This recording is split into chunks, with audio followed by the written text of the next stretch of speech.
Welcome to the Flat Earth Debate Uncut and After Show. I'm your host Nathan Oakley, and if you are new to this channel, or you've not done so already, then be sure to subscribe. Hit the bell notification icon and join button if you'd like to become a Nathan Oakley 1980 channel member and keep up to date with the Flat Earth Debate. If you would like to support the channel, there is a super chat that runs alongside each of these shows while they premiere, and there's also a Ko-Fi, Patreon, crypto and thanks button in the info box below the video. Speaking of Patrons, I'm going to do a quick shout out to all of you who do support me on Patreon. So a massive shout out of thanks and appreciation to Chris Wouters, Mr. Amish, Naughty Thumbnails, Mitch Kennedy, Rod, the name's Burley, Twad Wazzle, Jason Hornsby, Christoph Fournier, Flat Earth Travolta, J Mel's24, Unimento, M Iron26, Eric Troche, Endless, Golden McKeon and Retro Bill, Level Plain Poem, Canna Bear, Michael Kahn, John Kays, Patrick Gunnels, Banter, Mel B. Styles, Hairy Blade, Mobile Mac 777, Rob W. Respawn, Del West Watson, Unbelievable Productions, Blue Ridge Ranger, Abraham Mohammed, Skeptic 936, Life is Short, Texas Mike, David Wayne Foster, and Dank. So another massive thank you to all of you for supporting me on Patreon. Now I will hand over to whoever is in Discord and Google so you can enjoy their dulcet tones while I set up for today's live show. But yesterday I didn't notice all day, dude. I noticed noticed it in today. the car because like my tablet had a different time from like my car time, right? Yeah. And then that's when I was like, wait a second. Oh, in my phone. car, one clock in my house that would I have a military clock, right? I don't change that time at all, dude. And in my car, I don't change either. But I guess the rest of the clocks change. I hate it, bro. I hate time changes. Well, get this: the UK is not getting their time zone changed until like the last Sunday in the month, so it's like almost 3 weeks for Nathan for this month. So we're going to be at a disconnect for about almost 3 weeks, if not 3 weeks. Wait, it's March done. Oh, okay. Wow. Yeah, It's that's still a long early in time. March, eh? Uh-huh. So there's going to be a disconnect between Nathan's Western audience and UK audience. It's all Be good. a disconnect for a People while. figure it out. Well, they'll figure it out, but it'll still will not be convenient, right? Because they're all used to being in Nathan's show at a certain time, Yep. and all of a sudden they're supposed to be earlier by an hour or later. You know, it just won't jive. I know QE, as a result, he actually gets to be on Nathan's show earlier because he normally sleeps in. But because of this, Oh, he'll be that's on. right. That's right. Yeah. So it works in QE's favor, but there could be ups and downs depending on who you are and where you are. Good morning, Duncan. Good morning, George. Good morning, fellas. Good morning. Good morning. Good afternoon, guys. I guess good afternoon, George. Good afternoon. I guess we just made the point. The time is irrelevant, isn't it? It is. It is. It's always right now, right? And now, since we're all connected with the internet and everything like that, there should be like one universal time, no matter where you are, like a military time kind of thing. And it would never change. It'd be like, oh, it's 1 p.m. right now. It'd be like, oh, it's 1 p.m. for me too. Except my 1 p.m. it's night, and your 1 p.m. is like day. You know what I'm saying? How would that make sense? That's the closest thing would be Greenwich time, right? What? Why? I guess the closest thing, well, because that's what celestial navigation is based off of. So that's like the most used or universally used one. Touche. But I don't know. I'm just talking from the hip here. So Well, I'd say Eastern time because it's the most populated time zone. You know, we got New York, Toronto. You know. true. Or Wall Street time might be the biggest one. That's right. All the markets are in New York, so that would be Eastern time too. Right. We want anything Wall Street, yeah. All right, just when you get a chance, just watch that video I put in a mod room, yeah. I don't know if you know Whitney Webb. I'm not gonna talk about it right now, but just check the video if you can, dude. She's predicting bad things in upcoming months. Oh, I don't know. Who watched Dune 2? Power outage and Dune 2, no, I haven't watched it. Don't spoil it. I actually do want to watch it. So I might do it during the week because I like it when it's like quiet and I can find seats where I want. Yeah. Try and watch it in IMAX. I can't. It's too far away from me. I could, Oh, but okay. like it wouldn't be Yeah, just to watch a movie. I don't know. I mean, if I Well, really like it, I might just go out watch it a second time, but at IMAX. Maybe I can go with my brother because he lives in well, Toronto on the way to. the first time watching it on IMAX is like an experience. So if you Okay. can, All right, I'll keep that in mind. Maybe I'll arrange it to go with my brother. My brother to watch it. Watch it at Wait, IMAX. what movie you guys talking about? Dune 2. Dune I, Part I 2. I never seen the one in the 80s, but I seen the recent one, and at first it was so boring. It was like such a slow intro. But You talking about eventually I decided to finish watching it, and I actually enjoyed it. So the now I'm Sci-Fi actually Channel miniseries or the newest one from last year? the one from last year, the Oh, one with or the 2 same years actor, ago. the Oh, actor okay, from got it. the same actor from The King. Yeah, And got it. yeah, by the end of the movie, I was like into it. I'm like, oh, I can't wait for the sequel now, and now it's out. So Yeah, it's good timing. cool. But yeah, it was interesting. So you're saying the show is starting later because the time change? Is that what's happening now? Yeah, times don't change. Mm.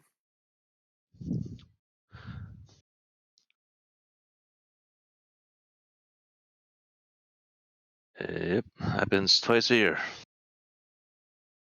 I've been putting up with this for for a while now. The time zone changes. It Yeah, only really affects me when it comes to like Nathan's show. Everything else, it doesn't affect me. I Oh don't even wait, know why it's done anymore. Like, actually, it affects me in the cat's feeding times because the cat wakes me up in the middle of the night, and yeah, that time changes now. you know. At least for me, but not for her. So that's another area the time zone change affects me. Is like the cat.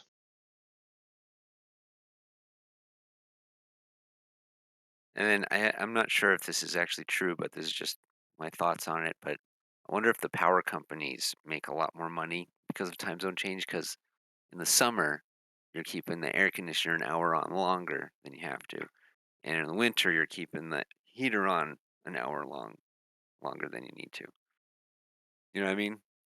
They make a lot of money regardless. I don't think they're sweating over it. Yeah. Like, oh my goodness, like we haven't pinched an extra penny.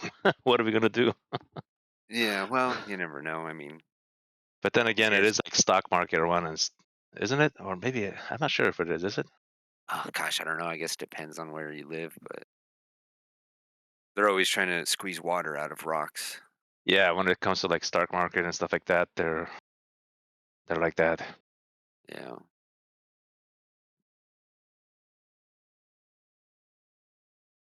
Or like corporation run. Yeah, corporation, which is stock market involved. So in another sense, it's like this unseen entity that's like moving things, right? In that sense, right? Because they're all being just led by the money, right? The money Oh, dictates what's going on and what decisions are getting made and so forth and so on. it's technically alchemy because it's you're making something from nothing.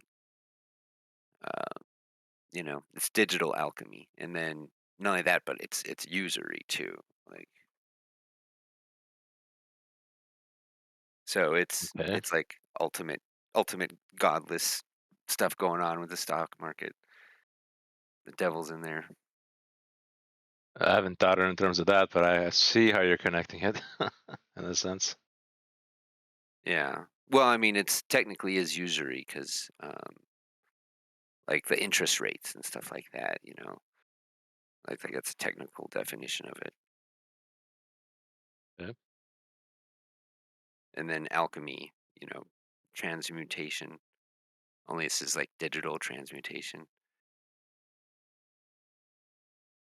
But Okay. it's something that people like, even though it's all fake, it's, people depend on all this fake to live. It's crazy, man. It's crazy how we live. Yeah, like the way we live, like if you stop and think about it, you find out that we're really like just like chasing one thing after another thing after another thing. In another sense, all these things are just kind of like leading us, the things that we're chasing. But then if you stop and think, and it's like, wait a second, do I really need this thing? You know what I mean? Why am I working out all these extra hours for this thing that I don't need, you know. or something like that, right? Oh, Well, I think most of us are probably on the minimalist side. how are you going to support that claim? Because flat earthers are smarter than the average bear, and they know what's more important than the average person. We're naturally Again, curious. how are you going to support that claim? Well, because if you're a flat earther, you already have a higher intelligence than most people do. That's an assumption, isn't it? No, I think that's objective fact You because, said, I think. well, okay. I'm going to say it is objective fact then. Good one. Uh, Okay, go on.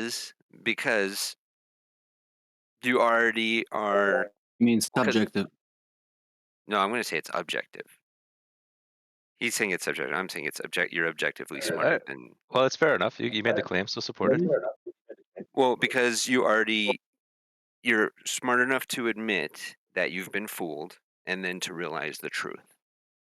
What do you think of that so far? Well, here's how I'll respond to that. Okay, I realize certain people can see certain things while other people cannot see certain things that other people can't see certain things. Just because you see something that others don't doesn't mean it's not the same for others on the opposite side of the pond. Well, you're smart enough to, once you see it, you're smart enough to understand what it means as a flat earther and then to accept that truth. Other people don't do that. Okay, but there's other people that see other truths that flat earthers might not see. Like what? Well, Jesus Christ. Most flat earthers are Christian. Are you sure? Not all of us. That's why I said most. I don't need How the are you going all. to support that claim? I don't need all police coming at me. No, I'm just kidding, man. No, I know. Yeah, Good morning, I'm just- Dirtworm. Good morning, Eli. All the new fellas. Stagoli, good morning. Excuse me. All right, well, that's interesting. You said most FE are Christians, so that's another claim. So how would you go about supporting that claim then? Well, if we did a poll here right now with the people just on this, I would be willing to bet that dollars to donuts that most of us here are Christian.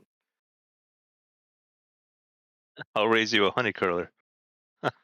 You got it. I'll get you that No, for free, sir. I'm just joking because I'm not going to be able to provide it. Yeah, it's all good. But that's a pretty true statement, isn't it? Virtual honey curler, I can put you a GIF. I don't need no donut usury or alchemy coming at me either.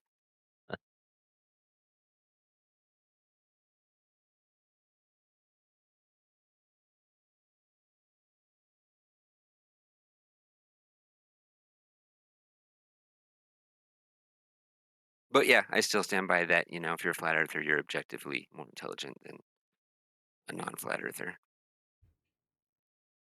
Yeah. Because you're smart enough to question reality. You're just not going to go what people have told you. You're not contributing to logical fallacies like consensus and authority.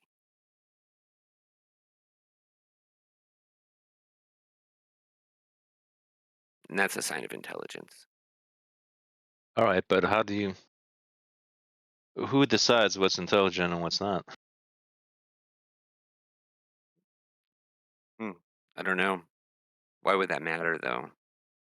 Well, because you're making your argument based on intelligence. Well, are we going to have to agree what intelligence is defined as before we continue? Well, they have these what do you call those ratings that they send to the school, and then the kids fill it all out, or those things that you base your IQ on, right? hmm Even that thing, people have looked at and said it's not really a good standard for IQ.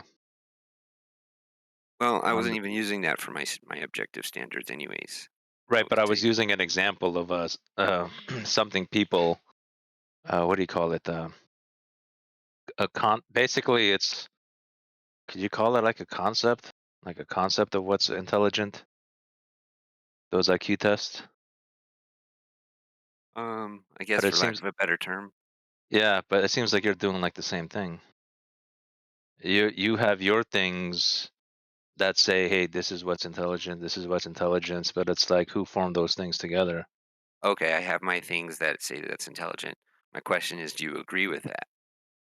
Well, then it's a matter of opinion. Then it's subjective. It's not objective anymore. Well, Really, Righteous? not really, because logical fallacies are kind of empirical. If you're not contributing or participating in those logical fallacies, you're automatically more intelligent, and that's objective.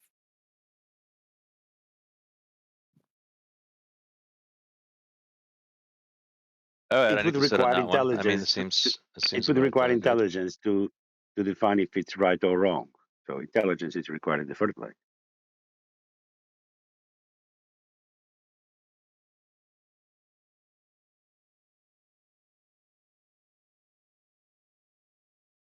Say that again. I didn't quite catch that. Sorry. How are you going to determine if it's right or wrong? You need intelligence for that. Are we getting to where intelligence is now like a divine superpower? No, it's just quoting QE. Right. That's what I mean. Was I? I didn't know. Sorry. Oh, I mean, it sounds like something QE would say, but Yeah, something like that. Yeah. well, Yeah, now we're that's a getting into quantum eraser kind of stuff, the knower. well. Let's keep it simple. We can go in all these areas. But yeah, I see what you said about the logical fallacies. Yeah, they're again, you can say they're like concepts, but they're like really good concepts. I have to admit, right? Like Well, they're some of them empirical are really, truths. some Like of them. Go on. I'm sorry. Yeah, I was just gonna say they're empirical truths. I didn't mean to interrupt you. Go ahead. No, I'm good. I was just that's why I said I have to like stop and think about it a bit more. But yeah, what you said, I see what you're saying now. Ah, so I'm right again. Concession accepted, sir. No, I'm just kidding. Well, if I hear something and I have to think on it more, I'll just be honest and say I got to think about it more, right? Sometimes we're too quick to See, answer, right? well, that, in my opinion, makes you more intelligent than other people because you're willing to think about it and even admit the possibility that you're wrong, and even go so far as to admit that you are wrong. I mean, not exactly wrong, just in this case, just thinking about it more. But you know what I'm saying? Let's ease up on the I'm wrong part. That's what I mean. That's what I was trying to do. But like, we all did. We all admitted at one point where we're wrong about globe Earth. That's why we're here. Mhm. So we're all smart enough to do that.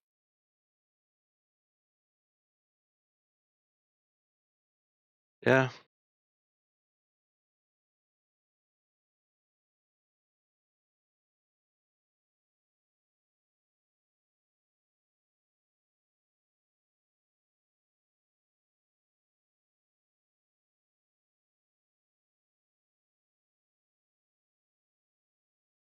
I'm gonna make a coffee.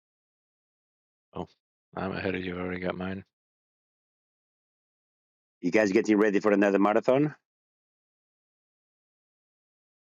No.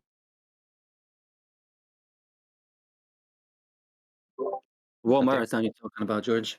Oh, like like Friday, Net, Nathan's 13 show, hours. yeah. Yeah. That was wild. I wasn't there for the whole time, but yeah. What we needed to have is like previously on Nathan's show,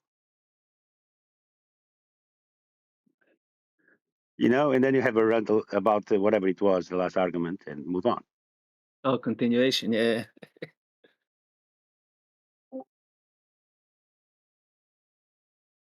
Good morning, Car. Morning, Viking.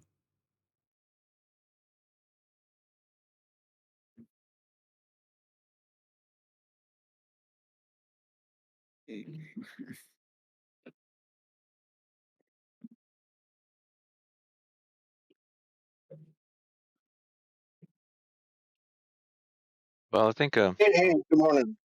So, Hey, hey. Good morning, car. Are you in your car right now? Or are you at work? No, no, I'm at work. Yeah. Okay. I was gonna say you're a talker, so if you weren't coming off mute, you must have been busy.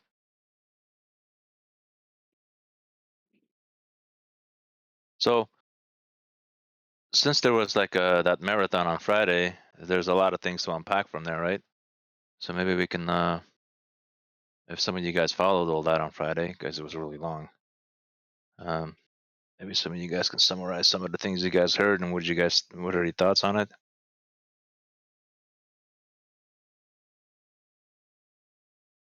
I think Nathan will be talking about it probably on the show a bit, them and the guys.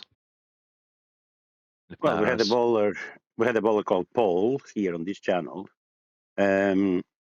asserting that he needs a flat Earth for his demonstration of the shadows. Yeah, he was progressive. I heard that part. I was there for the end part. Uh, there was nothing really there, but What do you mean it was nothing there? It was showing the angles with a flat baseline. You're talking about. It was demonstrating a flat plane. yeah. George, you're talking about the guy that claims he sends satellites into orbits and he uses models to achieve that? Because if he Yeah, but wasn't, go ahead. he only disclosed that afterwards. I think it was during the conversation because he couldn't verbalize it. So he was writing it down. So he claims that he builds satellites. And he said if the Earth was flat, he would know it because he uses the models, globe model and the mass attracting mass equations to send the satellites into orbits. His claims in the text messages, you can read it right now, dude. I missed that part. He says, if it wasn't a globe, the satellite that I helped build would work. He just made a mistake. He wanted to So say would not work. he affirming the consequence there. Yeah, pretty much. Starting if, yep. Is he saying he's using Isaac Newton's laws to basically prove that Earth is a globe because he's Exactly, building the bro. satellites? Yep. He's affirming the consequences. It's He's Isaac like, Newton's law mass is attracts mass. outdated. He's like, mass attracts mass. Do you deny that? Mass attracts mass is outdated. He don't know that, bro. He learned that in the first grade and he's just parroting it right now. He But don't know because that. he's using Isaac Newton's mass attracts mass outdated debunk math or debunk equations to build satellites, he's saying that proves that Earth is a globe and mass attracts mass to be true. No, that's just affirming the consequence. There is no dynamic to mass attracts mass. You can't prove mass actually attract mass. That would be proving a Mm-hmm. dynamic, that a dynamic is outdated. It's being debunked by special relativity. You don't know the current or the modern model of gravity. That's what he's trying Nope. to do. And that doesn't surprise me, bro, because none of them do. He also claims the sun rays are parallel. Did you guys see this little image that he posted? It's embarrassing.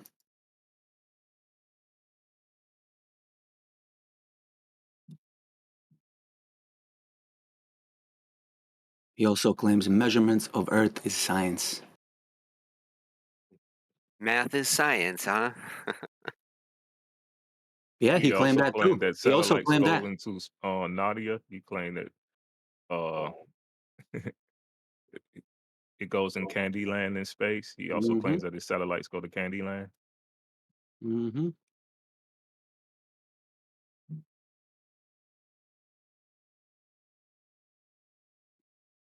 He said measurements of Earth is science. But when asked for measurements to provide, he didn't have any. So what was he talking about, dude? It sounds like he said there's no science for globe Earth.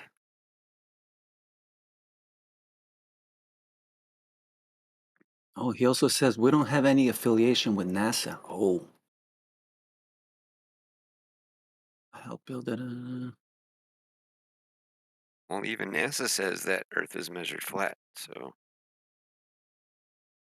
Right. And measurements is not Sorry, Mush. science. I missed most of that. Sorry. I was distracted here. Sorry, man. No, Measurements is you didn't miss science, much, bro. George. You didn't miss much.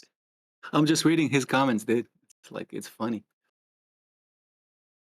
George, measurements is science? Yeah, Maybe he, he's going to Yeah, tell us how he measured the distance they without confuse using a that. It's a confusion that they have because a measurement is something that is physical and repeatable, but not science. There is no phenomenon. There's no cause and effect. You right. know. But for those reasons, they think it's Proving the more globe is a reliable, science. It's a provable, or scientific whatever. question. Proving the globe is a Yeah, scientific question nonsense. too, or nonsense, right? Proving a concrete Yeah, nonsense. noun is proving a cause and effect. That's science. Okay. well, these people think that telescopes are science, guys. He said, like one of the dudes in one of the debates, he sent a super chat when Glober was asked, "How's astronomy science to provide independent variable?" And the dude sent a super chat saying, "We have telescopes. The independent variable is a telescope and its lens." so looking at something is causing something. Yeah, and you're manipulating that by changing the lens on your telescope, bro. There you go. Correlation. You can't make this stuff up, dude. The things these people say, man, like wow. Oh wow, George. Who yelled at us before? Was that B. Lou yelling at us about science and correlations being Yeah, that's science? correct. Yeah, yep. That's correct. He's gone, thankfully, dude.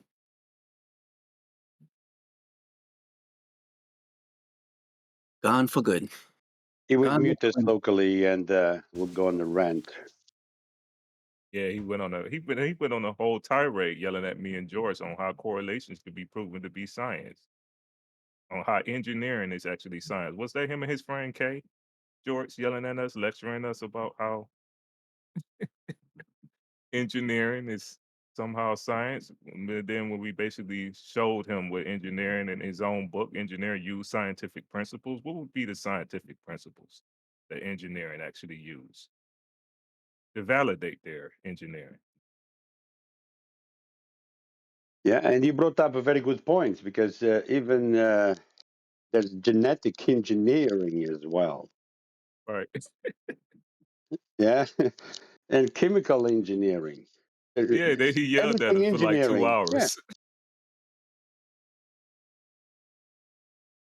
And then he yelled at us for 2 hours. it's not based in cause and effect anymore. It's engineering.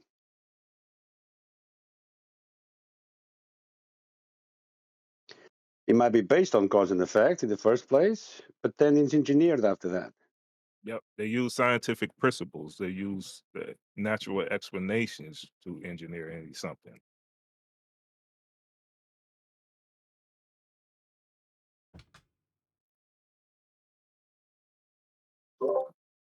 So check this, guys. This is what Paul Allen said the other night after he conceded that he didn't know what science is. He said the funny thing about all this is that no matter what Nathan says to me, I won't believe it. So he's a believer. You might say that's disingenuous, but that's because I have done my own observations. So now it's observations. Now it's not science and satellites anymore. He's done observations, and that's how he knows. He says, I work on a team that builds satellites. All the work we do uses the globe and heliocentric model. We have put a satellite into orbit. Everything behaved according to the models. If the Earth was really flat, none of it will work. There's no other way to explain that other than the Earth is round. There you go. The dude is putting satellites into orbits because he uses heliocentric model.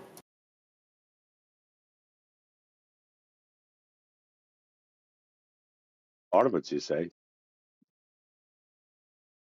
Orbits, yeah. Horizontal plane of reference required. Model. What model does he use? And what is used from that model to send the satellite into orbit? Just empty words, man. What they might use is a graph, a graph, yeah, with peaks, with ups and downs. You No, know, where George, I is don't even believe it. telemetry George, I'm data is sorry, coming I don't in. even believe it, bro. Based on his words, based on his vocabulary and the way he's explaining things, he's a liar, dude. Do you really believe that this dude is sending the dude on Discord, a glober who came in a flat Earth Discord, is building some satellites that are being sent out there? Like, you really believe that shit? Based on his terminology and the words he's using, you really believe that this dude is using building satellites? I don't. Think he's a liar. But that's just me, my opinion. Immature liars. Just triggered because they found out the Earth is not a globe, because they believed it their whole life. I don't believe for 1 second they're doing what they say they're doing, dude. What satellites, man? Well, definitely, if something goes up into the air, it's not going to a vacuum of space. That's for sure. Definitely not. And what orbit now? I thought these quote-unquote satellites are geostationary, meaning they retain their relative positions to the Earth, right? Like they don't move, right? What orbits now are we talking about? Now you're telling me they're orbiting the globe Earth as it's spinning? What's going on here, man? Nothing makes any sense, dude. Liars. I always like to point out also that satellite images depict Earth's surface as a horizontal plane, and then they go crazy. Didn't they just cut the so-called terrorists? Cut the underwater cable that supplies communications to, I think it's Asia. I mean, what happened to the satellites? And cell phones use ground towers; they don't use satellites.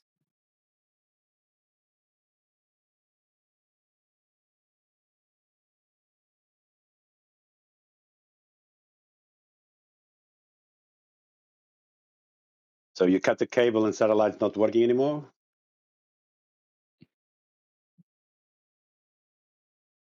Yeah, it's like the Phantom Menace, right? When you cut the power, all of the robots die.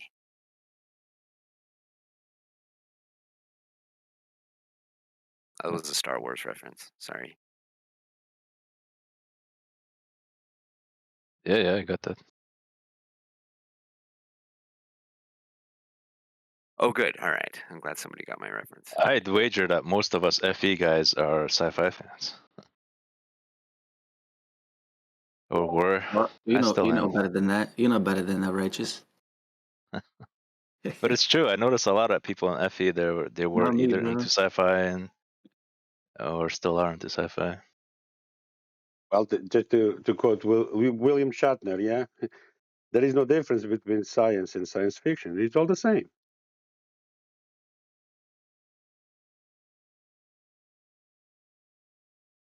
Yeah, it's interesting when some of this stuff just comes Well, out. then he doesn't What? know what science is either. But I get what he's saying. I totally get what he's saying. Yeah, correct. He's not, he doesn't know what science is either. That's correct. Or he's just telling the truth in plain sight that the mainstream science Yeah, it's is science pseudoscience. fiction. Yeah. There's no difference between pseudoscience and science fiction. Whether That's he's it. whether he said it intentionally or whether he knew what he was saying or not, Oh, he knew. it's Yeah, still interesting that stuff like this just come out and get said. yeah. We get the message. I knew what he's saying. He just verbalized it wrong. Even what's his name? Danny 57 was here last Friday, Mm-hmm. and he was here for several times. He came in and out. But I've noticed when we were talking about gravity and distances to outer space lights in the sky, he just kicked off. When we start talking about his field of expertise, he walks away. Can't question Because that, we know George. more about it than he does, though. Yeah, He's not going to talk exactly. about it. Yeah. Don't question vacuum of space, man.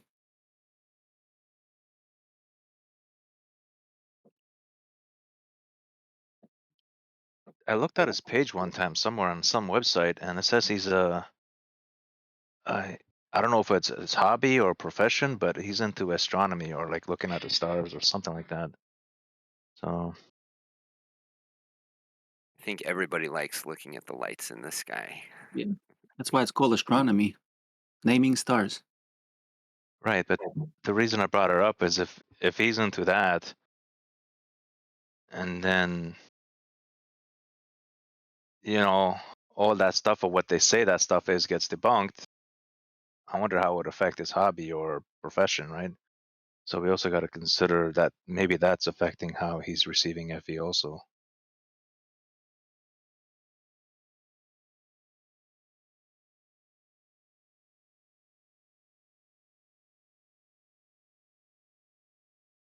Anyways, just a thought. Last week was epic, man. Yeah, but Go this is on. the guy that says that he has all the answers to the flat Earth. Well, hold on a second. I think Joe is he tantalized us. Go on, tell us. Sounds interesting. It was epic. How was it epic? Oh well, I mean, a lot of good shows, and then I guess show coming back. Nathan Oakley show coming back. We had some good shows. The Righteous doing his thing, and then he ended it off with another collaboration with FED and Earth Awakening. And I listened to that over the weekend. It went a whole lot better than what I thought it would. I thought it did. Epic week. Yeah. So it went a lot better than you thought. That's interesting.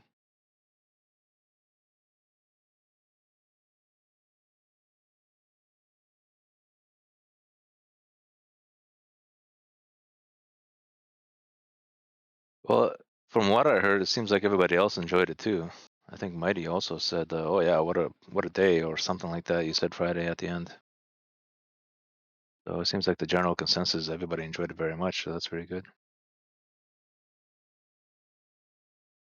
Is that right, guys? Do you guys all think it was Yeah, great? man. Especially Friday marathon. Like I said, I wasn't around for the whole day.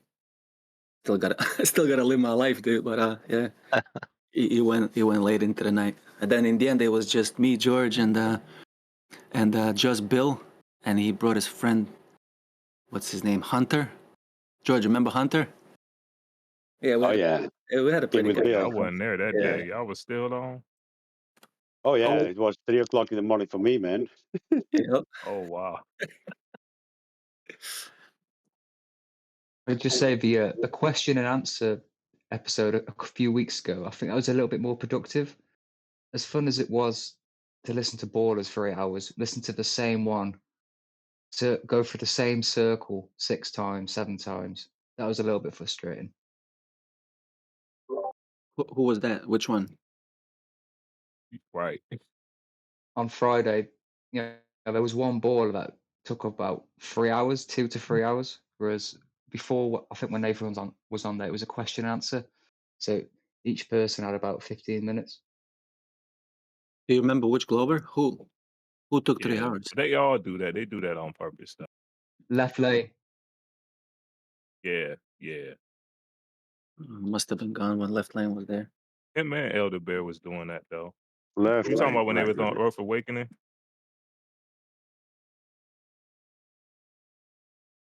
Yeah, it was left lane for about 3 hours, going for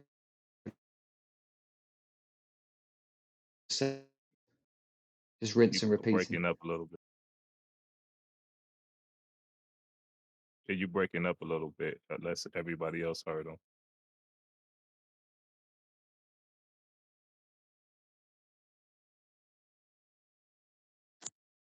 I'll go quiet for a bit. Yeah, it was pretty epic. I mean, I thought it was good when I left. The moderation, I thought the moderation was, you know, got a little confusing, but I just think they just didn't understand the style. But I listened to it again, and I listened to it straight through, and yeah, it was way better than what I thought it was. Yeah, Geo wasn't there, and I don't know if the other head mod Jeremy was there either. It seems like they were all tied up that day. So there was a little bit of a conflict in the scheduling too, because there was a mix-up about something. So yeah, there was Yeah, that part too. So yeah. Witsit came like in the afternoon, so he kind of cleared up a lot of it. So that was good. 'Cause it was like 10 moderators. Well, how many was it? Mighty Mush, was you there or George? It's like, I was there, but ultimately it was Nathan's show, and Nathan was being modded by them. That wasn't right.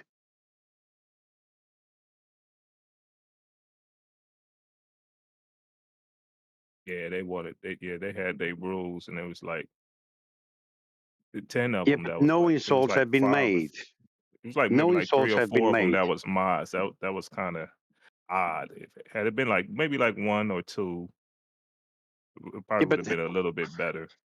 what people have to realize is that English language was used to describe a behavior of someone, and there's words to define that.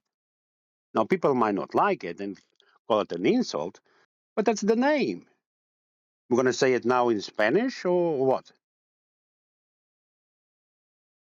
These behaviors, they have names for it.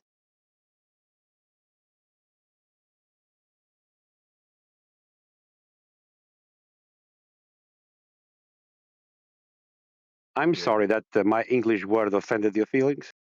well, let's not talk about their moderation and how to do it, stuff like that. I told you the head mod wasn't there. There was a scheduling conflict. Yeah, like I So said, it was a little bit that was the only thing that I was saying was disorganized. I mean, as far as the show itself, it went good. You know, everybody pretty much did their thing, got their points out. Um, yeah, everybody got to express themselves, even the Globe side. So, I mean, you know, it was just probably the moderation was just a little bit off whack. You know, it was people coming out of nowhere saying they was mods. That was the only um disorganized part of it. But like I said, when Witsit came, it kind of cleared up all of that. I guess because Witsit's a name and things of that nature, but it cleared up a lot of it because more so Witsit understand the tactics a little bit more than the moderators that was there before.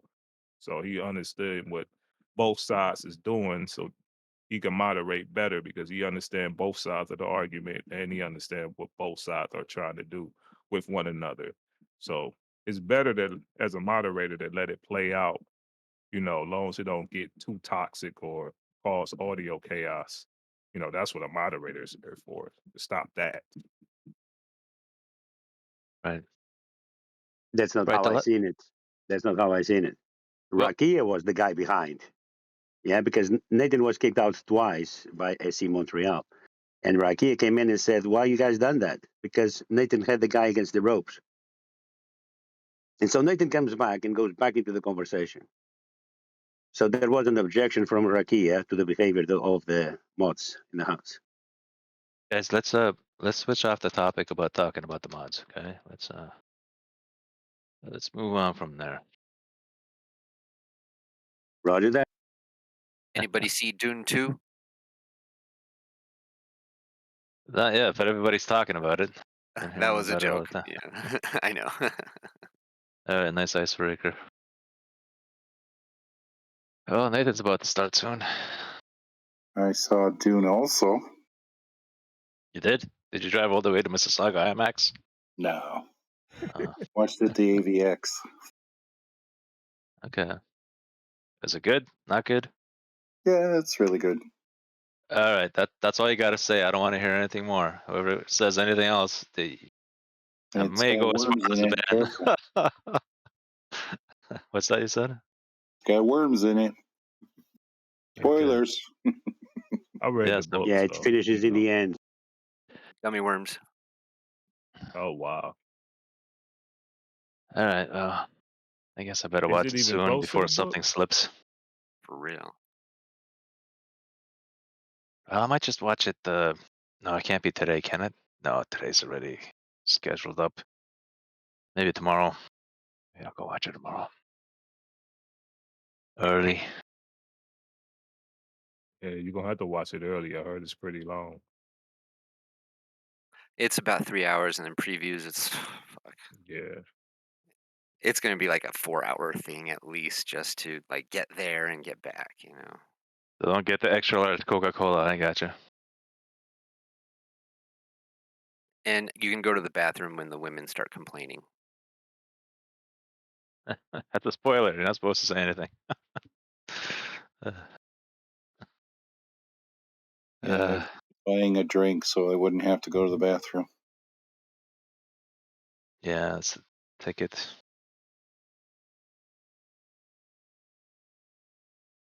You need to get the chucker machine from Don Pettit.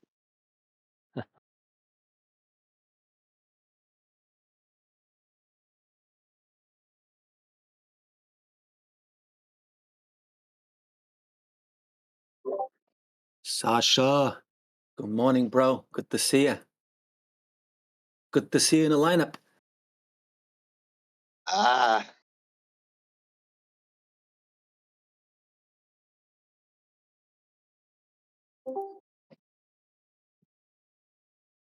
All right, we're about to go live. I was still didn't hear from Nathan. Good morning, Nathan, if you're there. G plus. Good morning, fellas. I don't think Eli. anybody from G Plus entered yet. Oh. Is Neil on a boycott or something? No, Nathan was just doing stuff, getting ready, and he was just sitting in Discord while he was getting things ready. So he's still maybe getting things ready. Oh, he's just relaxing, I guess. All I right. don't even know if this is being recorded yet. I'm pretty sure it is by now. welcome to Flat Earth Live. Welcome. Yeah, I was just good shit. Let's see if anybody can do it by memory. Does anybody remember it by heart? No, but No. Earth Live. I'm not Nathan Oakley, but doesn't care. I'm neighborhood. I I think used to. Oh, go on, Mighty. nothing, bro. I was just gonna say I think I can remember the outro, like and with that. Yep. I also remember some of the things Nathan used to say. He used to say things like and no swearing because it descends the argument into farce or something like that. He used to say that all the time too. He doesn't say it anymore. At least I don't think so. I haven't heard the intros in a while. But he stopped saying that. What also did he also used to say? Oh yeah, don't create the. If you get kicked out, don't create stock accounts. You'll be let back Yeah. in the next day. That's another one he used to say. One huge, massive, enormous thank you for all of those who smashed the like, share, and I don't know. Share and like button. Or I don't know. Is there a share and like button? I don't think there is. I don't know. Yeah, there is. I That's guess on a YouTube YouTube. channel. That's on YouTube. Correct. Yeah, it's. Duncan has a meeting he had to run. I think it's funnier if we all do in our own language. I mean, if your first language is English, do it in English. But if it's not, you should do it in your own language. Welcome to the Nathan Show, but in your own language. Finally, George, you good. Finally, good. No. That's rule breaking. Yeah. That's the first rule, dude. That's righteous, right? But, English only, please. yeah. Well, this is Canadian because all you have to do to Canadianize something is just add a after every couple of words. Canadian. What And language is that? you can have a Canadian I know, Nathan right? intro. Righteous, you speak French or no? Do you understand it at all? No, I can't pick it up really quick because my native language is a Latin, like French. So there's a lot of words that are similar. Like tu is tu est in Romanian. Yeah, but you shouldn't say French and Canadian. It should be it should be Canadian and Quebecan or something like that. Because you're not comparing English to French. Yeah. Well, But you do hear a lot of French being spoken around you, right? Not really. If you go to Quebec, you do. Hmm.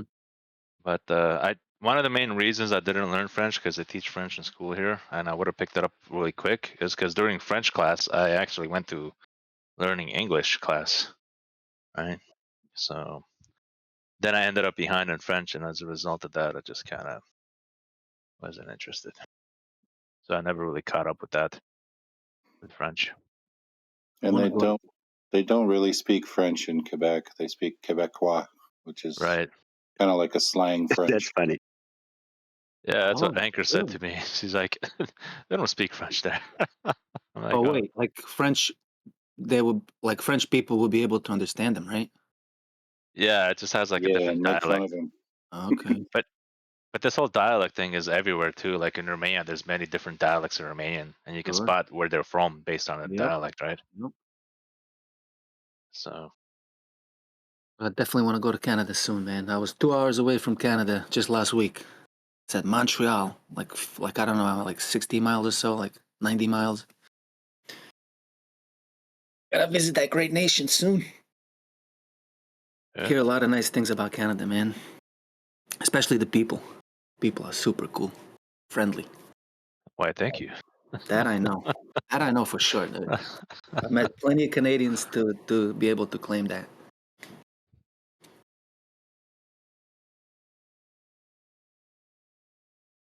Yeah, there's a few Canadians on this server. Are we running late? It's 10:03. Yeah, I don't know what Nathan's doing. Maybe let me see the YouTube channel thing. Yeah, it says waiting on Nathan Oakley. It's missing the soundboard.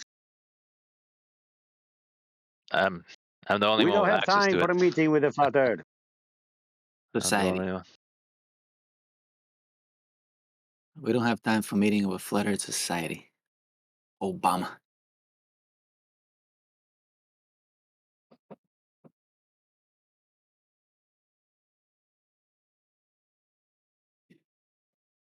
Well,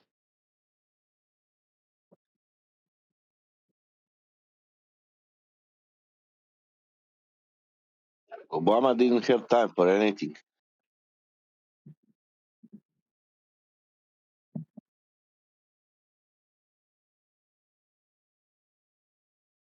Did you guys see that story about that dude who went public a few months ago? Maybe even more, like talking about how he met Obama and he smoked crack with Obama in his limo and did all kinds of sexual stuff, gay stuff with Obama. well, let's keep the PG here. Let's not go there. All right, true. Yeah, let's not do that. You mean when he says Michael and I? No, dude. No. All right, guys, come on. No, Let's move on. Let's move on. no worries, yeah.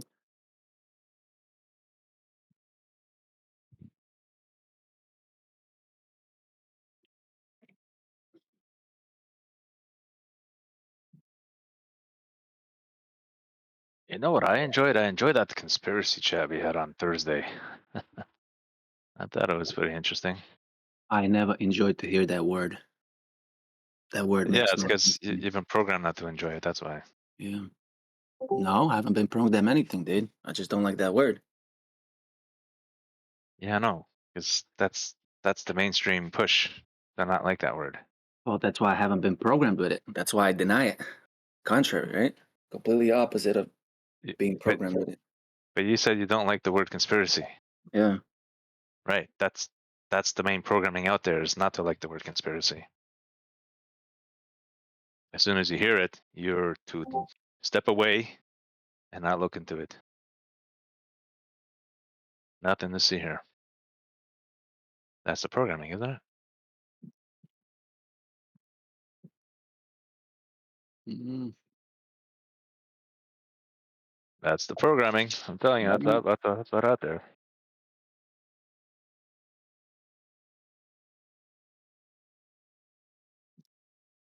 They say it happened during the Nixon thing, right?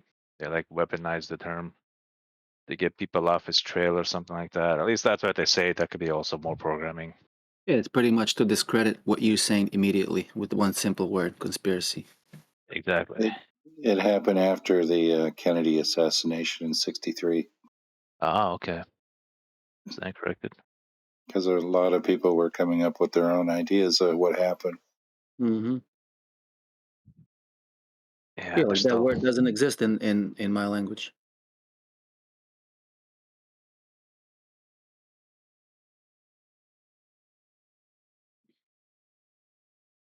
Deception does, but not the word conspiracy. Well, what about to conspire? That word has to exist, doesn't it? I don't think so, man.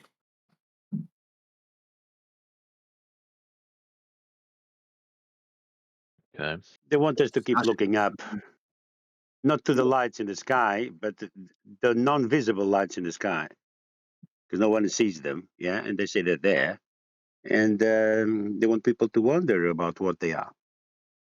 What can they be?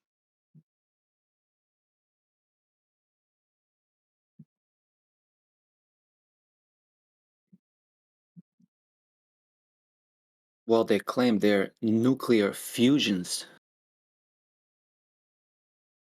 And they claim that stars are suns, just much, much further away.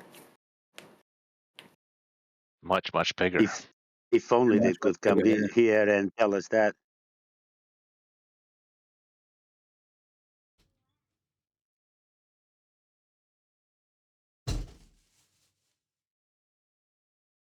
Yeah, sun is supposed to be 109 times larger than Earth. Nathan is back. I'm back now. I still. Well, welcome back. Huh. Were you recording this whole time, or just I'm always recording. Okay. Didn't say anything you shouldn't have, should you? Did you? No, I was still curious though. Right, just kept us in check. Good. Right. That's my worst fear when I disappear and then it takes longer than I expect. They're like, I am recording. I hope they haven't said something that I can't publish because I don't know, do I? Right, we're back. Let's do the live show. Well, actually, I'll just wait till I get a couple of guests in the G Plus Hangout. Anyone in Discord that should be in G Plus? No. Yeah, you have Elijah here. Did you want to jump in G Plus, Eli? So I don't have to, because it turns itself off if no one's in there. Well, if he's not around, I'll come in. Yeah, if you can, just to stop it from closing while I go and make a coffee and wait for a few more people to arrive. Because otherwise, I gotcha. I got back and it's been And? recording with an ugly page for half an hour or however long it's been going. Wow, I've been gone an hour. Bloody hell. Where's the link? Oh, have I not published it yet? Yeah. Okay. Also, Mighty, are you able to keep an eye on the show while I hang out on Voice Verify? Yeah, I'll be here, bro. No worries, of course. All right, thanks. Do my work, but I'm here for sure. Right. The link's in Master B now. I'll go make a coffee, then we'll start. We're going to be about 15 minutes late. I'm just about to join now. All these pop-ups are coming. My goodness. What's going on? Let me join.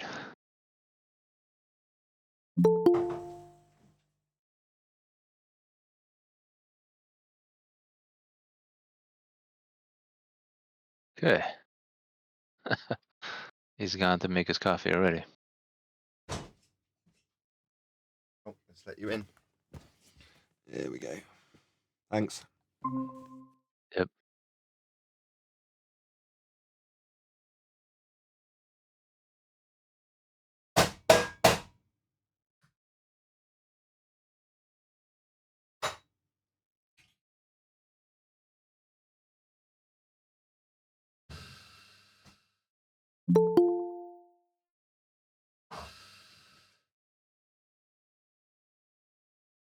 All right, mic check.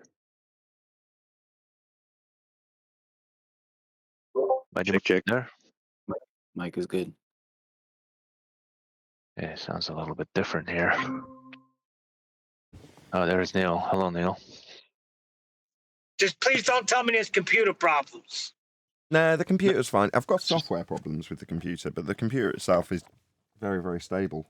It's just software keeps crashing, which is fine. It's better than the computer crashing, but still a little irritating because it's new.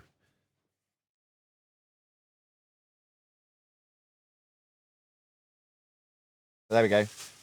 I'll figure it out eventually.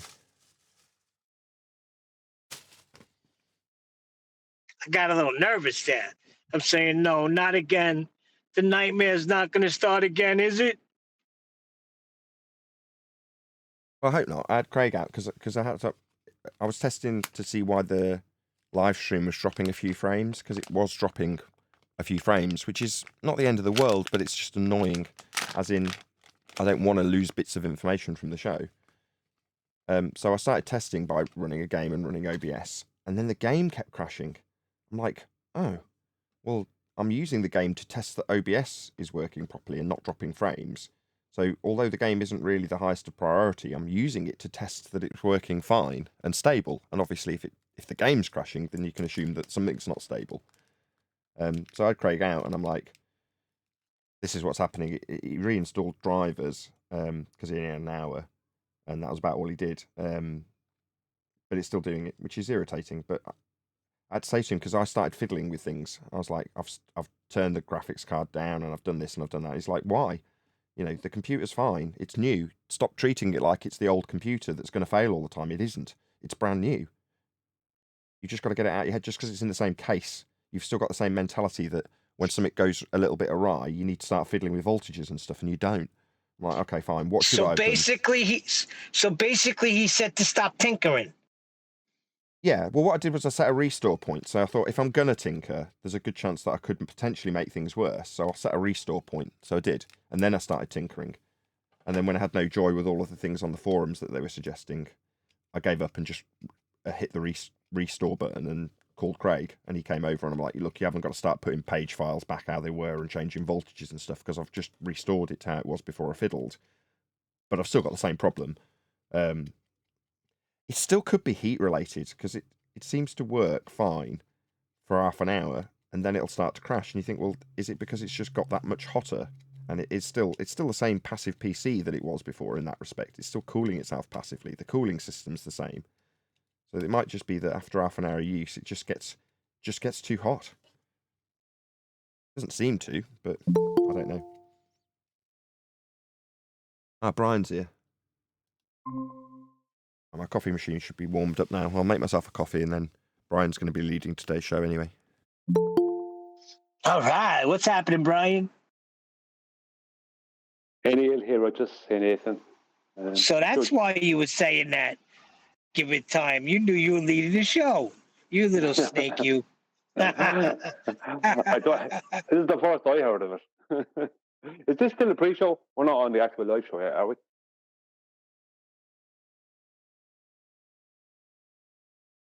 Neil? Sounds like we're going live now. He said he was getting coffee first. Good.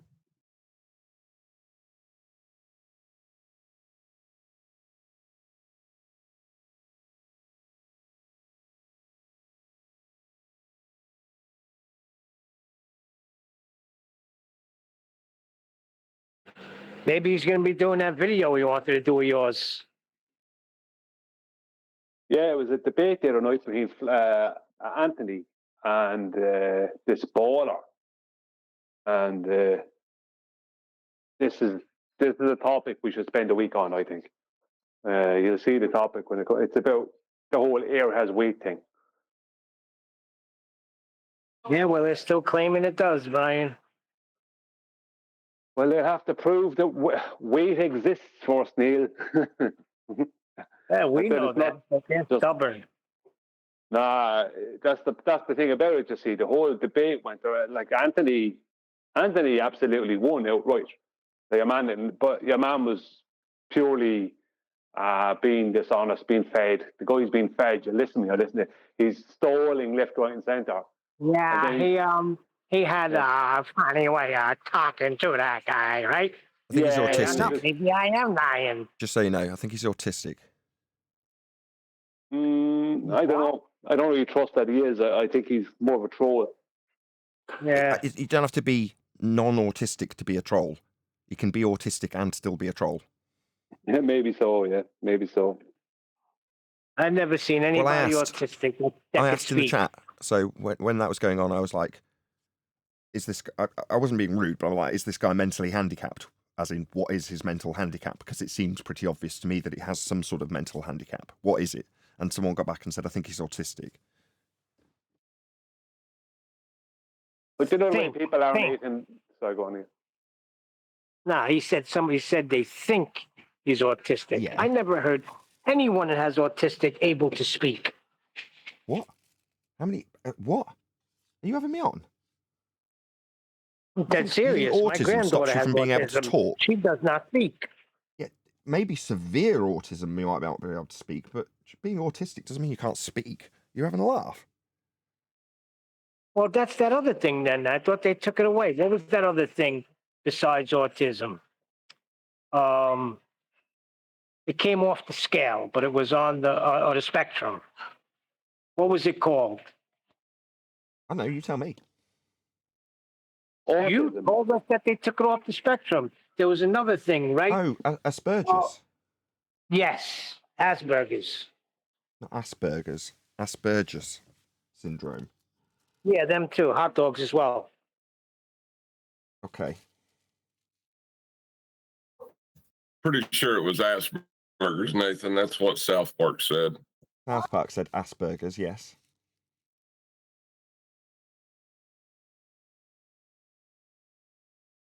Got a gene. It's Burgers.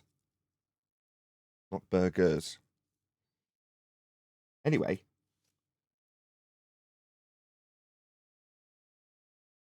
Well, either way, the guy was a troll.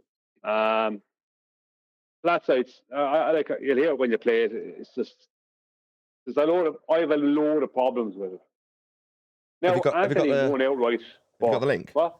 Have you got the link so we'll play it and we'll. I sent it to you private. I sent it to you privately. Yeah, I'll get it ready. There, night there, yeah. I'll get it ready before we go live. No worries. As I said, Anthony won outright, and it was an easy win for him. Anthony would have normally, like everyone was praising him, and normally, like it would seem like Anthony's put up a brilliant argument, but in my opinion, he didn't. In my opinion, he gave the guy a load of stuff, and the main question was never. The main question was actually never addressed, probably because he never thought of addressing it. You know, which was, does weight exist? Do you know what I mean? What's weight? It's only an apparent effect of buoyancy. That's all it is. You know, they need weight to exist as a force, right? A force of some kind. But there is no force. There's things that go down can also go up with a change of medium. You just density differential ratio change. Suddenly thing is going up. Do you know what I mean? It's nonsense. An anvil, go down in air, go down in water, goes up in mercury. It's nonsense. Where's the weight gone? Do you know what I mean? Total nonsense. But as long as you keep them you stay with them in the paradigm that weight is a force. As long as you stay in that paradigm, then they can continue on with their complete and utter horse manure. Right. There was a few times Anthony brought up stuff.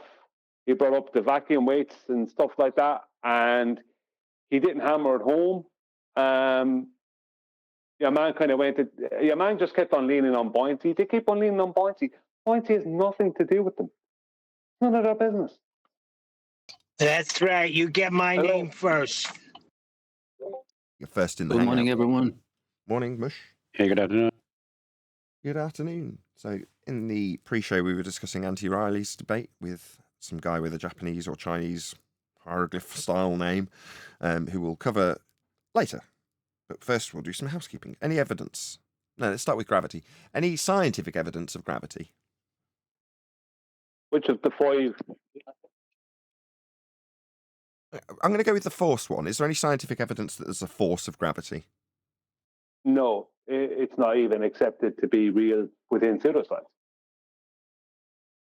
List off the 5. We've got specific gravity, Newtonian gravity, and bending 4D space-time gravity, which is Einsteinian gravity. So beyond specific gravity, which is just relative density disequilibrium, and Newtonian mass-attracting mass, and invented by Einstein pseudo 4D space-time, what are the other 2? Electric gravity, dielectric acceleration. Dielectric acceleration, of course. Quantum gravity. Quantum gravity? That sounds like a hijacking of actual science. Well, that's kind of what they're at. Because the graviton that they have yet to find, but they've already predicted that it moves from point to point instantaneously, and it has no what they call mass. So it can't be detected, it can't be measured, yet it can be in one place now, and then in another place right now as well. So sorry, the gravity can be in 2 places. The quantum gravity. The quantum gravity can be in 2 places at once. Is that what you just said? No, it moves instantaneously. So I can't say it'll be over there now and over here in a minute, because it won't be. It'll be over there now and it'll be over here now as well. What when it's over here, it won't be over there. When it's over there, it won't be over here. What's going to be over here or over there? The graviton. The graviton? And what does that do? And it can't be measured or detected, and it has no what they would call mass. So what? Sorry, it can't be measured, can't be detected, and has no mass. Then it isn't anything. Well, it's magic. Yeah. Oh well, how wonderful. Okie dokie. Any single viable hypothesis from any of the fields of astronomy, cosmology, or astrophysics? Before you move on, I have to just put it in there before you move on to the next question. There is scientific evidence for a specific gravity that can be proven through scientific method. It has already been proven many times. Anthony Riley did it as but that's not specific gravity. Yes, it is. Yes, it is. Why just give it the name? Because that's what it's called. Oh, stop. You can argue all you like with the semantics. Did Anthony Riley call it specific gravity in his show yesterday? No, he did not. What's the official correct name for specific gravity according to Google, Neil?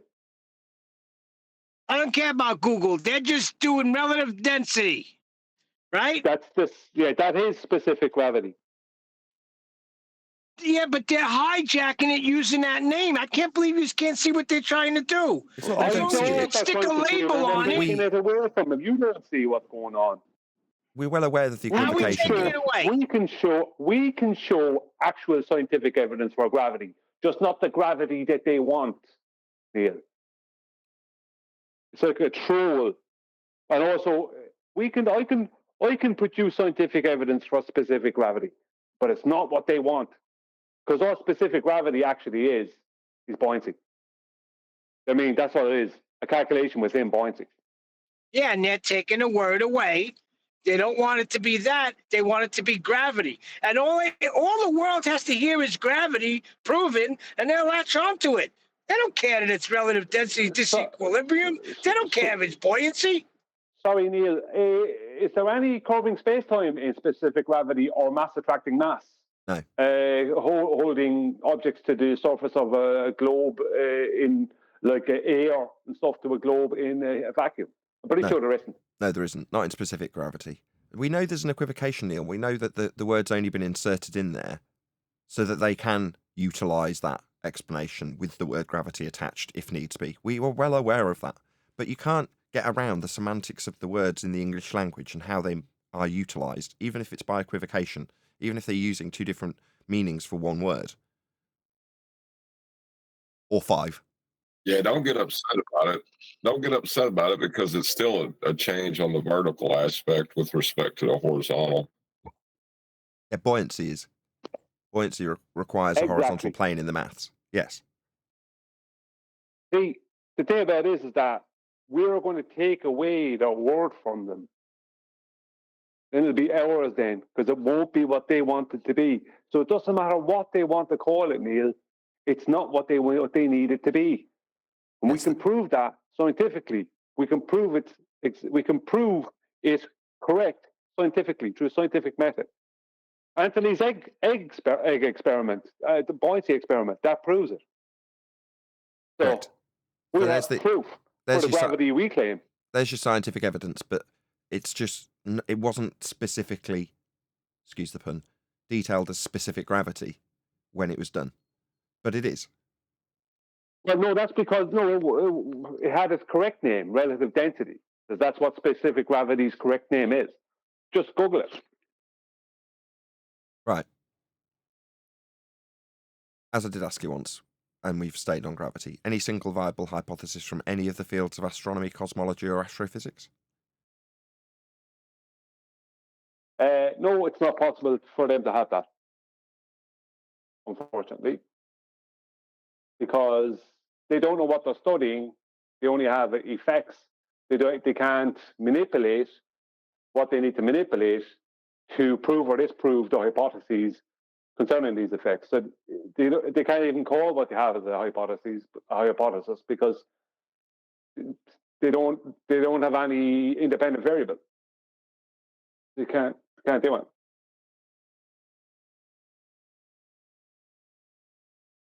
Well, my son's been observing the stars with his high-powered binoculars, and he actually showed me a satellite last night. And I was looking at it through the binoculars. I don't know what the heck I was looking at, but he said it was a satellite, and it was a light moving. That would be impossible. Well, what was it then? Well, if it's what they're claiming to be a satellite, then it'll be so small and far away, it will be impossible to see it. Right. You're not going to see satellites through night vision goggles. They're too far based on their rhetoric. Now, that's not to say that there might be a flying man-made device at a very high altitude that you can see. That's not to say that isn't the case. But you just have to go by what they say is up in the sky when they say satellites. And as Brian points out, no, based on their own rhetoric, you're never going to see that. So if you are seeing it, it isn't a satellite. Or at the very least, it isn't what they've told you a satellite is. Right. Here's the thing. He told me, and as soon as I pulled up, he was right there with the binoculars. He knew when it was going to be there. I forgot what he used to let him know that there would be a satellite in that area. And he was quick to show it to me. Yeah, that's what I told him. I said, it's just a light, Josiah. I don't know what the heck that is. Yeah, but there is such a thing as satelloons, and you could probably see them with a night vision binoculars, but that's the best you're going to see. But the point is, you can arbitrarily ascribe a description and a title to anything in the sky. Any of the lights, you could give a name and say it's a little factory producing gases, if you wanted to. Doesn't mean it's so. You can ascribe a title and ascribe a description. So if you say, here's a satellite tracking software, there's a light, it is that satellite. It's like, okay, so if I produce a piece of software that tracks all of the stars and I give them all names and jobs, does it mean they're doing those jobs that I say they're doing just because I've labelled them accurately and can predict when they're going to be there? We've known where the lights in the sky are going to be at what time for quite a long time. And if you're suggesting that it is a man-made satellite, then you certainly wouldn't be seeing it. But it doesn't necessarily mean it's not man-made. It doesn't necessarily mean it's not serving a man-made function and visible at the height that you saw it and trackable by a satellite software tracking program. But who cares? I mean, literally, who cares? If there's something above your head on a flat plane or on a globe, who cares? The claim is that it's orbiting a sphere.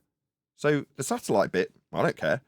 Orbit, you say? No, that's a derivation of a mathematical concept of a sphere Earth taken from flat Earth measurements. So do I care that you think that it's falling around a sphere? No, it's not. Whatever it's doing, it definitely isn't falling around a sphere because you can't get something to fall around a sphere by measuring an Earth that's flat and then taking that measurement of a flat circular radial value and turning it spherical and then claiming that you're measuring angles from the centre of hell because you're actually standing on the surface of the protractor you're measuring through. That doesn't make that true.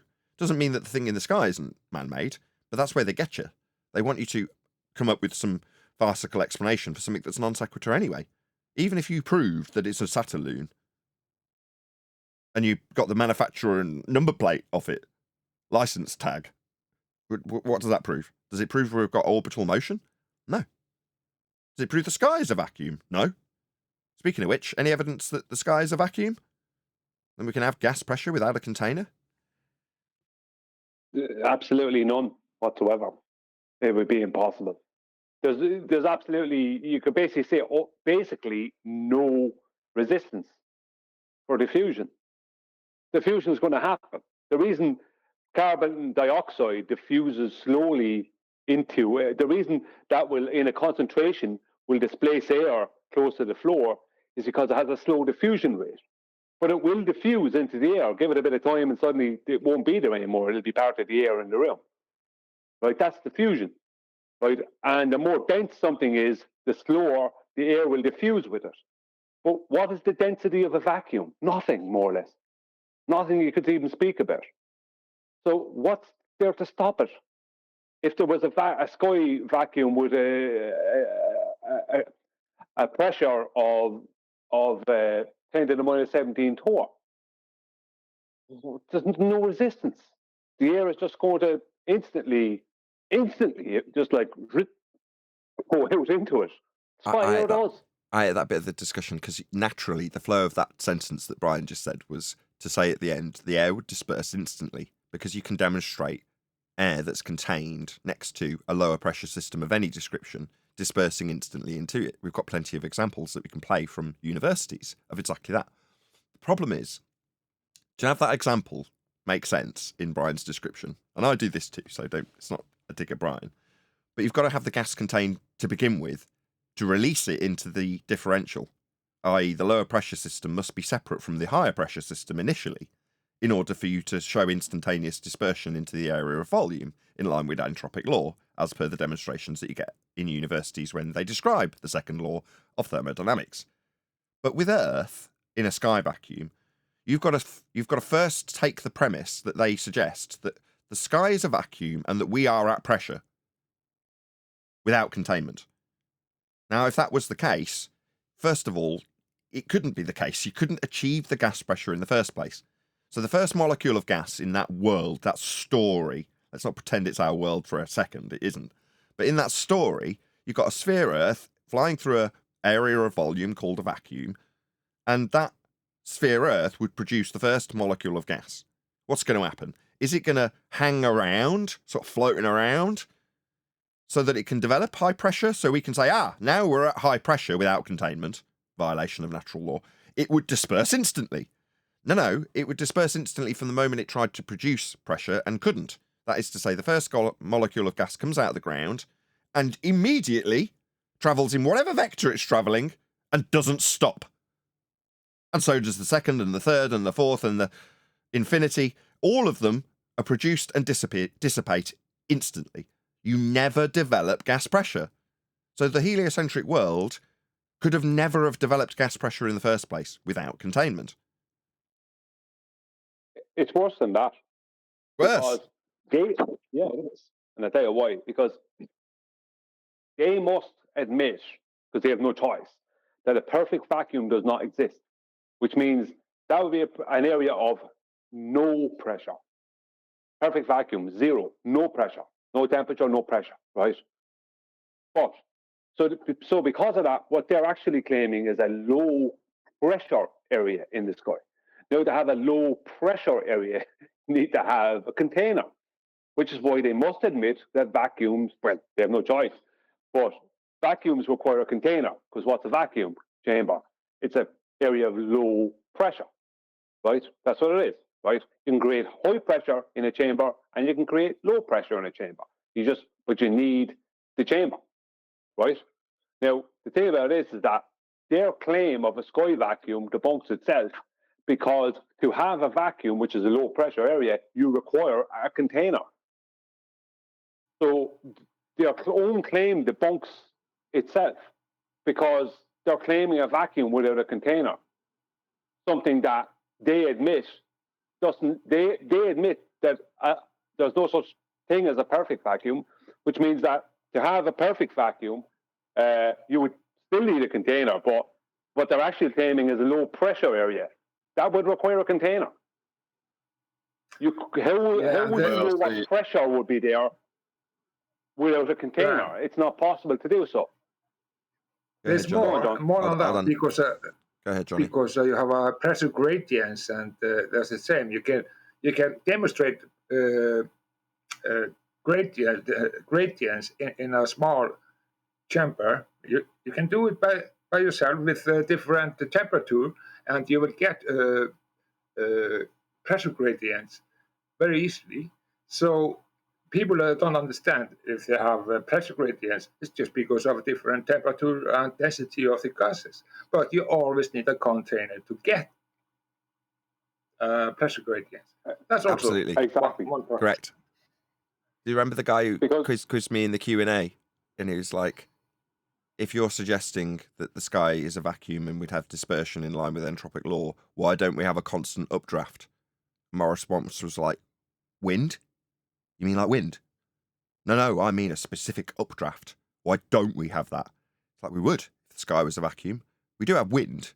We have pressure differentials that create wind. Well, we do have a constant updraft. We just don't notice it. It's called convection. There's constantly air rising. But his argument is, what I mean by that is in the Q&A, the argument is being repositioned like I need to defend why the sky isn't filling with air. Because in the person who's asking me's mind, it is a vacuum and it's not dispersing. And if it was, there'd be a constant updraft. So therefore, you're wrong. It's like, no. Gas fills space. Space is a space. So gas would fill it if it was real. Can't have a space above our head because if it was, gas would fill it. But why isn't there a constant updraft? No, we have a gas pressure that's contained in order to develop gas pressure differentials so we can have things like wind and convection currents and various other cycles. Yeah, you see, all because hold on, but it's all because of containment. But Brian, then John, Brian, then John, then Neil. Go ahead, Brian. Thank you. We have not just gas pressure cycles, like the oxygen and nitrogen cycles alone make up 99% of our total air. There's only 1% left. All the other cycles, this is why they don't want to tell you anything about the hydrogen cycle. Now, they tell you about the hydrological cycle, but not the hydrogen cycle. Because what they must claim that we're losing hundreds of tons, right, per week, tons, that would be a weight, of air to mostly like helium and hydrogen and all this, to a sky vacuum. That's what they want to claim. Hundreds of tons. Sorry, just picked up on that. Yeah.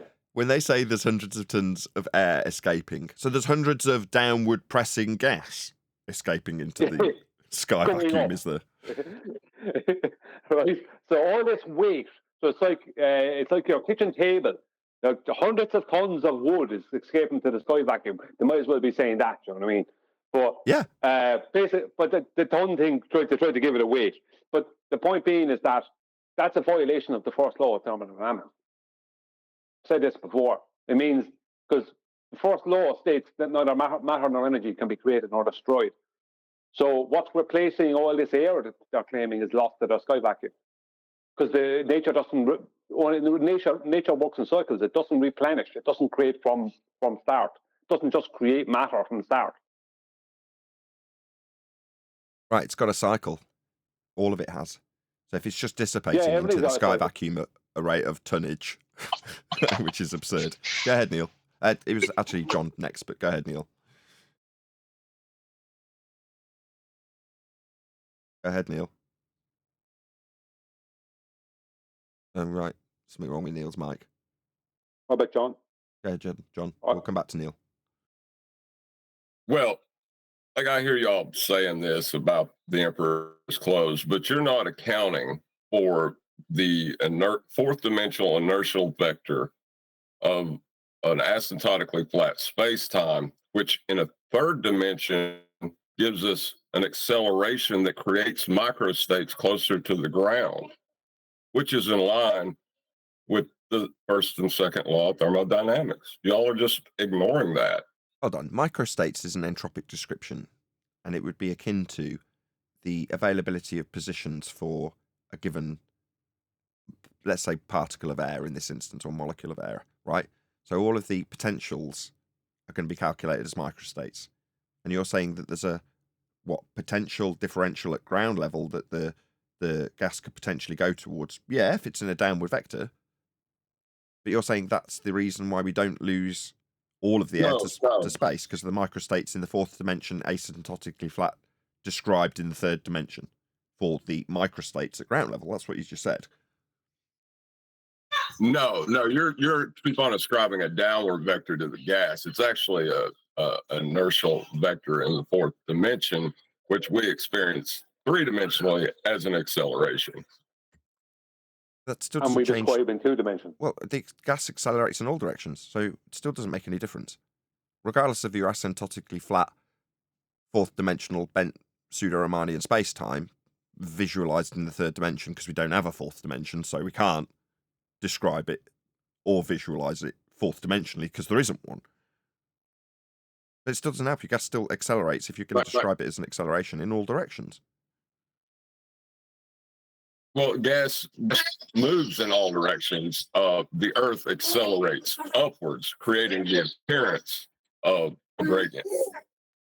But that only happens in the description in the fourth dimension that we're not experiencing and have to describe things three-dimensionally. So how can you say it's moving up if that's a fourth dimensional pseudo concept?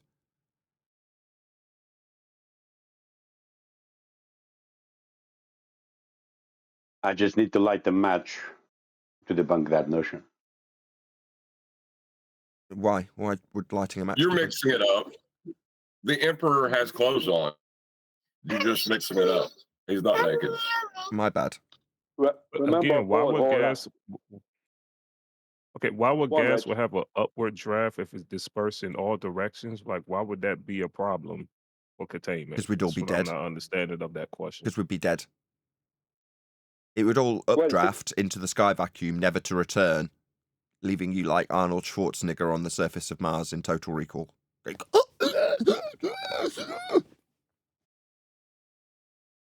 As I said, it does. It does go up. It always goes up at some point, but it always also flows down again. It's convection. You know, because we have a temperature gradient. That is the creation that's created by the sun, and that is the creation of the basically baseline of our pressure gradient. Now they don't want to deal with that. You know, that's why they don't learn about they don't ever learn about what they call to be their atmosphere. They don't learn about the actual, the actual atmos, the weather. They don't learn about any of that. They just assert gravity, right? That's 109 years out of date, and claim that's creating a pressure gradient. When even people like Sabine Hosselfelder is being corrected by people, and she's giving corrections on her own video saying that's wrong. You know what I mean? That is not the reason. They have no concept of what actually is happening in the real world because they're stuck in a paradigm. So that's why your man said to you, Nathan, there'll be a constant updraft. There is. It's called convection. Okay, John, I want to ask you. Sorry. John. Okay, now we are talking about the gravity and everything works together, right? So we maybe come back to all the questions. But gravity is a misunderstanding. They think that gravity is object in free fall, acceleration of free object in free fall. They are hijacking that's happening. Yeah, nobody's saying it's not happening. But can you describe, it has nothing to do with gravity at all. Or you just look at the clouds. You say we don't deny that it's not happening. What, things going down? What about clouds? Yeah, it's going down. Clouds? But it's not because of gravity. Really? Clouds are going down? You're missing my point. I'm saying rather than address their notion and agree with them that all things go to the ground because of gravity, you just point out something that doesn't. That's the end of that discussion. Because not all things go down. So to describe why all things go down 9.8 meters per second would be to agree that all things go down when they don't. Okay, that's a good point. But if you just talk about some objects that you are taking from the state that it should be in, and you're lifting it up, then it has downward acceleration that we have to take in, they say. But everybody have to think about, you have to have it inside of a vacuum chamber or something to say it's 9.8 second square downward acceleration.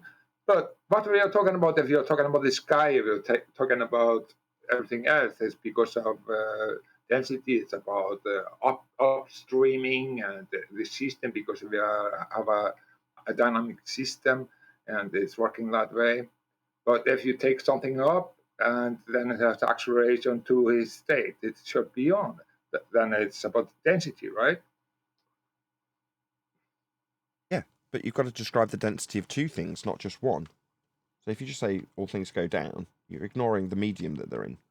And in terms of specific gravity, the only one that could actually be validated with the scientific method, then if you're going to describe that which goes down in a specific medium, they all have to be described as controls. The only thing you're going to vary is going to be the density of the medium, and the vector that you induce may not be down. In the case of Anthony Riley's egg experiment, the vector was up, not down. And the way he achieved it was to vary the density of the medium, keeping all things constant. Yeah. But exactly, and if you're talking about helium balloons, they're going up, for example. Yeah, exactly. It's because of density then. Well, in air. So when you say, again, it's just easier for us to just say the first thing. The helium balloon goes up. Does it? What's the medium that it's in? Yes. That is the pressure medium. What if I fill a chamber full of helium? Will a helium balloon go up in that? No. Why is it going up? Because in a chamber full of helium and only helium, will a helium balloon rise in a chamber full of helium? I don't know why I'm struggling to say helium. No, I don't know really where it will be. Hold on, Johnny. You're trying to. I know it's fair enough. You don't know. Fine. Brian's trying to give you the answer to exemplify the point. Go ahead, Brian. Yeah, the helium balloon in a chamber filled with helium will go down, just like an air-filled balloon in air will go down. The reason is its overall density is greater than the medium. Yeah, because of the balloon itself. It's not. It's no longer being overcome by the helium inside it in a medium of air. Is the point. So you've got to be specific about not only the item that you're giving a vector and describing a vector change, but also the medium specific to what you're demonstrating. In this case, I just need to change the medium to helium, and suddenly the principle of what a helium balloon, as a man-made example, can do, changes completely. Likewise, drop a basketball. Like basketball, it's probably easier for people to visualize if you just say basketball dropped through air versus basketball released from the bottom of a swimming pool. Yeah, exactly. Yeah. Same item, same everything, same overall density, different vector. Because it's different medium. So the IV is the medium. So the IV is the when you really want to get your mind blown. Just one sec, John. Sorry, John. Just one sec. Just let Johnny. I think Johnny wanted to get his last word in. Go ahead, John. No, I'm just thankful. Of course, I'm just saying that, because of the density of the balloon itself has a weight, and therefore it has more weight than the medium, and therefore it will fall down. Therefore, John is absolutely right about that. It should be obvious. No, not weight. Weight is only one specific solid in another specific medium, air. When you're going to describe it as weight, suddenly you're in a category error if you're trying to describe something that has already been categorized within this example. So within the example of buoyancy, you've already got something solid moving through air. That's what you will and do call weight. Oh, now we have a problem then. We have to talk about that just a little bit. Because the gummy and the balloon, it has more. What can you say? It has more material and more density than the gases that they're holding. Yeah, if the balloon is inside the same material, the gases, then of course it will go down because the whole thing, the balloon has more density, right? Yeah, the balloon than the air when it's replaced with helium. Yes. Go ahead, Brian. Yeah, just Johnny's waiting. Johnny, hold on. Just so you know, John's in the wings. Just so you know. Go ahead, Brian. Okay. Yeah. Johnny, you know a boat? You used to work on boats. A boat has the way they calculate whether a boat will float or sink, whatever, it's not just the design of it, but it's also its overall density in relation to the density of the water. When I say it. No, That's when we are talking about buoyancy, line right? as well. Hold on, Johnny. Just let him get to the end. Yeah. Go ahead, Brian. Yeah. Okay. That's also the plimsoll line as well. Tells you the overall density of the ship in relation to different waters, fresh water, salt water, different temperatures of water, things like that, right? The plimsoll line. So that's its overall density. So regardless of that, helium balloon, ship, or anvil has an overall density, and that has to be compared to the density of the medium. So an anvil, a blacksmith's anvil, will fall fast through the air and hit the ground. And if it hits you on the foot, it'll be sore.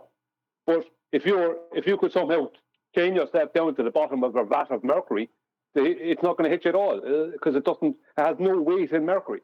I love so what you would say the anvil has weight, it doesn't have any in mercury, so weight doesn't exist. I love the Wile E. Coyote anvil falling through the Acme anvil. Yeah, Acme anvil, yeah. Okay, and then I have to say it's very, very hard to take in for people around. I think. Yes, it is. I know I have some weight. I can I know I weigh something. So I dropped the scale.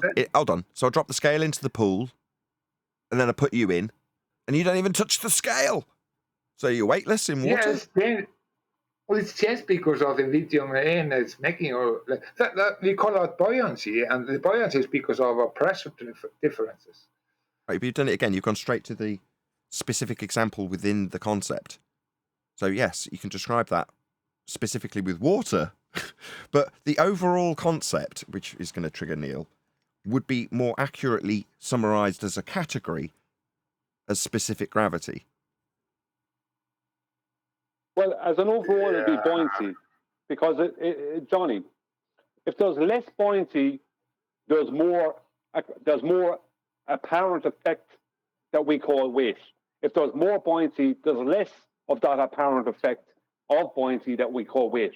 Weight is just an apparent effect. He's nearly there, Johnny. That's all. Weight is just an apparent effect of buoyancy.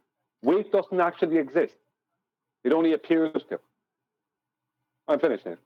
Okay, let Johnny respond. Okay, then my over answer. to John. My answer is then the more buoyancy, the more weight you can hold, and the less buoyancy, the less weight you will be able to hold against. There's a pressure differences, and it will sink if they don't have the ability and the buoyancy that it needs to hold the weight that's trying to bear it. Is I'm right about that? I think I'm absolutely right about that. You know, the more buoyancy, the more weight you can bear. Leave Refractor go because he's hanging around, and I'd say something about that in a minute, Nathan. Thanks. I was just going to say, after you get your mind wrapped around that, then you can look into colloidal suspension. That'll completely ruin all the ideas that you just want about that. You'll have to say that again, John. If that's in help, which it's not.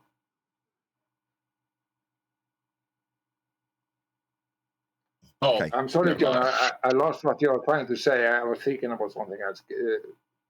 What were you trying to say? How rude. Sorry, do you want to just tell... Hold on, Johnny, just so we can round out with this. What did you used to do, Johnny, as a living? Specific to this subject, obviously. I'm sure you have more than one job. I have a multiple job. I have done so many things that will be boring to calculating. I thought you were a captain. Yeah, as a young man I was, but I'm getting older now, and I have a health issue. So I'm okay, not, Johnny, this is your life. That's not what I was fishing for. No pun intended.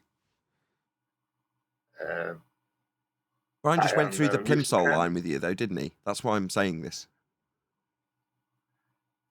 Yeah, I have a lot of experience. That I would say. I don't have to talk about me so much. I have a lot of understanding in physics and studying that. And I'm a musician, and I understand music and playing music. Alrighty then. For those who don't know, Johnny used to be the captain of a fishing boat, and he used to have to navigate.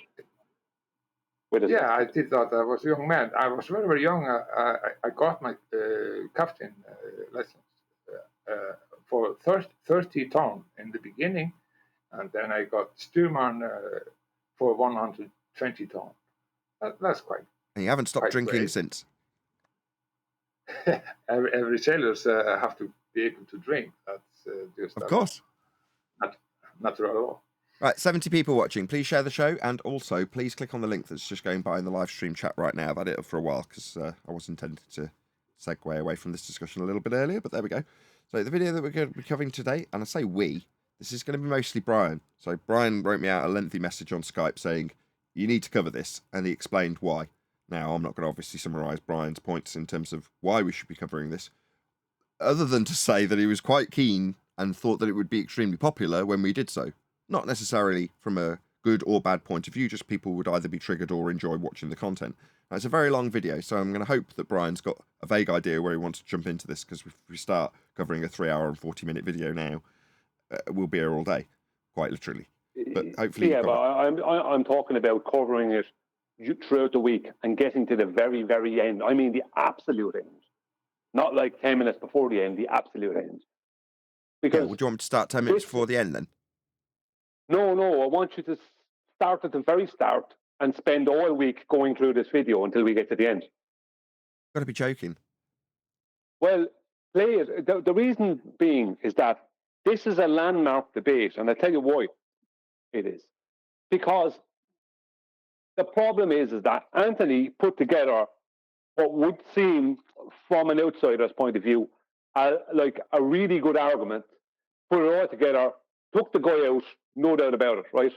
The baller didn't have a hope. The baller was, in my opinion, being fed. In my opinion, he's being fed, or was being fed. My opinion, he's dishonest and maybe a bit of a troll, I don't know. But the troll part doesn't matter. The point being is that the whole premise of the debate was, does air have weight? Now, what is weight? Has anyone actually proven weight exists as a force? No. The only thing that anyone ever proved, and this baller cements this, and every one of them cement it, is buoyancy exists. Because when they're cornered, truly cornered, they scream buoyancy. Why do they scream buoyancy? Because they can't prove that weight exists as a force. Because what is weight? And it's an apparent effect of buoyancy, not actually real. That's why the anvil goes down in air and has loads of weight, what claimed weight in air, but has no weight, claimed weight in Mercury. So where's the weight gone? It's purely buoyancy, and buoyancy is nothing but a density differential between the medium and objects and or substances that reside within it. Okay. And this is the thing in this debate. It was the one thing that wasn't asked. Prove weight exists as a force. And the whole debate would have changed. But I'm not saying it wasn't an enjoyable debate, but the whole debate went around in a big circle. Loads of gravity nonsense came into it and different things. And when something did creep in, when Anthony did ask a question and Flatside asked a question, put some stuff up on the screen towards the very, very end, the guy didn't know where to go, right? All he could do is reiterate buoyancy. But so what? Buoyancy then. Not weight, not a force you're calling weight, or some gravity force creating weight, which is a force in your paradigm. Just buoyancy. That's all you got. I mean, would the... We all sorry to just jump in at this very point, but I'm going to go to John. Hopefully I'll get his attention by saying this. In terms of describing buoyancy itself, one might argue that it has nothing to do with the, quote, shape of the Earth. However, I feel that there might be some link to the nature of our flat reality contained within buoyancy. What do you think, John?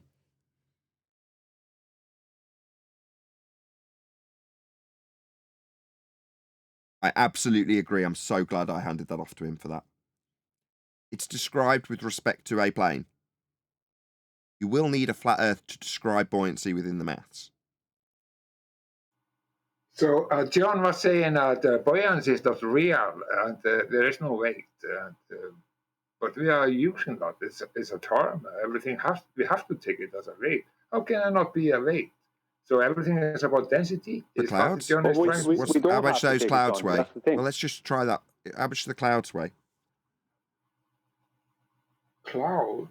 Yeah, everything's got a weight, right? Like you just said. It's split. Cloud is not solid. It's a split ring, and it's just a gas. That's what I asked. What does it weigh? Everything's got weight based on your statement. Well, we must accept this. It's true. Okay, so just give me a kilogram number for the clouds. Easy peasy, right? If you get it together and get it solid, absolutely you can get weight. And that's a cloud, is it? That sounds like an ice cube. Yeah, the ice crystal inside the cloud. You're mishearing my question. I'm not asking for the weight of hail. I'm asking for the weight of the cloud. The cloud is... Why is the cloud up there? Because it boils of this principle that we must have weight. No, it's one extrapolation from the principle of buoyancy. It's a way to describe one action of one medium with one phase moving through it. It's very limited. It's not to say that that principle, if used correctly, that's weight, doesn't stand true. It does. You can also rearrange it slightly and call it newtons, and it'll still work. But it doesn't apply to everything. It's not a law of nature. But they've tried to turn it into one and call it gravity. Not everything goes down. That's how this trick works. All right, so laws of nature are ways of describing that which occurs always. So if I need everything to always go down, if I just describe stuff going down as a law of nature, Bob's your uncle. Law of nature, things go down. No, it's the other way around. You start by observing that which occurs always, and then you attempt to describe it.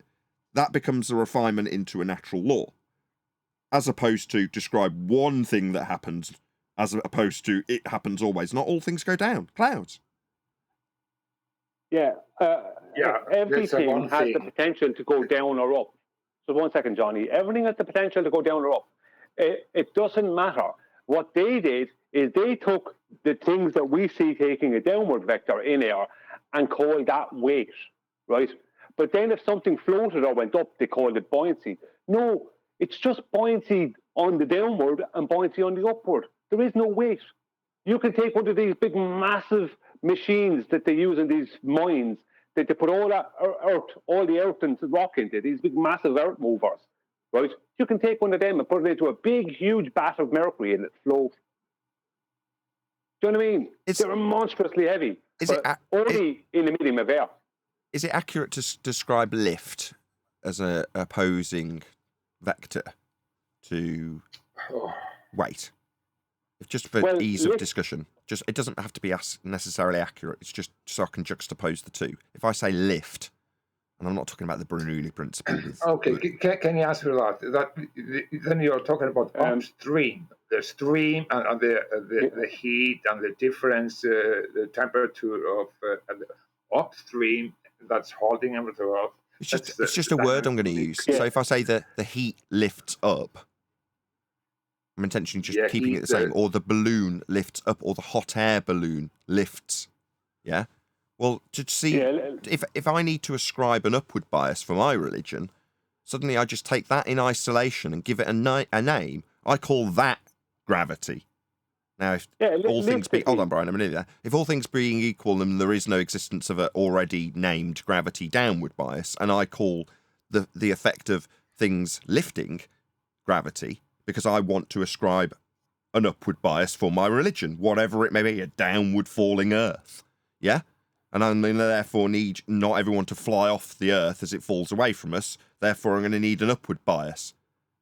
So therefore, I just describe something that is principally accurately described within buoyancy, but give that a title. Not weight, but lift. So I'll call it lift. Isolate it from the rest of the effects, that's buoyancy, and then give it a new title within the religion. Navity. With an N. Yeah. Liftity. You could call it Liftity, exactly. But it suddenly changes. I'm nearly at the end. But the point in doing so would be to ignore the bits that go down in favour of ascribing the description of a natural law to the fact that all things go up, keeping us cemented on the ground when it's falling away from us. Or whatever I need to do. That sounds wrong now I've said it. It doesn't matter. The point is, for whatever reason I need to have an always in effect law of nature of up, things always going up. Look at the clouds, look at the hot air balloons, look at the balloons, look at the sun and the moon. Everything goes up. It's just a law of nature. If I isolate a principle within a law of nature, that's buoyancy, a second order effect of entropy, hence I'm calling it a law of nature, and then just say, ignore all the rest of it and just call this bit a law. Well, they've done that for weight. So you come to the conclusion, well, we do have weight. Why would we ignore it? Well, what about all the stuff that doesn't do that? Suddenly it doesn't hold true as a law of nature called gravity. Because it isn't. I'm done now, Brian. Go ahead. No, I think Hold on, Johnny. Hold on, Johnny. Sorry, Johnny. We're responding to you. Go ahead, Brian. Yeah, I see exactly where you're going with that, and I'll try and make it easier. If we call everything that goes up weight and everything that goes down buoyancy, we'd be just as incorrect, equally as incorrect as calling everything that goes down weight and everything that goes up buoyancy. Because none of it is weight. So look at that balloon. It must have loads of weight the way it's going up. Oh, it's going down. It's loads of buoyancy. Do you know what I mean? That's just as incorrect as saying that it must be going down because it has weight and going up because it has buoyancy. No, it just has buoyancy. You know, different degrees of buoyancy. You know what I mean? That's it. And there's multiple aspects that can change that. You can change the phase of the item with a temperature or a pressure change potentially, and that could alter the vector that it currently falls through or rises through. The motion can change with phase change. So there's a multitude of different things that can alter what state something's in, therefore how it will behave in a description of buoyancy. Now, if you've got water always goes down and I point at the cloud, suddenly there's a massive contradiction in giving things weight. Yeah, you take a hot Also, go on, John. Also, I was just going to say, this is like 2 steps down from what gas does, which is fill space, at which point everything else is not needed. Gas fills space. Yep. Don't need gravity. Why are Don't need to debunk it, don't need to address it, don't need it, full stop, because gas fills space. The only reason they've got a gravity is because they've got a space for gas to fill and it isn't filling it. So they give you gravity. That's the only reason it exists. Does it alter that gas fills space? No, it does not. John's absolutely right. Gas fills space. We don't need the gravity argument. Yeah, but I have to point out just a few points. I'm not a disagree, absolutely not. I just want to we take in all the aspects of everything, so we can see the big picture. But I'm talking about there's a multiple reasons I think is happening. It's not only one thing or this thing or so on. Yeah, you have to take in the whole picture. Indeed. And Johnny, we're only focusing on why things go up and why things go down. And the only way to describe that's all buoyancy. The thing goes down because it doesn't have enough buoyancy. The thing goes up because it has enough. Things goes up because it has more buoyancy than it needs. The thing stays stationary because it has adequate buoyancy. It doesn't have too much or too little. So a helium balloon has too much buoyancy. That's why it's going up. Whereas an air-filled balloon doesn't have enough buoyancy, so it's going down. But a balloon half filled with air and half filled with helium would sit in the middle of the room because it has just the adequate amount of buoyancy. Okay, Brian, I just took my boss son to work, and he's hearing everything. Okay. And he said to me, "How can you say gas has no weight if sulfur hexafluoride is heavier?" And I'm trying to explain to him that there is weight. No, it's right. Not it's heavier. just how do I explain that? Let me explain it to you. Give me a second. Sulfur hexafluoride is the most dense gas we know of. It's a man-made gas. It has, in concentration, it will displace air, right? And it'll flow downwards, right, when it's displacing air. Right? If there's a more dense gas than sulfur hexafluoride, if there was, it would displace the sulfur hexafluoride. Sulfur hexafluoride, right, the reason they must have a top on the container, is because it's going to diffuse into the air. That means it's going to go up, right? So if it has weight, that's something that doesn't exist, right? Your son or whoever will have to prove weight exists to begin with. How come sulfur hexafluoride is going up? Weight is not up unless he's claiming up weight. He has to understand gases and diffusion. Get out of the heliocentric mindset and learn about gases, diffusion, entropy. This is what he needs to learn about if he wants to make an argument. Hold on, Neil. That's what I told him. Hold on, but he's Neil. saying the word is just gravity. Yes. Sorry. So if you've got a tank, you can displace the air if you pump sulfur hexafluoride in and force out the air that was currently in that available volume. So in a fish tank, it's at equilibrium with the rest of the air. That is to say that the air around the fish tank is the same pressure and everything else, quantities of air within it, gases, are all equal. Then you force out the air and force in the sulfur hexafluoride. Now, for a easy to understand visualization of what's occurring, you have all of the sulfur hexafluoride still bouncing in all directions in the fish tank. But it's presented with containment on 3 sides, or 4 sides, or 5 sides, You're right. if you want to keep the bomb. You're right about that. Thank you. Thank you. Thank you. Thank you. Thank you. So you force the air out that was at equal pressure with the surrounding air and replace it with sulfur hexafluoride contained on 5 sides. And at the start of the demonstration, on top, you have a piece of cardboard in that example that your son's referring to. So when you remove the cardboard top, what you then have, by visual metaphor, although this isn't strictly accurate, larger bowling ball size, by equivalent, particles of gas bouncing around in all directions, trying to make their way through the gaps in the existing pressure of the air. And temporarily, they're not immediately dispersing because there isn't just gaps. The surrounding air above the sulfur hexafluoride is still occupied by existing gas. So it has to make its way through the gaps when it travels in all directions.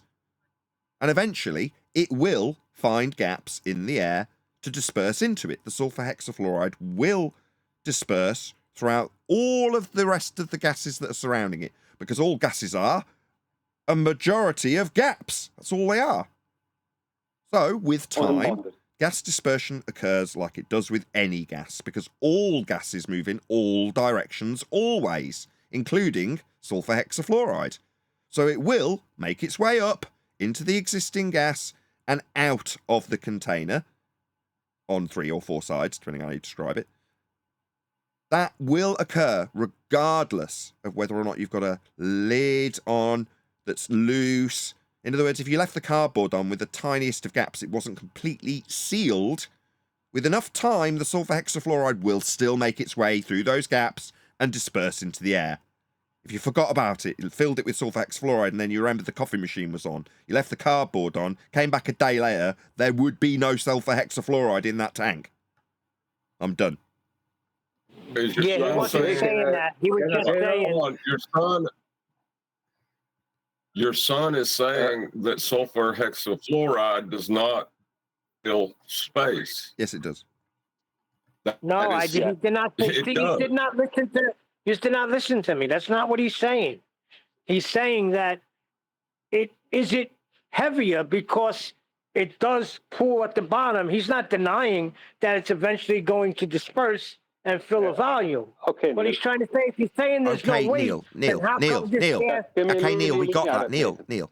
So ask him what the weight of one of the sulfur hexafluoride particles that's going up, if he understands that it's dispersing and will eventually fill the space, all of it, then ask him how much one that's going up weighs. Also, Neil, ask him if we removed all the air in the room and just had sulfur hexafluoride and then took the top off the container, had a container of sulfur hexafluoride and removed all the air and took the top off the container, would the sulfur hexafluoride go down to the floor, or would it fill the available volume? It would rapidly decompress if you had sulfur hexafluoride in a vacuum, in a sealed container in a vacuum, and you removed the barrier between the sulfur hexafluoride and the vacuum, then you would have rapid decompression of sulfur hexafluoride in all directions. Yes, exactly. Because the reason that sulfur hexafluoride or carbon dioxide, will sit closer to the floor in concentration, or will stay in a container without a top on it for a short while in concentration, is because of the more dense a gas is, that means per centimeter cubed, the bigger the molecules are, the more density of matter is there within centimeter cubed, if you as a calculation. But the more dense a gas is, the slower it diffuses. So carbon dioxide will diffuse a lot slower into air than carbon monoxide. Carbon monoxide will diffuse, because it's less dense than air, will diffuse into the air much faster. It's how they came to calculating the density of gases, is their diffusion rate. But what's a diffusion? What is diffusion? It means all the molecules of sulfur hexafluoride, right, diffusing, becoming part of the overall air within the room.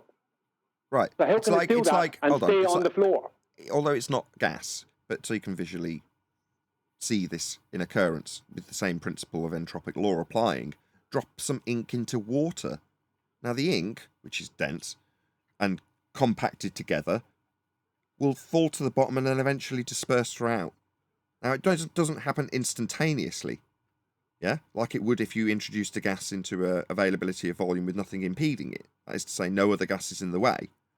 Then that's instantaneous dispersion, because there's nothing impeding it. It will just carry on at the speed of whatever the particles are, past the barrier that's no longer there, and they'll just continue until they hit something. And all of it will do that instantly. But in the case of the ink, by example, though it's liquid, you can imagine seeing it slowly disperse throughout the existing liquid. Same thing with gas. No different. It still disperses, though. Doesn't make any difference that it's described as more dense gas or described as heavier inaccurately. It isn't. Just gas. Just does exactly the same as every other gas. I think it's my turn now, because I have been waiting very, very long. I will just go ahead, Johnny. Go on, because otherwise you'll rumpus everyone. Yeah, I'm not talking about the heaviest gases that you can think of. I'm just go to the water, the state of water, that's solid, liquid, or gas, right? So we can find more about it. We can water vapor that you cannot see, that's around you, surrounding around you. What are we talking about? We are talking about different gases in a different elevation and different pressure and so on and so on. It's changing. So it's from one state to other state, the same material that we call water, changing to gases. And you were talking about the cloud. We are also talking about snow and rain, and all of that has different densities, and therefore it will also fall down. And then you also have to take in the downward bias. That is absolutely that you have to take it. Maybe you don't like it, but it is. The Earth is negative, and everything above the Earth is positive. Is it? Yeah, that's a big mad claim, Johnny. Away with that nonsense. Don't mind that. Let's not get sidetracked by that. The higher you get, the more positive that's not true, Johnny. interaction of electron you will get. It's not true, Johnny. I'm not going into all that dielectric acceleration now. Neil, just for your son, and just so for the audience, the difference is, even though Nathan used ink into water as a visual explanation of diffusion, because you won't see that with gases so much, unless, most gases don't have color, the other one does, like bromine in concentration. If you take, I think it's liquid carbon dioxide and liquid hydrogen, if you put the two of them into a container as liquids, they won't mix. Because some John, are you hand waving? I'm saying just stop talking about something else. Johnny, you're causing audio chaos. We heard your point. There's a triple state. Okay, we got that. Johnny, what else do you need to add? Because so far, all you've tried to do is segue into ether. That's all you've done. But wow. Dielectric acceleration is what you want to segue into. We're focusing today on 3, not the 5. Dielectric acceleration might be for another day. Dielectric acceleration is destroyed by the fact that weight doesn't exist. Anyway, let's get back to what I was talking about. Liquid carbon dioxide and liquid hydrogen, if I remember correctly, won't mix like oil and water won't mix, because water is polar and oil is non-polar. I think that's how it's described. The same with liquid carbon dioxide and liquid hydrogen, right? I think it's those two, right? But as gases, they will mix no bother. So everything, right, as a gas, all gases mix. There's no gases that don't because they're unbonded. The only things that don't mix, the only fluids that don't mix are all liquids.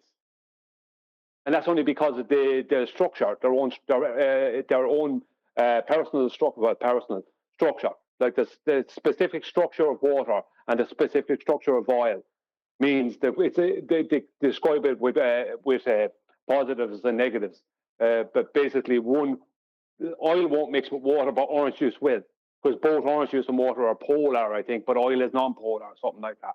And the same is true for liquid carbon dioxide and liquid hydrogen, if I remember correctly. But it doesn't matter because there's two gases that are liquid, that once they become as a liquid, they won't mix. But as gases, they will. So all gases will diffuse into all other gases. So it's impossible for one layer of gas to stay underneath another layer of gas. That just won't happen. It'll only, in concentration, will appear like that for a small while. But in a short while, it will all just mix in, become one amalgamated concentration. Exactly. And entropic law still applies if you try to force water and oil to mix. You're still going to have entropic effects taking place as they separate into their individual densities as mediums, separate from one another. Again, yes, still falls well and truly in line with entropic law. But as John has pointed out, and I'm going to reiterate now, gas fills space. This entire discussion hinges on us whistling past the graveyard, basically. Go ahead, John. Yep. Gas fills space. That is not a description of a downward vector in any medium. Gas fills space, not a downward vector. Your son's point is moot. Okay. Exactly. We're now a full hour into this live stream, and we haven't even touched this flat-sword video that you want to spend a prolonged period of time on, Brian. So I'm going to start it's all based on this, what we're talking about now. It all comes in. But that's a hell of an intro. You know what I mean? Yeah, brilliant intro, though. Super brilliant intro. Indeed. No, I'm not saying it weren't worthy. I saw Anthony sent me some photos of what he did today. He's going to be tired tomorrow and stuff. That's for sure. It's been a 3-day project. It's been a 3-day project on my shoulders, my back, my everything's sore at the minute because I've been using muscles that I've not used for many years. My God. Just don't start digging out fence posts yourself because you need to get younger people to do it. Once you get beyond a certain age, it's very difficult to bend down. How far do you want me to go? I think it starts very close to the start, so within a couple of minutes. But I didn't hear the exact very start first minute, but within a couple of minutes it starts. I'm actually stupid. Well, people just flat earth. Go back a little bit, Nathan. Go back maybe a minute or so, please. This is the first time we've really got a chance to really speak. Am I right in thinking that the only knowledge of me that you've got is through your Superman channels, like your superhero channels? Yeah. So that would be accurate, yes. You think then that I'm stupid, that I don't understand science, that I deny science. You think all the things that you get told about me are actually true, correct? Yeah, unfortunately. Really? Have you never been inclined to speak to me to see whether I am actually stupid? Well, people just... flat earthers, Is this flat earthers what? Well, it's just people have negative things to say about flat earthers. So you think that all flat... Do you actually think that all flat earthers are stupid? That's what I've been told, yeah. Have you ever spoke to a flat earther before, other than me today? I've spoken to Flatside. More than once? Yes. Okay. PJ as well. PJ, Crookshank or whatever. So do you think that Flatzoid is stupid? I can see how he... I can imagine being quite hypocritical describing flat earthers as stupid when a single sentence takes more than 30 seconds. Yeah. This is a typical baller. Typical baller. Flat earthers are stupid. Yes, I take 30 seconds to say a sentence, or I take 30 years to realise that gravity is not a force, even within my own paradigm. Do you know what I mean? Typical baller, but we're stupid. All of us. Thinks he's smart? So, in other words, you think I'm stupid? In case you didn't realise, and now did when Flatsoid spoke, this video is running at 1 1/4 speed, and it was still that painful to listen to. Yeah, I'm sorry. You better be. Wow. No hard feelings, though. Is it possible that you might be ignorant, given that you've not spoke to me before, and this is literally the first time? I mean, I know we had a couple of one-liners the other day, but this is the first conversation. Is it possible, do you think, that you might be ignorant, and what you're being told by other people is just a hate slur because you have to ridicule flat earthers, regardless of whether they're right or not? Well, because we have because they've physicists and scientists and all that have been studying this subject for Appeal to authority fallacy. many years. Subject? Yeah, it's wrong subject. And they've all come to... We should really qualify these things. So, physics, science, scientists deal with the physical and natural world exclusively dealt with by the scientific method. That is cause and effect reasoning based on physical phenomena. Now, the shape of the Earth, incorrectly described in that phraseology, isn't the realm of cause and effect. So what is question? It's not a scientific endeavour. The same conclusion that the Earth must be a globe. It's kind of hard to believe anything different. Right. Well, what about the fact that that globe that they came to the conclusion of was inferred after taking measurements of a flat plane? Sure. Did you go beyond high school with physics or science? No. Did you finish high school? Yes, I did. Did you go to college or university for anything? No. Okay. All right, so we're brought here today because... I don't see the relevance about that. We'll see if Anthony Riley takes it somewhere, but does it matter? Correct me if I'm wrong, but you believe that the air that we breathe is pressing down on us with weight. You think atmosphere... Was that a backhanded personal attack from Anthony Riley? I don't know. It didn't seem to really matter what him bringing up the guy's education. You can. Anthony's good at doing that. No offense to you, Anthony, if you're listening, but you can infer or leave the audience in this case to infer that right, you haven't got a higher than high school education. Okay, moving on. You don't have to say anything, but it sounds like a backhanded insult. He was absolutely doing that. It's very pressure. Yeah, I don't like that because ballers all have tried to do that for years. That's where I was going. That's why I said, does it matter? It's like, okay, well, have I got more than a high school education? Some would say no. I studied performing arts and technical theatre at college. It's like doing art or something to some people. But does it matter? Is it any way relevant to what I know about the nature of the reality that we face ourselves debating? No, it doesn't have any relevance because there is no further education in flat Earth, is there?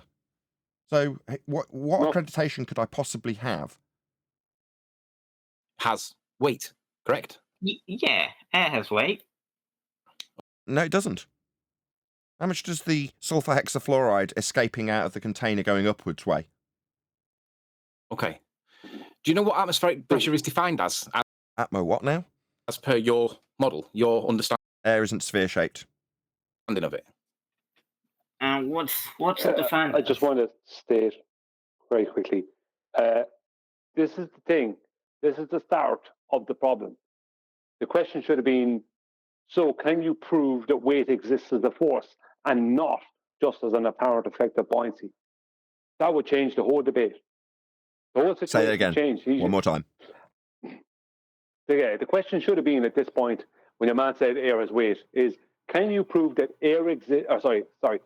Can you prove that weight exists as a force and not just an apparent effect of buoyancy? that would have changed everything. If you have a different temperature of water, but that we're not asking you that, then John. you will have a difference. Then you will have a force. Absolutely. No, I'm not asking you. I'm not asking you that, John. Yeah, so that's the question they didn't cover. One more time, Brian. Yeah, I'll say it again. The question that wasn't asked at this point by Anthony was, can you, when he said air has weight, he didn't ask him, can you prove that weight exists as a force and not just as an apparent effect of buoyancy? Because the whole thing changes at that point. Because he can't lean on buoyancy then every time he needs it. You know, I'm sorry, Brian, it's a malformed question. Brian, it's a malformed question. It's not a malformed question, Johnny. It's absolutely spot on. Once again, you're wrong there. How can I be wrong? I cannot see how wrong I am. Why is it a malformed question? It's a malformed question because there are differences. We are talking about pressure. We are talking about different temperature of the air. About weight, Johnny, and its existence. And the vapor will make a pressure and a force. But we're not. Therefore, I'm right. That's not what we're talking about. Wrong no, we're talking about weight. Just weight. Yeah, but it will. If you will pressure everything, then you will get the weight. Sorry, that's pressure. If it's going in all directions, then you will not get the weight. You're hijacking this point, and you're wrong. Can you stop? No, we're just talking about weight because they're going to ascribe it to a force called gravity. So, rather than having the segue, like calling the horizon rather than Earth curve, as their claim suggests it should be, they're calling gravity weight. That's what they're doing. Brian spotted the trick and said, let's cut out the gravity bit. Can you ascribe a force to weight or not? Is it not just a second-order effect of buoyancy? Now, if you're going to say we've got weight as a downward force, well, no, it's a description within buoyancy. Show me the weight as a force. You, in the same time you get pressure, you can get a weight. And I'm having this conversation with Johnny. It seems like almost Johnny's the one that should be having this really cogent conversation that Brian's worked really hard on. I'm now having the conversation with you, Johnny, and you're adding nothing. He's trying to say that pressure will give you weight. Like gas pressure. Will give you weight. I dealt with this 25 seconds ago, and I'm going to get annoyed with you real quick. That's pressure, isn't it? No, we're talking about weight. Like you were trying to focus on 25 minutes ago, Johnny. Now you want to go to the pressure that we're not focused on. Now we are focused on it. It just seems like you're trying to hijack this point. Why are you trying to take this off the rails, Johnny? What's going on? Just if you press on the scale. That's not what I asked. It will measure the I didn't ask that. I'm saying why 25 minutes ago you only wanted to talk about weight. Now we are talking about our opponent's use of weight with a force. Now you're rumpusing me. You're derailing this point, Johnny. And I want to know why you're derailing the point.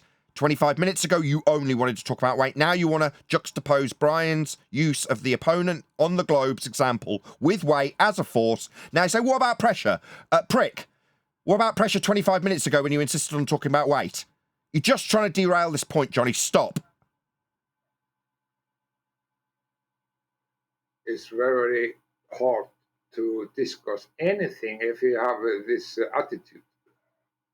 No, we've got to focus. Where you're wrong. We've got to focus. 25 minutes ago, it was you being awkward and not wanting to take the conversation into all the other effects that give you things like pressure with upward biases for gases. You only wanted to talk about the downward bias, and I had to take you to clouds to get you away from it. Now you do want to talk about the pressure that's going to be exerted on a container by a gas that goes up. Why didn't you want to do that 25 minutes ago? Well, because it wasn't what we wanted to do. So you tried to hijack that point. Now, I gave you a bit of validity then. Now you're doing it again in the opposite way.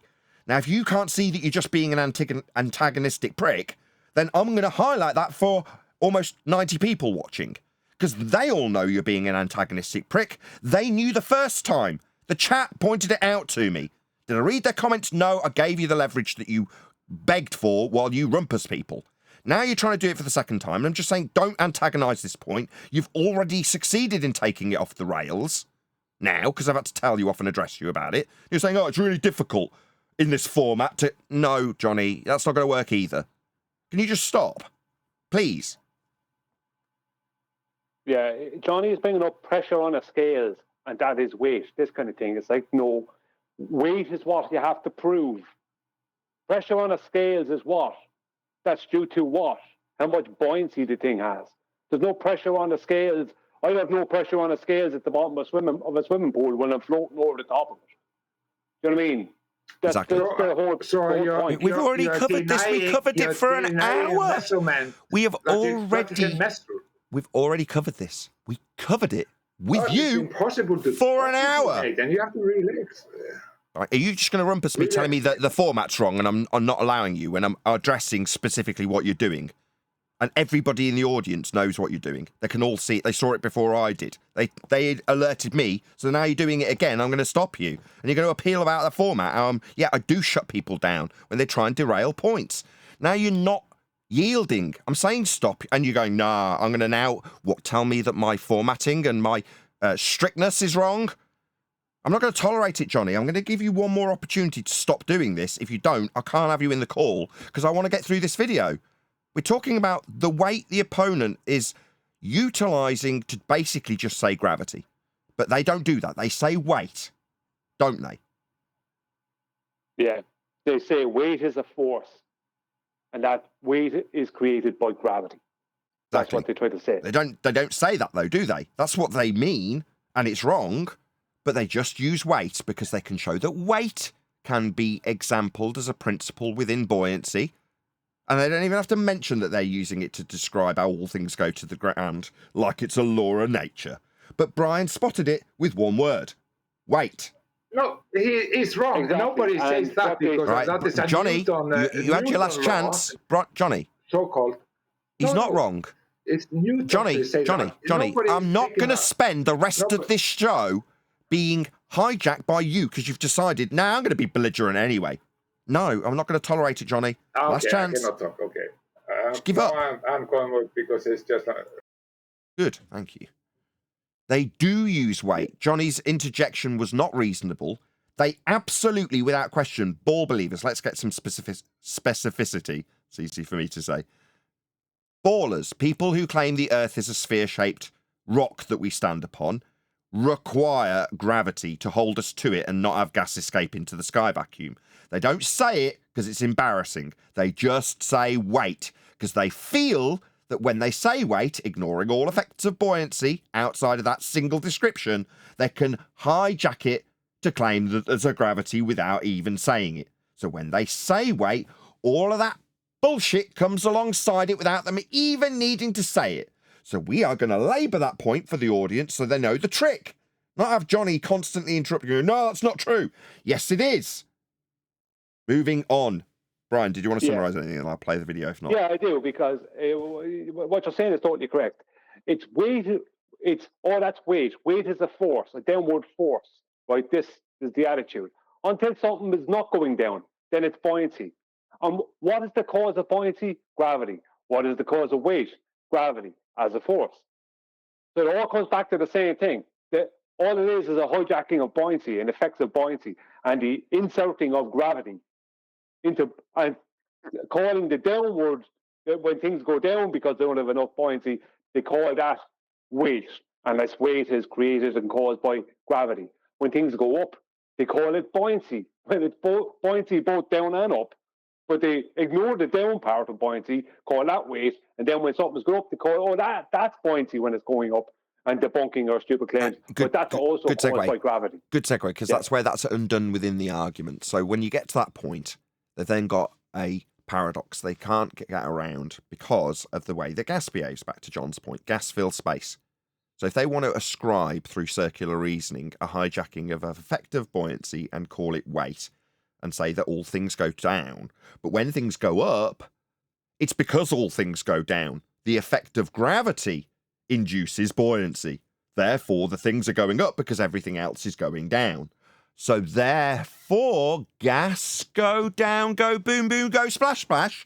No, it doesn't.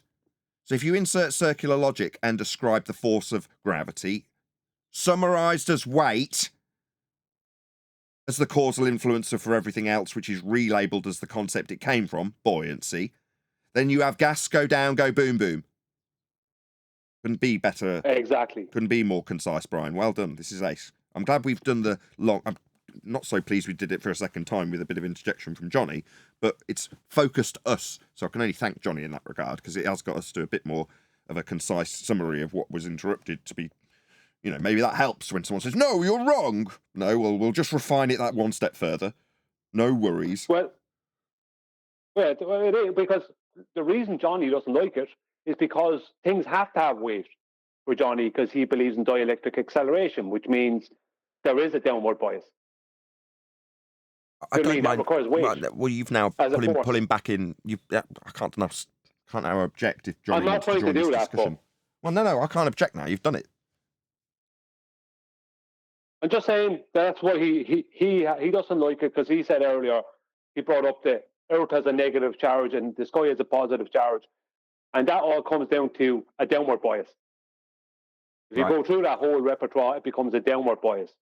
And they need a downward bias. They need weight to exist, same as the ballers need weight to exist. It has the exact same problem, though, doesn't it? So if we ascribe dielectric acceleration rather than weight, oh, what's that? Positive charge make gas go down, go boom, boom, go splash, splash. No. It has exactly the same problem. Yep. Right, now we can move on. Excellent. Just yes or no. If it's no, we can look it up. But if it's yes, then we can just agree and move on. No, then. I don't. Your model tells us that atmospheric pressure is the weight of a column of air pressing down on you directly above you. That's what it tells us. Do you agree that's how it's defined? Do you agree that's how it's defined, or do we need to check it to make sure that I'm not lying? That is what you're saying pressure is defined as?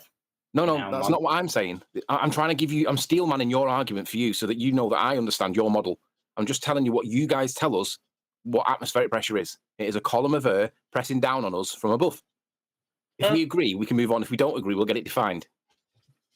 Yeah, I think, by the way. Gas go down, go boom, boom, go splash, splash. Kudos, Sleeping Warrior, for leading in. Are you running this at like speed or something? Yes, I have no choice. You're gonna have to get used to Sleeping Warrior and Flatsoid talking at a rate, because otherwise you have to spend a significant amount of time listening. I'll just get to the end of the sentence. To the other guy, take his time. I think that's true. Okay, I'm not persuaded that you're convinced that that's the definition. We might need a definition. Flatsoid, would you mind? Just go to Google and just type in atmospheric pressure and then definition. And then let's just see what... Because we can pick one that Luch agrees with or one that he's happy with, because I'm not persuaded that you're convinced that that's what it is, and I don't want to feed you with words for you to not be absolutely certain. I'll have a look at that. So Anthony Riley, man, props to him. This is a textbook example of the Socratic method and forcing your opponent to go through those steps. Just brilliant. Disagree, and then we can see why we disagree and see what science supports or disputes it. Okay. Because if we can agree and agree and agree, eventually we're going to disagree, and then we can narrow it down to the point where we can establish one of us is right or one of us is wrong. So let's see what he's got.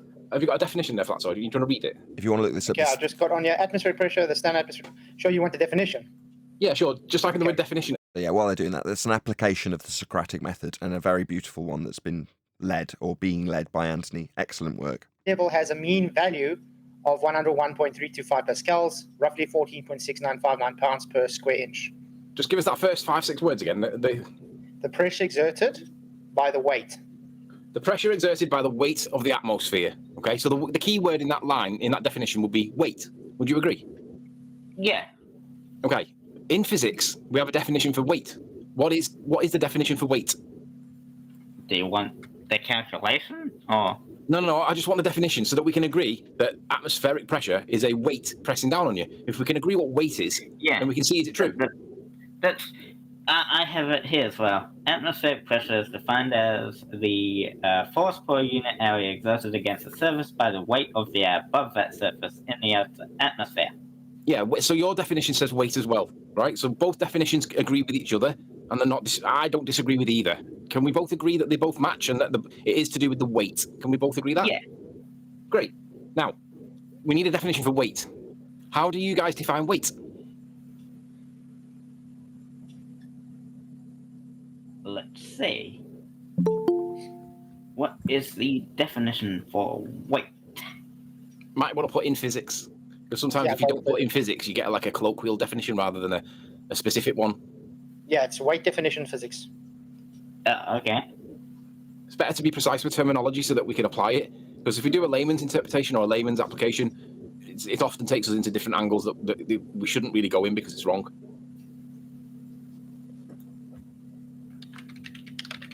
It says weight is defined as the force exerted on an object due to the acceleration of gravity. Okay, so there's two key words there, force and the acceleration due to gravity. Would you agree that they're the two key words? Yeah. Yeah. Well, what I'm going to do, we all know that gravity is not a force. We all know that gravity is the curvature of space-time, and it causes an optical phenomenon akin to refraction. It's demonstrated with the Eddington observation and scientifically demonstrated with LIGO. But for this conversation, I'm going to give you that gravity is a force. You can have it. You can have Newtonian gravitation, even though it's not current anymore and it's been superseded. I'm going to give it you. So just for this conversation, gravity is a force, okay? Good. That was John. Did he just say scientific? Did he just give them science for gravity just then? It sounded like he did. He also gave him gravity as a force. Now, you'll understand why he did it, but this is my whole point. All of this that's going to go on for the next 3 hours, entertaining and all that it was. And Anthony, in fairness, was completely ace and on the ball. But the problem was he was arguing with someone while also giving them weight as a force. So they're always like arguing with people back in the oil man days and referring to the curve calculator. The more you refer to the curve calculator, the more you're on a ball, the more it suits them. Take away this proof that weight is a force and not just an apparent effect of buoyancy. They can't, because when they're cornered, they must claim buoyancy. When it comes to the time proving weight time, they scream buoyancy, because that's what they have to do. So this is my critique. My main critique of the whole thing is that the whole thing would have been even more smooth for Anthony if he had started on that, because the guy can't prove that. All he can do is come up with buoyancy. That's all he can come up with, and he will. Sorry for the long-winded comment. No, that's like you say. The next 3 hours are spent doing much of a muchness in terms of what the debate is. Now, I haven't listened to all of it, but I did dip in throughout the entirety of this debate. And at one stage, he has to... I gave Anthony a lot of props because he held him to task slightly shortly after this, maybe half an hour later down the line, when the guy just invents a definition for entropy, adjusts it so that it's just a concept. And Anthony calls him on it and says, well, let's see that. And he doesn't let go. He's like a dog with a rag in its mouth. He will not let go of it.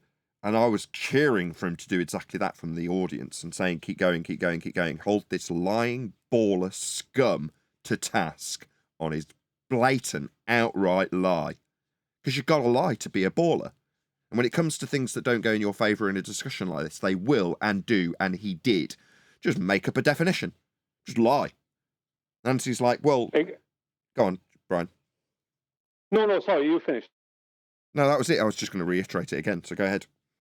No, I was just saying that I was 100% behind Anthony was doing that, and I knew he was I just knew there's no way Anthony's letting that go. Anthony knew the guy was lying.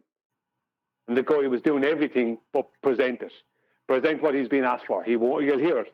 He won't present it. And he never presents it. Because he is a lie. Because you know why? Because what that guy is doing is he's speaking slow and taking his time behind his words. I don't believe that it's because he can't speak at a more normal rate. I think it's because he's getting fed what to ask, how to deal with things. That's what and taking his time deciding on how he's going to respond, because he knows he's cornered at times, blah, blah, blah. John, what do you think about his style to say, I give you that, I give you this, and he's maybe talking like a layer advocate for something. He has a specific style, and he's Anthony saying does. that all the time. Every time Anthony Rayleigh is talking, he's always talk about, okay, I give you that, I give you that. You can get, I give you everything about that. The gravity is real, and everything's real, and then he's go on a ramp on this and that. What do you think about that style? That's just Anthony's nature, because he's a trained solicitor. So in terms of when you're going back and forth before court, you'll be giving your opponent certain concessions, and there's a very matter-of-fact way when you just say, yeah, that's a win for you, when you're of that ilk. Anthony is of that ilk. So to progress the discussion, if there's something that he sees as reasonable to concede in all instances, because he's been through this palaver quite a number of times, I assure you, he'll just do it immediately. So in the case of giving them a force of Newtonian gravity, with a disclaimer that it's 108 years out of date, I might add, he does that for brevity and to move on quickly. Yeah, I mean, it can be confusing. It can be confusing for everybody listening. I agree. Yeah, you go. I totally agree. Let's just get this in the bud. Go Yeah, directly I agree. On the point. I agree. I heard your point the first time. I should have just agreed as well, rather than disagreeing. I also agree with you, and I've had it out with Anthony on numerous occasions, which is to say, why are you conceding this? That's terrible. And over time, he has convinced me of his methodology. I've watched it in action enough times to know that there's a legitimization he can offer later down the line when he achieves his ends. And you go, oh yeah, that seems moot now. Yeah, it was. But at this point, when you just see it as a concession Anthony's giving up, it seems worse than it is. But it doesn't change Anthony Riley's style. This is a set piece for Anthony. Yeah, if it was a game of chess, but I was just pointing it out as I was just going to say, I don't disagree. Agree with how he's doing it. What he's doing is tying his hands behind his back, putting on a blindfold, and still fighting. Yes, that is another aspect of it. He's saying, strip me naked, take my sword away, and I'll still win. That's what he's doing by doing that. That is another aspect to it. Yes, that's correct. It's kind of a show of confidence. What if we put it onto a chessboard? He's sacrificing a major piece. Yeah.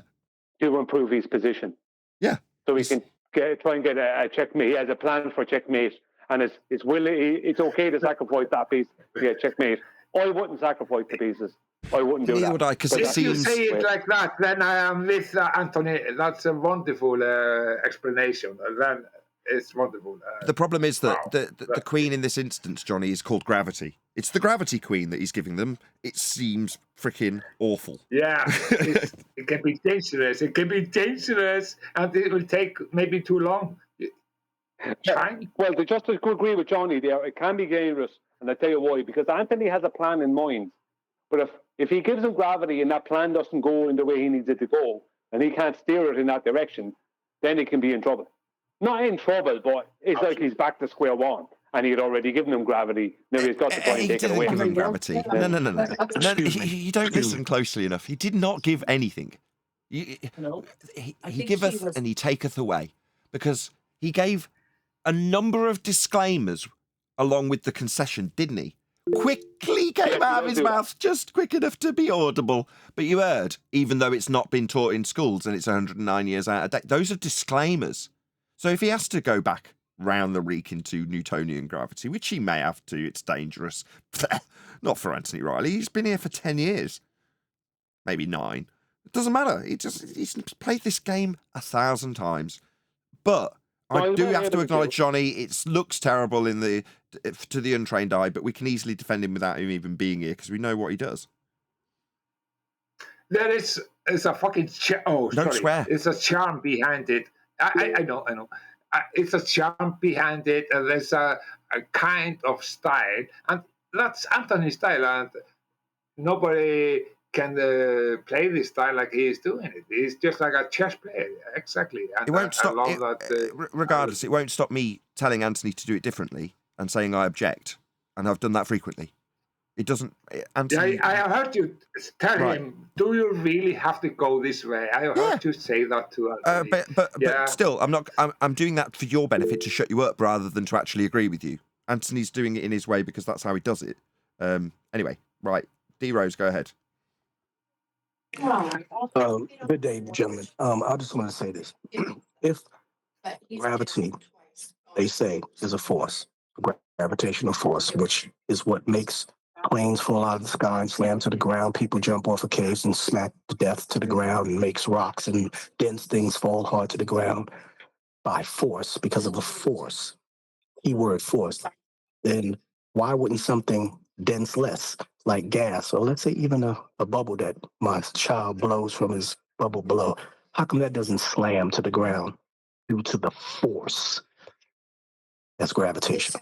That's where they look the stupidest. Or why doesn't the helium gas be, compressed or pushed down, being that force is something that makes something, the downward bias being a force. That's the case. Or is the fact of the matter is that those things that which are dense. Stop.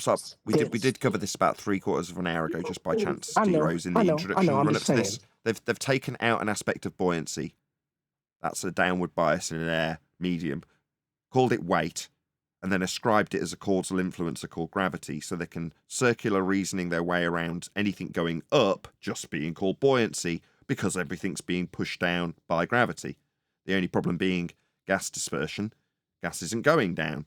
But what Anthony Riley's done in this example, just to get us back onto the video, is take the guy to the explanation of the atmospheric pressure that's induced by homogeneous layers in their description, with weight being the specific word that's focused on, like it was described in the intro by Brian, even though it took an hour.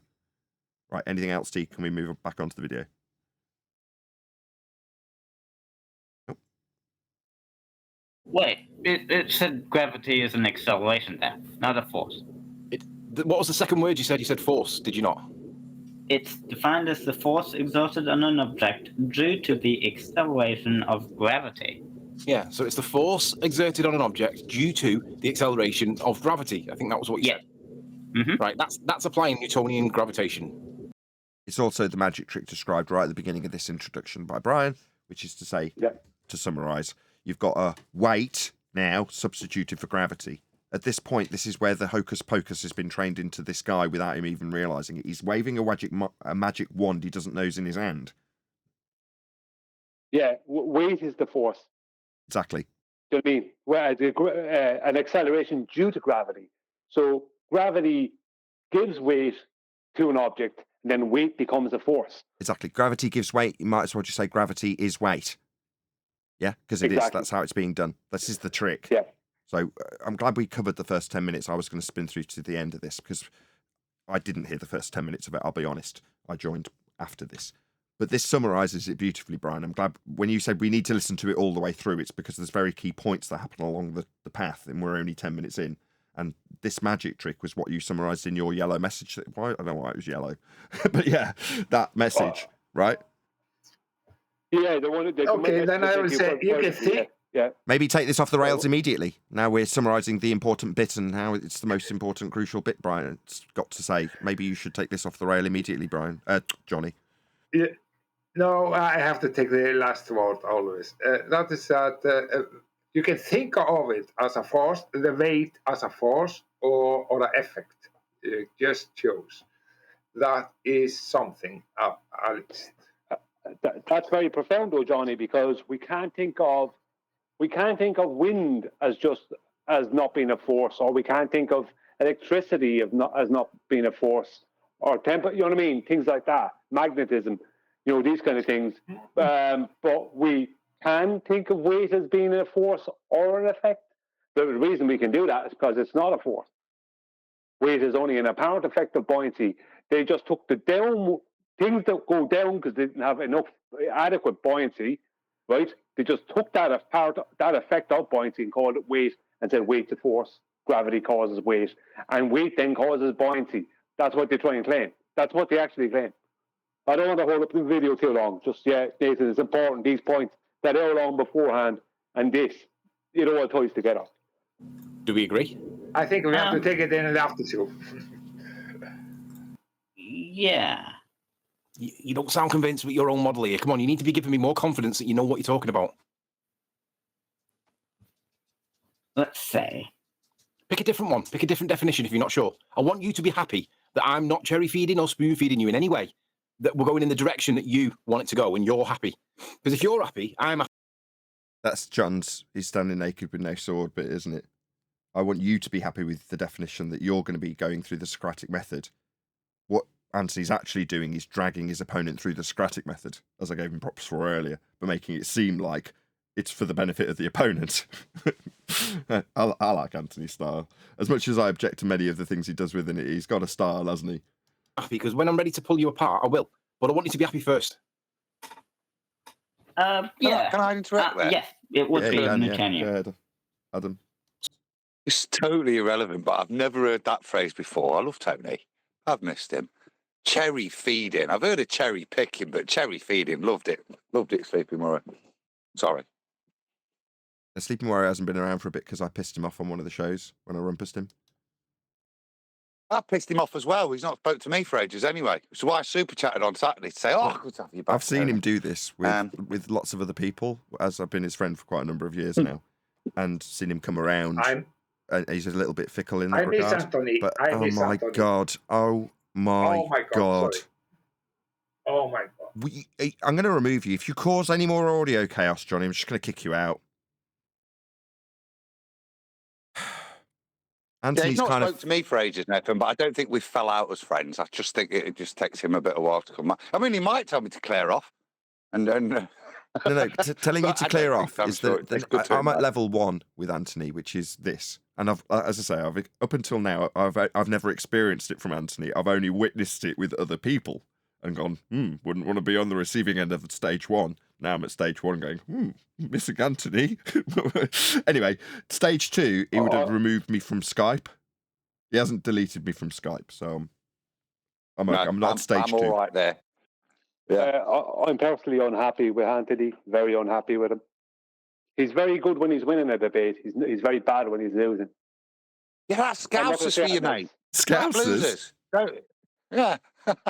Don't stereotype him like that. That's just Anthony being a big baby.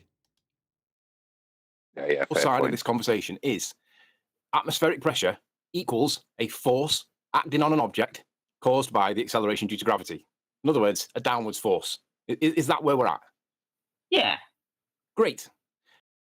I was going to say, right, finally, moving on.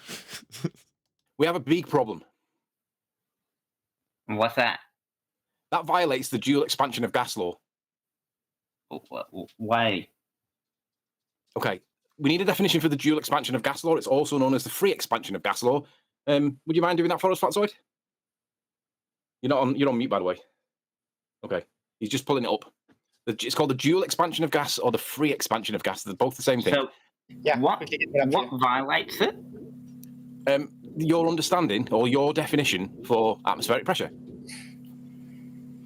Okay, while they're wangling that, shout out to Elvis Kavovic. He says, happy Ramadan to all Muslims out there. Is it Ramadan? Should have known that, really. Huge shout out to Soluka, big heart. Also, shout out to my brothers Vlad and Sasha. So, happy Ramadan. Thank you for the super chat, Elvis.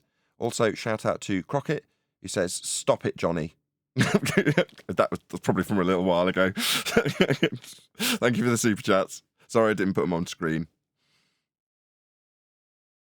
Would that be a thermodynamics one? Well, no, it's just a gas law. You've heard of what are the gas laws? The Boyle's gas law. You're aware of the gas laws, right? Avogadro's law, second law of thermodynamics. Thermodynamics one. No. The gas laws. It describes the way that gas works. As temperature increases, the pressure increases. As temperature reduces, the pressure reduces. Guy Lussac's gas law, Avogadro's gas law, they describe the behaviours of gas. Now, usually when we get to this point, I get told, but they're only ideal gas. They're only ideal gases, and we don't have any ideal gases. And they try and disprove them. But these gas laws apply in real world. That is exactly what the guy does when he gets caught lying. Go ahead, Brian. Yeah, just on this nonsense about, well, it is thermodynamics because the gas laws they're connected to it, but it's not. But besides that, this thing about, that's just that's only based on an ideal gas. Show me one gas in existence that doesn't adhere to what is laid out in the ideal gas law. Not one gas. It's not an ideal gas law. It's just gas law. No, none of them do. Yeah, there is no such. Well, they all do. No, none of them. No. Hold on, Brian. No, Let's just none let of Adam them do. clarify, because he's about to point out that there is no behaviour that is like ideal gas behaviour. They're all going to be different, as opposed to all. No. They're all like it. They all behave in the same likeness. Yeah. But That's there's the point none I'm that making. fit. But there's none that fit the universal gas constant number. So PV equals nRT. That number doesn't correlate to any individual gas. No, but It's an it's ideal an gas. overall. That's my point. There's not one gas. That everything that's laid out within that PV equals nRT. There's not one gas that doesn't apply to. We're talking about concepts and language. What are they used for? What are we doing now? Why is it taking us an hour? Well, because we haven't got a concise enough grasp of the language to describe the things we're trying to describe to an audience with concepts and visualizations and various other ham-handed efforts to describe things. When it comes to things like PV equals nRT or ideal gas, you're talking about things that have simplified very complex things so that it can be understood by the layman. But that when you get the hyperspecificity and consistency of something like a description of a law of nature, people will come along and go, it doesn't apply because there aren't any ideal gases. You're like, no, you're going to criticise the eloquence of the simplification so that you, me, and everyone else who reads it can understand it by saying that the simplification of one gas to describe the behaviour of all gases doesn't exist in physical reality. Therefore, the simplification to give a concise description makes the description wrong. It's absolutely pathetic. It's also the basis of this baller's lie that he has to tell, because that description of that which occurs always, in this case gas law, defies his religious belief in a sphere in a vacuum. So he lies. Yep.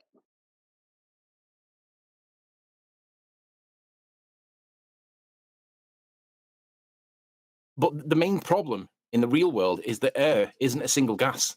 There's many different gases in air. There's nitrogen, there's oxygen, there's carbon dioxide. There's a few gases. There's 5 or 6, 7, 8. Who knows? And it's a mixture. It's a compound, and they're all mixed in together.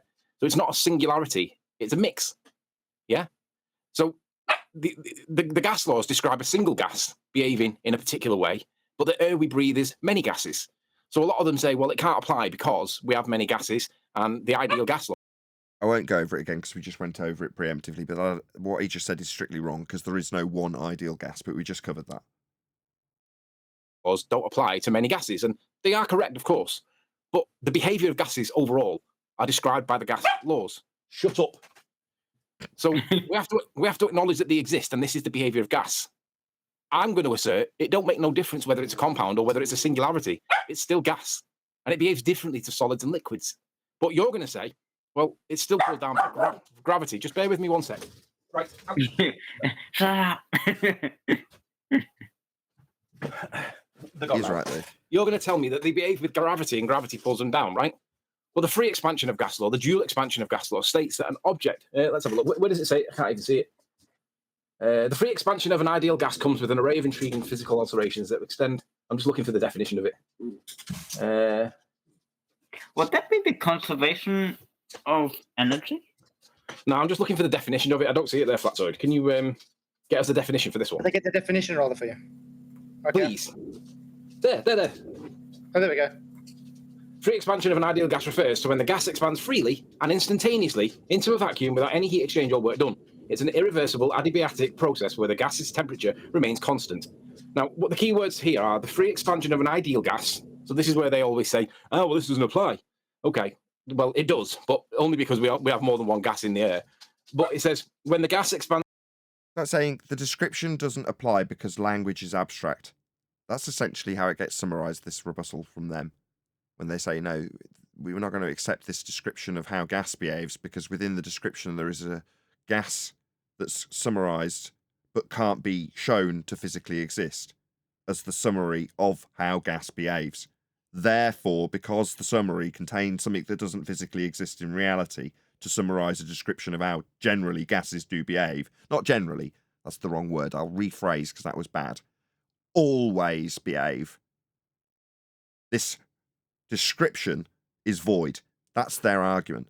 And it is akin to saying, because we use abstract language to describe things, the words we use themselves aren't the thing we're using to describe. Therefore, any words you use to describe anything ever can be described as void because you've used abstract language to describe it. And the description isn't the thing itself.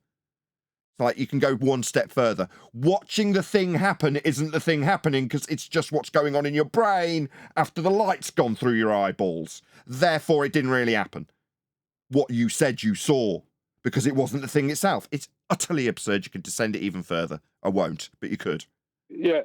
Well, technically, I would say the closest thing we have to an ideal gas is air, because it's a collection of all gases. Yeah. But it's being used within the description. It doesn't apply to the air.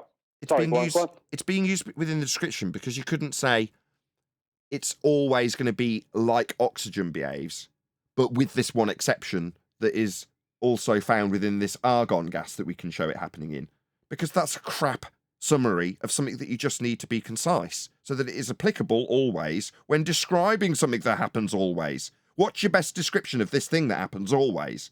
Well, my best description is to use this ideal gas to describe it. And when I describe how this ideal gas does X, that describes how all the gases behave always.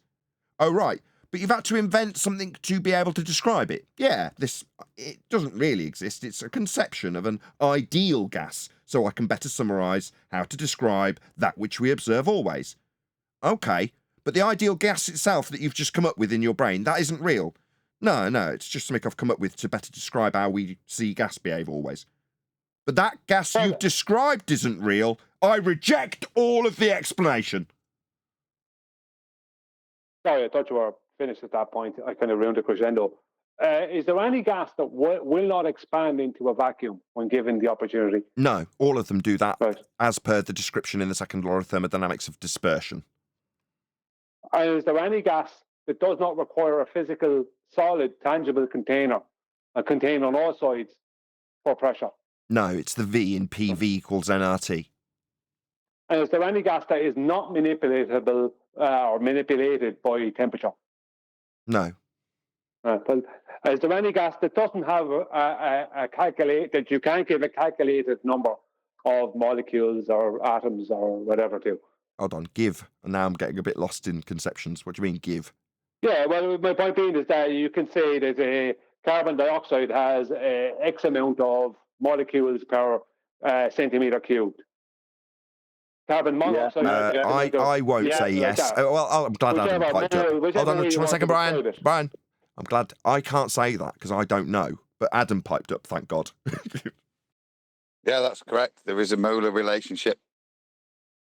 You can, from volume and pressure, tell me how many molecules are in there. Yep. Yeah, but my point being is that that's every gas, including air, which is a collection of all gases. Right? Okay, it's mostly oxygen and nitrogen, but it's a collection of all gases. So the point being is that there's no gas that doesn't adhere to all those rules. So who cares what their problem is with the ideal gas law, because that's just describing those exact things, isn't it? Hold on, but there isn't an ideal gas. I reject it all. Yeah, it's stupid.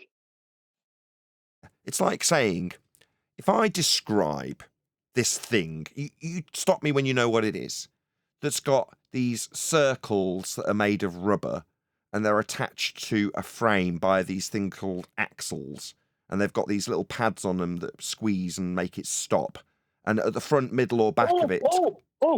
Is it a space station? No, we'll have to keep going. I'll go with the bike then. I'll go with the bike. No, still wrong.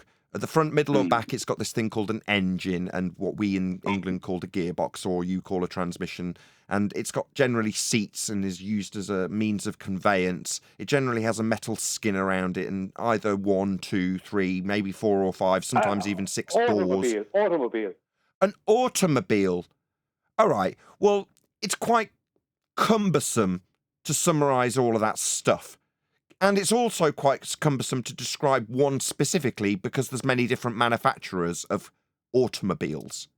So if I perhaps, rather than going through that rigmarole and disclaiming that there are many different automobile makers, I say we have an ideal automobile. Is that okay by you?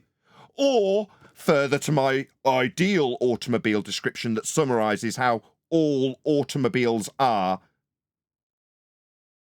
you won't just reject out of hand what I describe with a general summary of automobiles being a means of conveyance when describing the ideal automobile.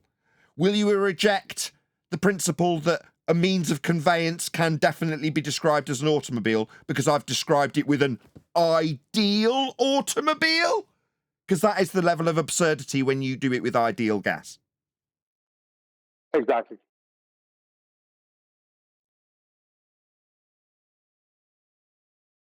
Expands freely and instantaneously into a vacuum, right? Well, you guys tell us that the sky is a vacuum, but the gas expands freely, not with a directionality of down, and it's instantaneously. Yet we have the gas pressure staying here. Now, even with gravity as a force, I'm going to give you gravity as a force, right? We all know it's not, but for this, we're going to give it you. The free expansion of gas law, gravity doesn't affect it at all. Did we all hear that? That's hopefully, I hope, that's as an influence of me. If you're going to do this, you've got to pepper it with a lot of disclaimers, Anthony. And there he is. We all know it isn't. It couldn't be any more overt. Love it. Anyway, but you're going to tell me that there's a downwards pressing on us because that's what's needed in your model. But in real world, the free expansion of gas law states clearly that it expands freely and instantaneously into a vacuum, which you guys tell us the sky is. Gravity doesn't apply to the gas laws. It applies in your model because it needs to. It has to. But in real world, it doesn't apply to the free expansion of gas law. I'm sure if you do a bit of research yourself, you can find it yourself on Flatside. Now here's where the magic trick begins, because Anthony hasn't done as was suggested earlier by Brian, which is to say that from this point forth, you've got an effect that you can describe in physical reality with a force attached to it in his paradigm that he will call, I'm going to say 2 words, weight, gravity. So he's going to only say weight, but he's ascribing a force in circular reasoning from a concept that has come out of buoyancy. He's then relabeling anything up as a buoyant effect that's directly causal from the force of the weight that comes out of the concept of buoyancy, circular in reasoning, overcome by this point that Anthony's now got him up against the wall. So why is it now going to take 3 hours? Right, Brian? Yeah, well, I mean, exactly. That was my point from the start, because, just 1 second, Johnny, sorry. Because what they're going to say is if there's something going down, gravity. Is there something going up, gravity? Because they're going to ascribe gravity as the cause of what they're claiming to be weight, and they'll claim weight as a force, when it's just an apparent effect of buoyancy. And they're going to claim then that buoyancy is created by weight. Exactly. That's what they actually claim. Right? So they're going to be claiming gravity for either one. So if you're talking about down or up, and they say gravity, that covers down and up for them. When what they're actually trying to do is we'll just summarise the buoyancy. overcome and then get to Johnny. So overcome by gas filling space in an upward direction. So in all instances, including if you have a dielectric acceleration bias downwards. Go ahead, Johnny. Okay, we are talking about things of weight. Weight can be different in a different medium, and you have your weight. No, that's wrong. Not the same in a different medium. No, that's wrong. Because of something is changing it, but it doesn't change that it's just change of the weight. That's all. That's it incorrect. is. Let me just Not correct make you, it- Johnny. make it Please, so- I beg of you. I just want to correct you. No, weight doesn't change if you drop a scale into water. It's not weight anymore that you're measuring. Yeah, it's a concept that's specific to one set of circumstances. Solids placed on the balance or scale in air. That's what is very specifically the individual aspect of buoyancy taken out of a principle that's applicable to all sorts of different mediums, all sorts of different phases, all sorts of different matter. But it's taking one aspect in isolation and giving it a name and redefining what they need to claim for their ball, which is gravity, as weight in isolation. But it doesn't mean that weight changes when you change a medium. No, it doesn't. It's not weight anymore. It's always buoyancy. You can measure it. It was never weight to begin with. It's just a measurement. It's just a measurement. You don't have to take it so literally. You have something to measure. That is about the measurement is weight, and you can have a concept for the measurement is not how weight, you Johnny. measure it. That's where you're wrong. In different. How can I be wrong? I cannot be wrong. The measurement you're making on what they're calling a weight scales is how much buoyancy is available. That's actually all you're measuring. How much buoyancy is available. Changing, and then you have a different something that you can measure because you are in a different medium. Yeah. Then you have a different state of measurement. That's all it is. But all of those measurements, different weight in a different medium. all of those measurements are all directly related to buoyancy. That's Brian's point. Weight is one hyperspecific example taken out of that example of buoyancy. That's what Brian's point is. You're saying, well, if I put it into a different medium, it's a different weight. But I'm not no, because then you're taking what has already been ascribed as a downward bias, only labelled as weight, bastardizing the original definition of buoyancy. It's not going to be a fun conversation, is it? But because you are strawmanning me. You are strawmanning me absolutely directly. And you're not maybe understanding. You're saying the weight is different in different mediums. And I'm saying, by example, drop a scale into a pond and tell me that, well, the weight's different. No, well, no, the weight's non-existent now because you're not touching the scale because the medium prevents it. Oh, right, so we really shouldn't be calling this just weight then because it's not just about the scale when it's got something on it in air because the scale's irrelevant when we plock it in water and float on the water. So what could we just summarise all of this with? Well, it's the buoyancy aspect. It might be less buoyant if it's a solid in air against a scale that has less buoyancy with respect to its medium. But we can, if we choose, ascribe that a title. Let's call it newtons. Doesn't make any difference. It's still one extrapolated out aspect of buoyancy through non-stop interruption while I never get to make a conclusion when Johnny's decided he wants to buy bub. You are always talking and talking. And it's my show, dickhead. Right, that's it. Last chance. Johnny gets removed. You're going to appeal to me having a bloody show and taking charge of it. You just don't get to take part anymore. Get lost. Come back tomorrow. Sick of it.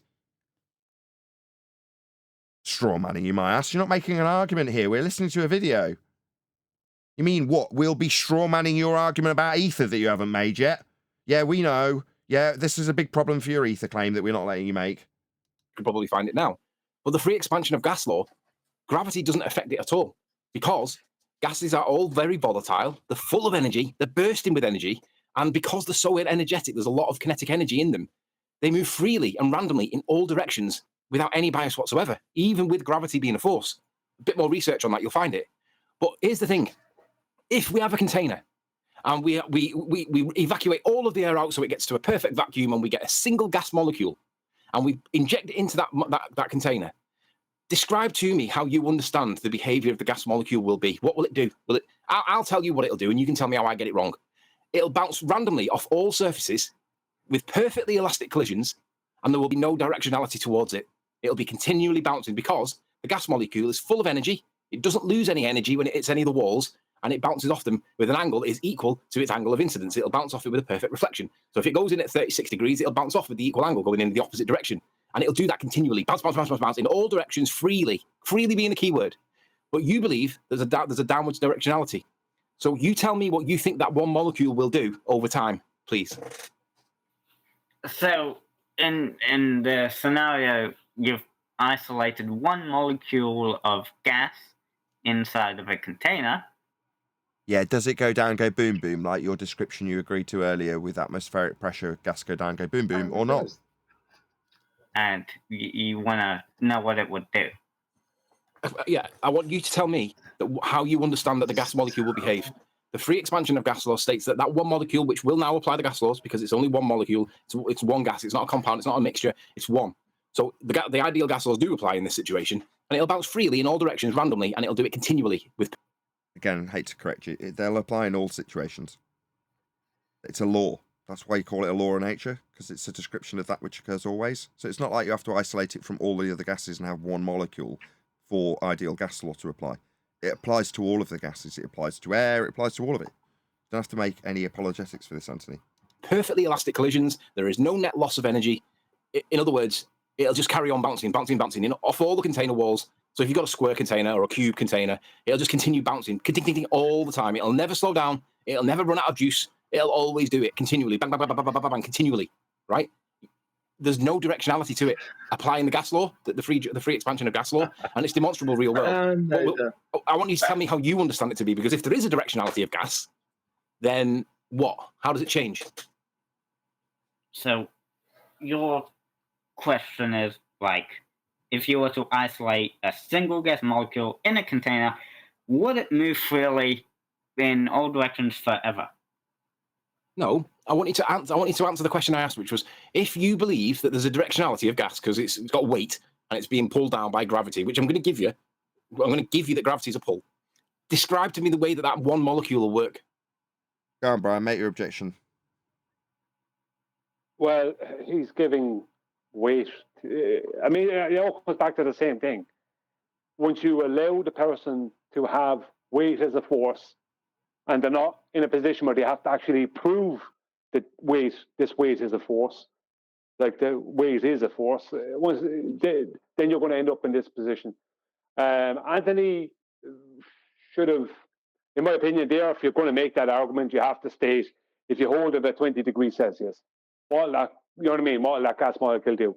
Because that guy will just try and say, well, if it's really cold, it won't do much. We start trying to red herring it and go into nonsense. But it doesn't matter. At the end of the day, it all comes back to the same thing. You're allowing that guy to have weight as a force without him ever proving it. And when he does go to prove it, the best he'll come up with is buoyancy. So that'd be my main critique over the whole lot of it. Considering gravity and stuff. Yeah. Describe to me what would happen. If a single gas molecule were in a container, were isolated in a container, I guess theoretically it would move freely in all directions within the container indefinitely. Yeah, and make note of theoretically. Yeah, because that's what he's going to lie about when he comes to defining it. He's already agreed to the definition. But now he's peppered it with this disclaimer. So if you think it would theoretically move in all directions freely, then you're denying that gas has got weight. Air has got weight, because you're saying that there's no directionality to it if you use the word freely. No, he's going to focus on the word theoretically, Anthony. But you don't know that, do you? Let me do it for you, and you tell me if I've got it wrong. Let me steel man your argument, right? And if I get it wrong, and you... Sorry, probably coming in a bit premature, but this is a false dichotomy kind of the guy's setting up, because he's going to, what Anthony is trying to do here, he's saying that's just conceptual, which it is, while simultaneously trying to put his position as an actual. No, your position is purely conceptual also, mister. Your gravity and heliocentrism and globe, that's all conceptual as well. That's all just maths. And you think that I don't understand? You tell me how I've got it wrong and correct it. Let me try it for you. Okay. If I'm going to do it for you and say that there is a directionality of gas, then all the trajectories will all be curving towards the center of mass every single time. It'll go from one side to the other, and it won't be a straight line. It'll be a curved line bending towards the Earth. Then it'll bounce off, and it'll go towards the Earth or away from the Earth, depending on which angle it's hitting it at. But always, there will always be a curved trajectory towards the center of Earth, because gas has got directionality because it's affected by gravity. Therefore, gas has weight. If I've got that wrong, correct me. If you want for something to be perpetually in motion, there would be no external forces acting on the molecule or the system itself. Meaning no energy is added or removed from the system. So the behavior of the gas molecule would do... I mean, you're trying to tell me, did I steel man your argument well, or did I get it wrong? That's what you should be telling me. What he actually did was state the first law in a vague way. rather than responding to what Anthony actually said. No, you got it wrong. Okay, so correct me. So, if you were to have gas in a container constantly moving forever, there'd be no external forces. But there is an external force acting upon the gas molecule, so it wouldn't really move freely forever. So what would it do? It would eventually lose its energy. Oh, so you think it runs out of juice? It runs out of energy, but they're perfectly elastic collisions, so it doesn't run out of energy. These things are very volatile. They're very they're very agitated. They're full of energy. Perfectly elastic collisions. They don't lose any energy. If it, like in theory, There it is again. So he's offering up a description that's describing how things occur always, and he's conceding with the word "in theory." Would move really fast. Yeah, Brian. Very quickly, Nathan, I won't hold much time, but that's why I brought in the 20 degrees Celsius thing earlier. Because you've got to preface and go through how a gas held at a temperature will continue moving at the rate that temperature gives it kinetic energy. So the point being is that you cool down the gas, it will move at less of a rate. You heat it up, it'll move at a faster rate. But the rate, if you hold 20 degrees C, the rate will always be even and it'll always be constant That is at that true, exact temperature. It is actually moot, regardless of how true it is, and I'll tell you why. Because in all instances, in all examples, regardless of how cold you get it, the gas will still continue to move. Now, there is an argument, theoretically, this is hypothetically, that the gas would stop if it reached absolute zero, but you can't achieve that. So therefore... but see... Go on.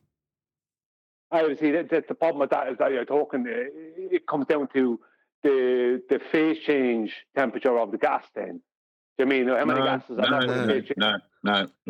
What I mean by that is, as the gas expands into whatever volume that's being described in this argument, it doesn't matter how slow you get the circumstances within whatever theoretical example you want to pose, the gas will still be moving and obey the laws that govern what it's going to do. In other words, you can say, it goes really slowly, in all directions until it hits the walls of a container. Yeah, it does, yeah. Yeah, I'm not disagreeing with that. I understand that. But the reason I've been bringing in the 20 degrees C part and the kinetic energy part was because so he couldn't get to the point of saying, it will eventually slow down and stop. It's like, no, it won't. We've already covered that it won't be doing that. It'll be held at this constant temperature. Because the guy is trying to bring in, the gas will eventually slow down and stop. It won't. As long as it's a gas, regardless of the temperature, it will continue moving. Just at the rate that the temperature. I see what you're saying. What you're saying is, energy. if you want to give it in the oversimplified example that Anthony's giving, then you're better off giving that little bit of extra detail that you're going to hold the temperature constant, so you can have it constantly bouncing around. Because Anthony's going ping, ping, ping, ping, ping, ping, ping, ping, ping, like it's forever. It's like, well, yeah, if you keep the temperature constant, but that would require an input of energy, and that's where his opponent's going. Is it not? His opponent is trying to say that it'll run out of energy, which it won't, which is completely incorrect. That's what I'm saying. I would have prefaced it with that originally if I was in Anthony's we're going around in circles. So when your man says that, I say no. We're going around in circles, because that's where I say it's moot. Because regardless of any circumstances, hypothetical or otherwise, that you can put this scenario in, the gas is still going to behave the same. Yeah, as long as it is moot, technically okay, fair enough. But the only thing that's going to vary is going to behave the gas. The two things that will vary is the heat and the speed. Those are the two things, right? Well, they don't affect the outcome. The gas still fills the space, so it is moot. Accepted. Yeah, in theory only, but in reality, we have other factors to consider, so it wouldn't really move further. What other factors might it? So what you're saying is, I didn't steel man your argument well, because that's only in theory it would continuously run forever. So in practice, what is the correction? Just give me the correction. Under theoretically, okay, under ideal conditions and using classical mechanics as a guide, a single gas molecule in a perfectly isolated and energy-conserving container would continue to move indefinitely, right? However, real-world practicalities introduce complex. So not down then. Yeah. That would prevent. Exactly. Not down then. He's about to bring that in, though. Yeah, but no, because where's he going to go? In the real world, gas go down, go boom, go splash, splash. Because that's where he's got to go next, isn't it? That is where he's going. This ideal scenario from being realized, underscoring the distinction between theoretical models and practical observations. No, these aren't theoretical models, though. There's an ambiguity that doesn't need to be in place at this stage. They're not theoretical models, they're laws of nature. Descriptions of that which occurs always are not theoretical models. Your globe's a theoretical model, based on flat Earth measurements. It's a way of describing the stars' movements. That's a theoretical model. It doesn't exist in reality, and if you try and describe that it does, it becomes a reification fallacy. But this description of that which occurs always, that's not a theoretical model. It's a description of that which occurs always. He's taking it to theory so that he can get around it in his model. That's what's actually happening. He's looking to hijack reality is what he's looking to do. In physics. And what's physics? The study of the physical and natural world. Now, people mischaracterize laws of nature as physics. They're not. They're descriptions. Also, he said within classical mechanics, things go down, fall down, go boom, boom. He didn't describe that within his description. He said it will move freely and randomly in all directions. He done a little switcheroo there. Yep. Because in his classical description, it doesn't do that. But in Anthony's example, it does, which he concedes to. But he says that that's theoretical. Yeah. Okay. So what you're basically saying is the free expansion of gas law doesn't apply in real world, correct? Did Anthony say the free expansion of gas law? Yeah, he says, you can give it a J if you want to learn it again. I'm pretty sure he said the free expansion of gas law. It's not just a misphraseology, because Anthony, in terms of his argumentation, doesn't believe that this applies always. He thinks because it's a description that has ideal gas in it, you have to isolate it down to a single particle for it to be applicable. He's wrong. It's a description of that which occurs always in all instances.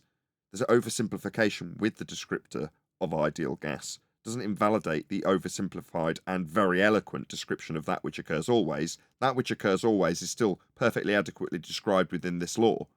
So to question your opponent on whether or not he believes that in certain circumstances the ideal gas law will apply, it's a law. It's a description of that which occurs always. This shouldn't be even on the table. It still does apply. Why are you questioning anything about it then?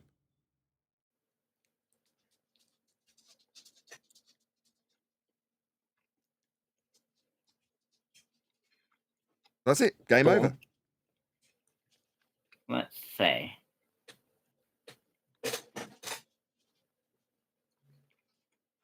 You know I want it at 1.25. Just give me. Go ahead. This is where you think he's being fed. Oh yeah, he's being fed in the background. There's too many times when he's stalling, when he can talk if he wants. He's just taking his time to. Sometimes it's just to get what he gather his thoughts and think of a way he's going to get around what's being asked of him. Other times though, it's like it's obvious he's just stalling for time.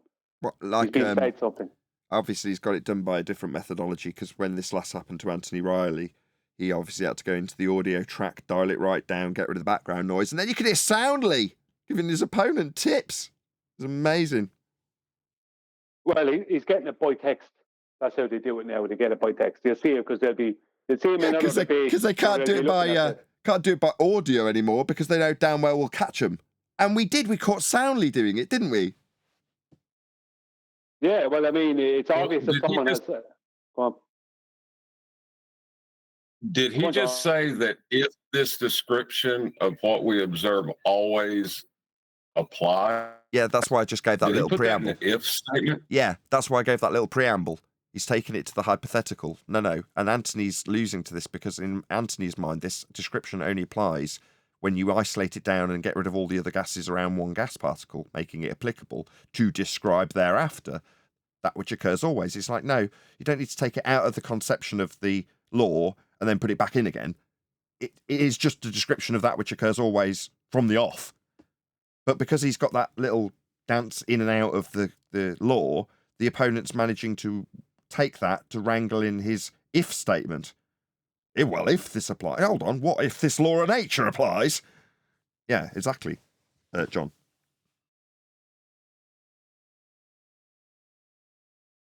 Sick. While he's looking for that, I just want to say hi to everybody that just joined. Please hit the like, share the show. Really appreciate it. If you have any questions, and two.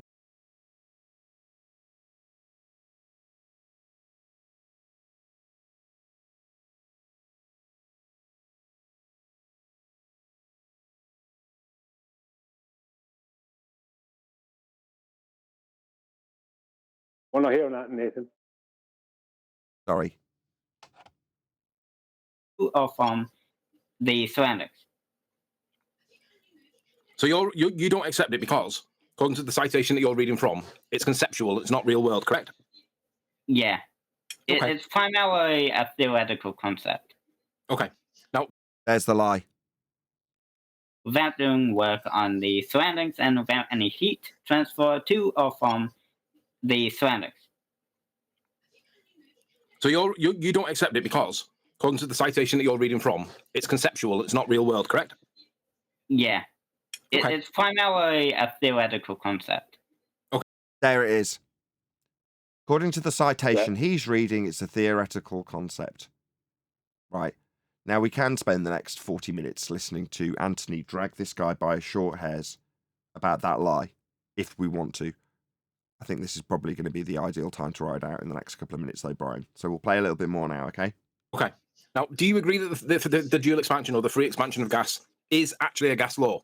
Regardless of whether it's conceptual or not, do you agree that it is a gas law, recognized by science, and it's not me making shit up? Do you agree with that? Yeah. Great.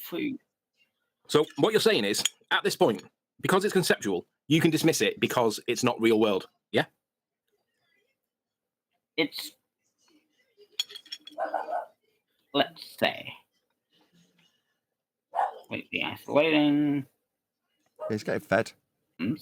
Where the expansion of gases play a critical role. It also helps the development of theoretical models to predict the behavior of real gases under various conditions. So it's got real world application then, hasn't it? Because they use it with refrigerants.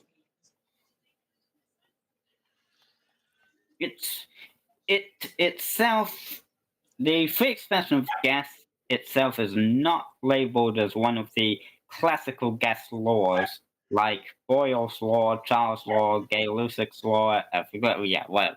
Can I see that? Can I see that citation that you're reading from, please? I want to see that actually says that.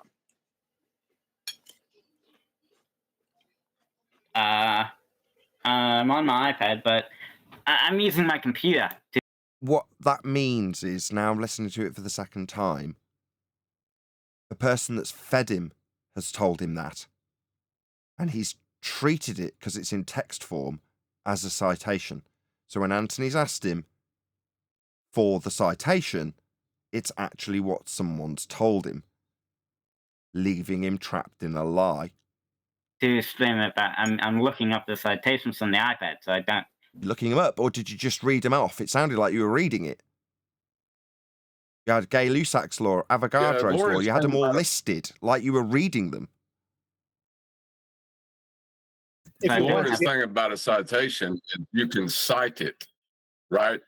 Yeah. You don't have to share your screen or do any of that. You just have to give us the reference or the source, the reference, and the page number, and we can look it up ourselves. That's the great thing about a citation, buddy. Or quote. The liar. Say the person who's quoted it. That's about as far as I go with it, citations, because I'm so lazy. I won't ever go and get anybody anything. I'd rather relinquish the argument than go and dig something out on the internet. So I will just quote people. You know, there isn't really a force of gravity at all, end quote Brian Cox. There you go. There's my citation. There's my source. It's all wrapped up in one neat package with quote marks around it. Don't need anything else. Don't need to get you anything. You're able to just Go on. I just want to say, I think this guy is totally complicit. I think he knew that what he was reading out was not part of a citation, but I think he was hoping he'd get away with it. I don't think for a moment that he just suddenly ended up telling someone else's lie. I think he knew damn well he was lying. But he went along with it. He wasn't expecting Anthony to say, "Can I see that?" If you want to, you're able to send me the link in the private chat, then I'll share the screen. It's fine. Because I don't believe it says what you just say it said. I think you've made that bit up. You've added it. Huh? You think I'm lying? Yeah, I think you're lying. Because the free expansion of gas law is a gas law. It's not conceptual. It's not Mickey Mouse. It's actually... It's a bit of a deception detective behavioural panel moment, right? So, I can't remember this bit, but I'm going to ask the question like I do. What do you think is going to happen now? Is he going to... He's got three choices. Genuine protestation. When someone calls you out on lying, right? Number one, you go, I'll just give you the citation and object strongly for being claimed to be a liar. Number two, right? He can just do what he does at the moment, which is going a bit silent, you know, maybe a feigned attempt at justification for not being able to get it, things like that. Or, option three, he can feign overt objection, which is to say he knows he should object strongly, so he feigns that instead. We'll see which of the three he does. Option three. Go on. Option three, he's going to claim innocence and behave as if he's been insulted, but then not be able to produce the citation. That's kind of option two. Yeah, gotcha. Use it real world. I want to see what it says. I want to see that you've not misquoted it and tried to deceive the audience. I can read it again for you. No, I want to see it.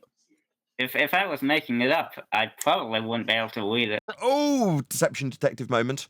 If I were making it up, so what, you're going to invent a hypothetical scenario rather than say, I'm not making it up. This is my citation. Because it isn't, you're a liar.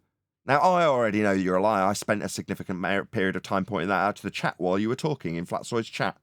Over and over again. That you're a proven glurf liar. You gotta lie to glurf. But what, you're gonna feign exasperated misfortune at the hands of Anthony and give a hypothetical scenario for what you would do if you were lying? Perfectly, again, as I read it before. Just very quickly, John. He's saying, if I didn't have the citation, I wouldn't be able to read it back out again to you. It's like, well, you could just be reading something that someone's after typing to you on a screen. You know what I mean? That doesn't prove you have a citation or that citation exists. Well, the thing is, Flatsoid, give him an out. He said, just give me the link or, just give me the link and I'll find it. Yeah, tell me how you came by it and I'll go and look for it for you. So you don't have to be Google searching. I'll do that for you. Yeah, Flatsoid did offer that, but it also put more pressure on him because now it's like, right, there's something in the air that we need to get put on screen or at least established and read out by one of us rather than just you, because that's Anthony's objection. Flatsoid's got involved, so now it's very much a tabled discussion point, which is bad news for him because he's lying. You can send it to me, like I said. I'll share the screen. It's fine. Just send me the link in private chat. It shows it. Or send us a link. It's on. Let's say Universal Primer. Let's see if we can dig this out, Flatsoid. But whilst no, they can't. No. From this point, I think I'm happy to say, from this point on, you share the show link if you're one of my mods so that people can go and check it out from this point forth. 3101 is the timestamp from where we've got to, right?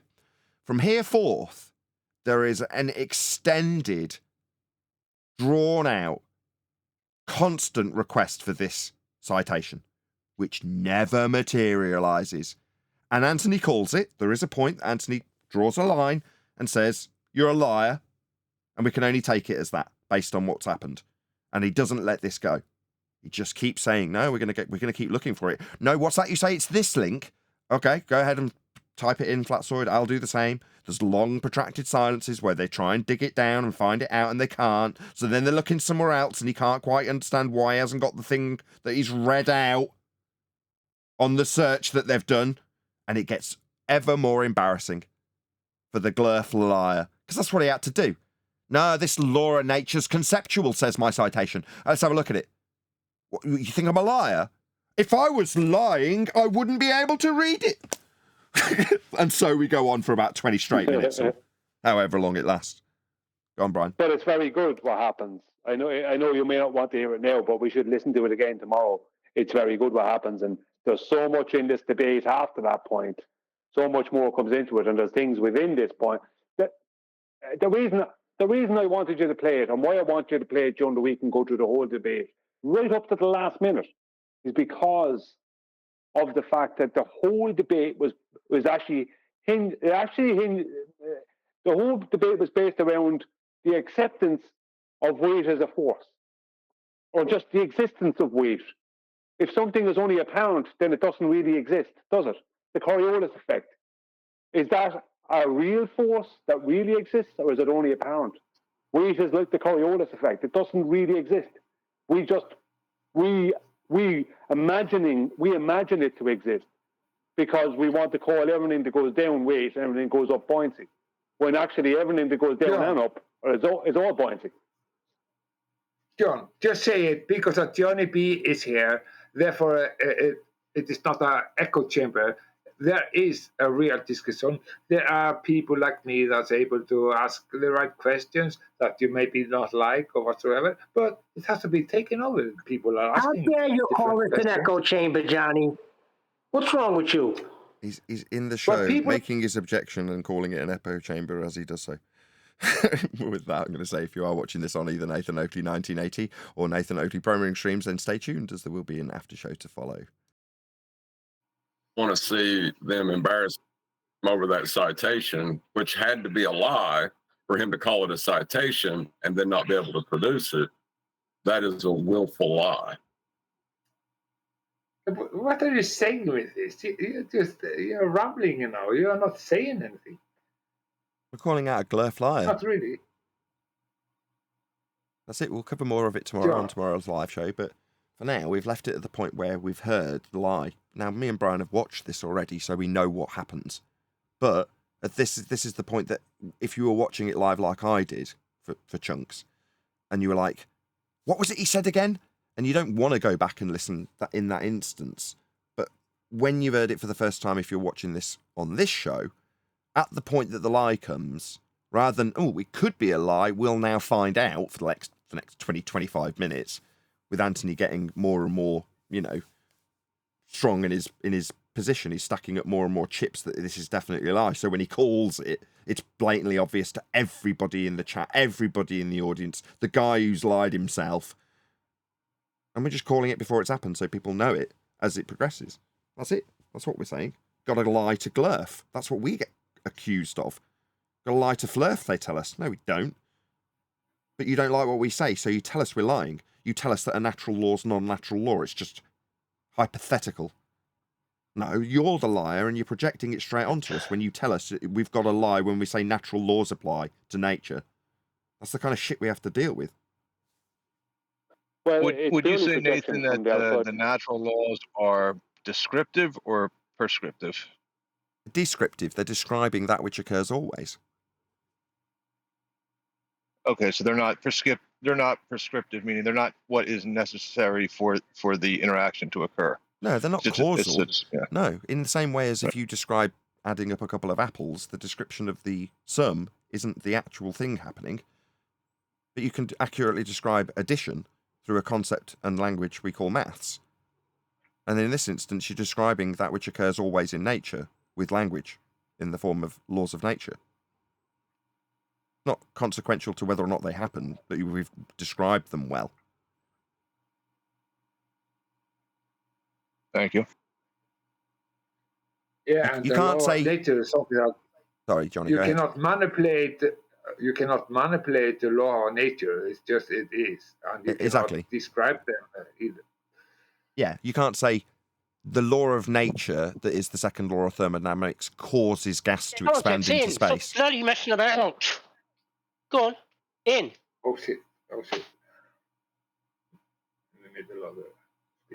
Yeah, the law of nature doesn't cause the gas to expand. It's just a description of the gas expanding. I want that. Can you mute, please? Bear, you're off mute. Hot miking.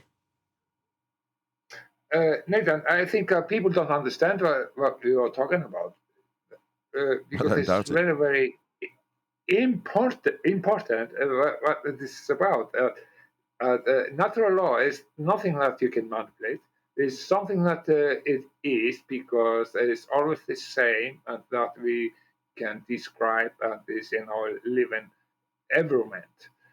That is. But you cannot manipulate it. Natural law is over that. So, are you agree with me about that? You're saying you can't manipulate a description? Yeah, you're not able to manipulate the law of nature. You're saying you can't manipulate the effect of entropy? It's an effect. So you're saying you can't manipulate the effect? I might beg to differ, or a couple of years back, I might have attempted, in my ignorance, to attempt to differ. But good luck. You know, if you can find the cause of entropy, good luck. It's an effect. It's a phenomena. So you can definitely put it through the method. That's something I got concession on, that people said, no, you can't put it through the method. It's a law of nature. I'm like, well, the law of nature describes a phenomena. It's an accurate description of the phenomena. You're telling me we can't put a phenomena through the cause and effect relationship methodology of science? Yeah, you can. But, yeah, good luck rewinding the arrow of time to figure out the causal influence that gave us entropy. You're never going to do it. Doesn't mean it can't. Doesn't mean it can't be put into a hypothesis. It can. But you'll never find the cause of entropy. It's still an effect. Yeah, okay. Can I say, then it's just a question. Why as I'm born, what's the cause of God, if you believe? Yeah, right on the head. Yeah, you've got it. What's the cause of God? Precisely. If you want to rewind the arrow of time all the way back that far, you get to the ontological primitives. Because nature's not going to violate the first law of thermodynamics to create itself. That puts an end to the Big Bang Theory and all heliocentrism. What are you left with in a true dichotomy? An external entity created it. That's it. So the answer to the ontological primitives is an external entity created it. Well, where did we start asking this question again? Oh, yeah. What is entropy and what causes it? So God, then. That's it. That's the only answer you can give, because it's the only true answer. When you rewind the arrow of time back to the beginning and go, okay. Then I am on the end of the question, and there is everything has to stop. There's no questions behind that. So you can't even say that, but I see your logic. But no, you can't even say that for absolute certainty. You don't know. But it's gone. No, but I'm just saying, don't waste your time. Don't waste your energy to go. Try to get closer and try to understand what's closer to you before you go to the end. Well, in that process of asking those questions, though, I did establish something that was useful on this very show when summarising some of Brian's points, which are exceptional, and indeed Anthony Riley's, which was to say that buoyancy is a second-order effect of entropy. I can only say that so concisely because I sat in several days' worth of discussions between people a lot more intelligent than I, while they thrashed out my objection, which is to say, yeah, we can put entropy through the scientific method. We can find the cause. That was why the discussion took place. I have a problem with that. They're not more intelligent than you. You're just less lazy.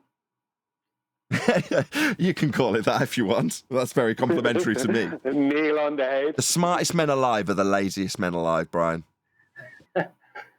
I'm so fucking intelligent. Maybe I will listen to how I am thinking of that. Because the entropy takes time. It's a time to election. Everything that's about entropy has some time. Takes time. Element. Well, that's what they call it. It's problem with my English now. No. Well, you're right on the money. That's what they often describe entropy as, the arrow of time. Yeah, okay. But I want one word. I cannot find it in my brain now. So, okay. Element, Johnny. But Maybe you can also listen. Before you say something, you can also leave your car in the middle of the desert, and over time the entropy will let it be part of the sand. That is also kind of an entropy. It's not only about the pressure and this and that. What kind of car? But it is also about pressure and it inside the pressure system and so on. So yes, it is about. No, I'm sorry. I reject this example. I reject this ideal car example. Yeah, but I am right about it. I'm right. You really have to think about it, and then you will understand I'm right.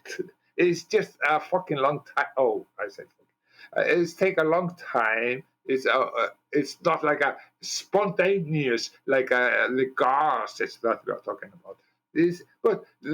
Everything that's going and breaking down is also giving gases out to. I'm gonna have to interrupt you. I'm really sorry. Yeah. What? Give me. Hold on. John Let's just clear this up because there was laughter when I said it. Give me the make, model, and VIN number of that car in that desert, so I know what you say is true. If there was no such car, you can't give me the VIN number and you can't give me the make, model, and number of doors. I reject your ideal car example.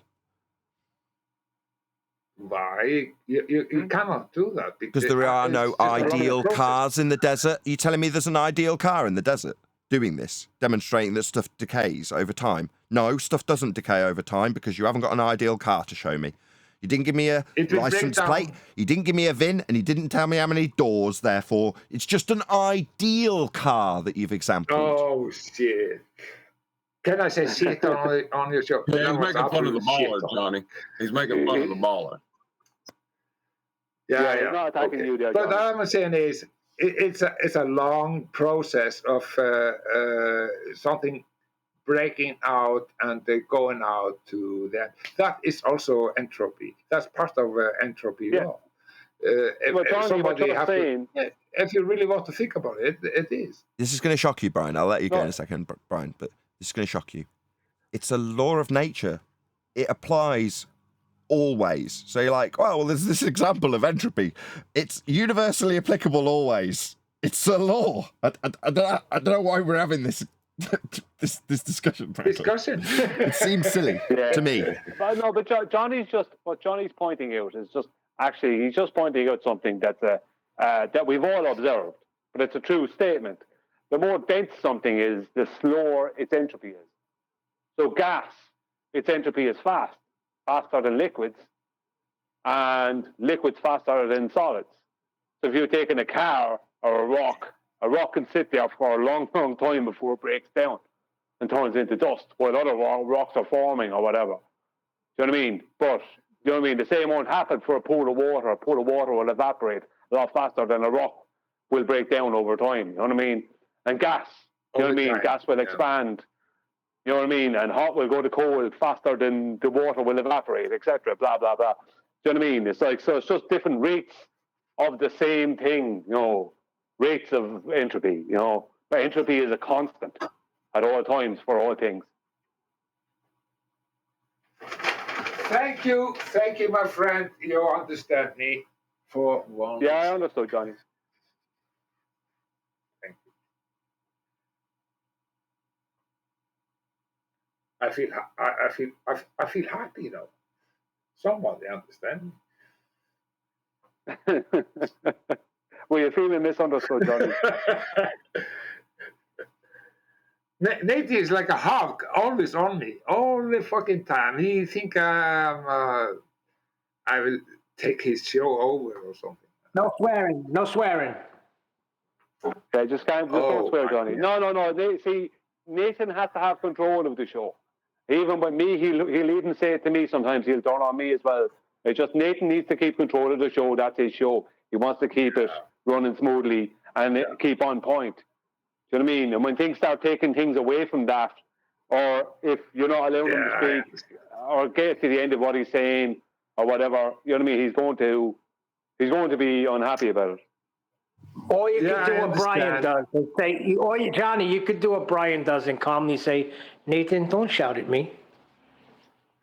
Yeah, well, I mean, think that's the only Nathan game. can take more pause. He don't have to talk all the time. He can trust us just a little bit more, or let us discuss It's more. his show, He you don't have to be maniac. all the time and Yeah, but controlling it's his us. show, So Johnny. This is Nathan's can show, and he's running it as he feels fit.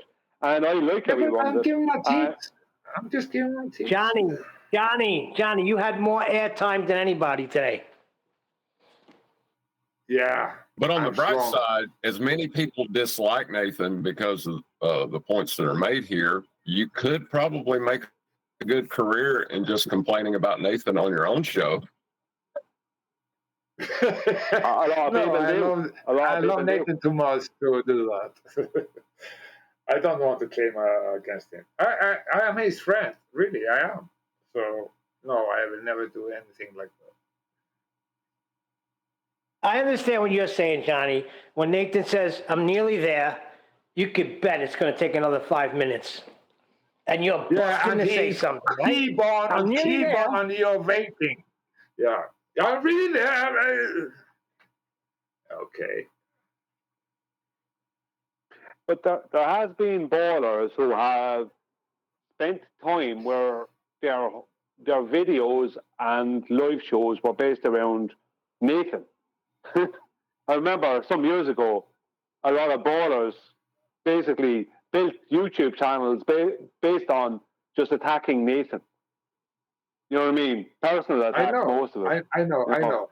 It's like he has some effect of that, and he never trust anybody, not me or nobody around him. After all of this attack he has gotten through, I understand.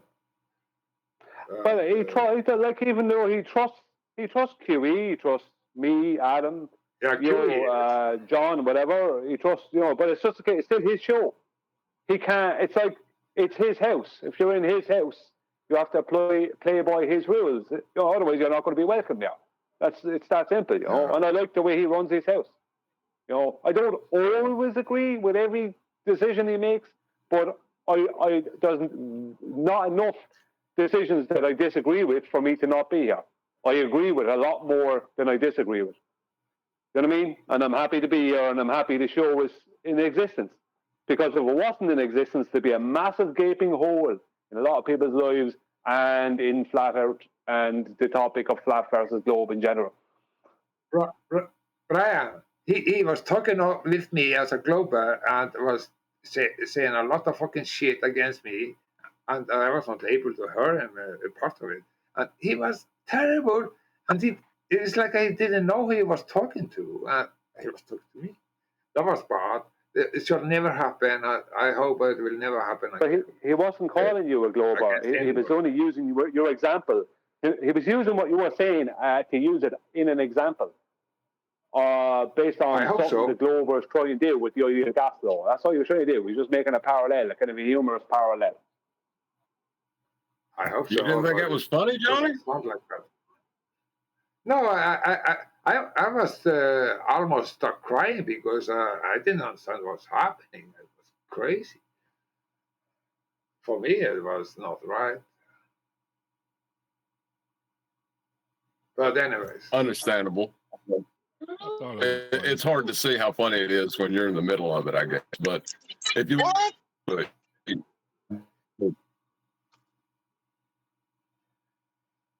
yeah, I can never listen to anything that I'm saying afterward. That's impossible. I don't understand how people can do that. Yeah, but maybe we have the to. host of the show.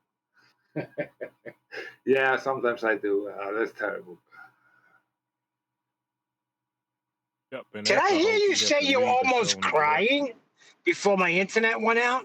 What's this crying? Been noticing that a lot lately.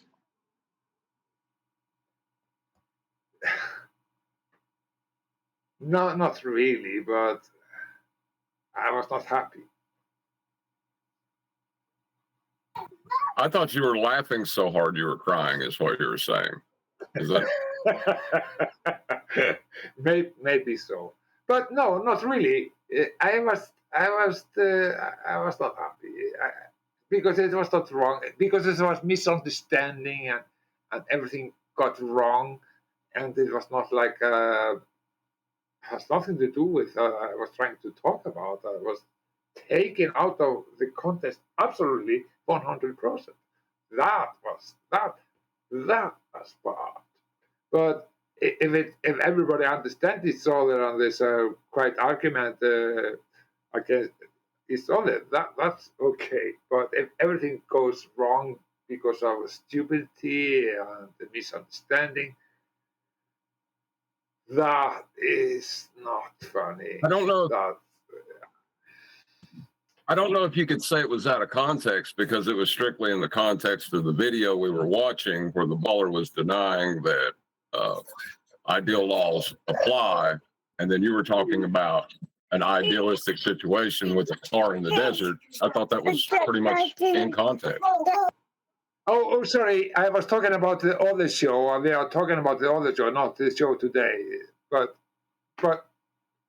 the show today, also he was angry about me to the show in the show today. Was that a misunderstanding?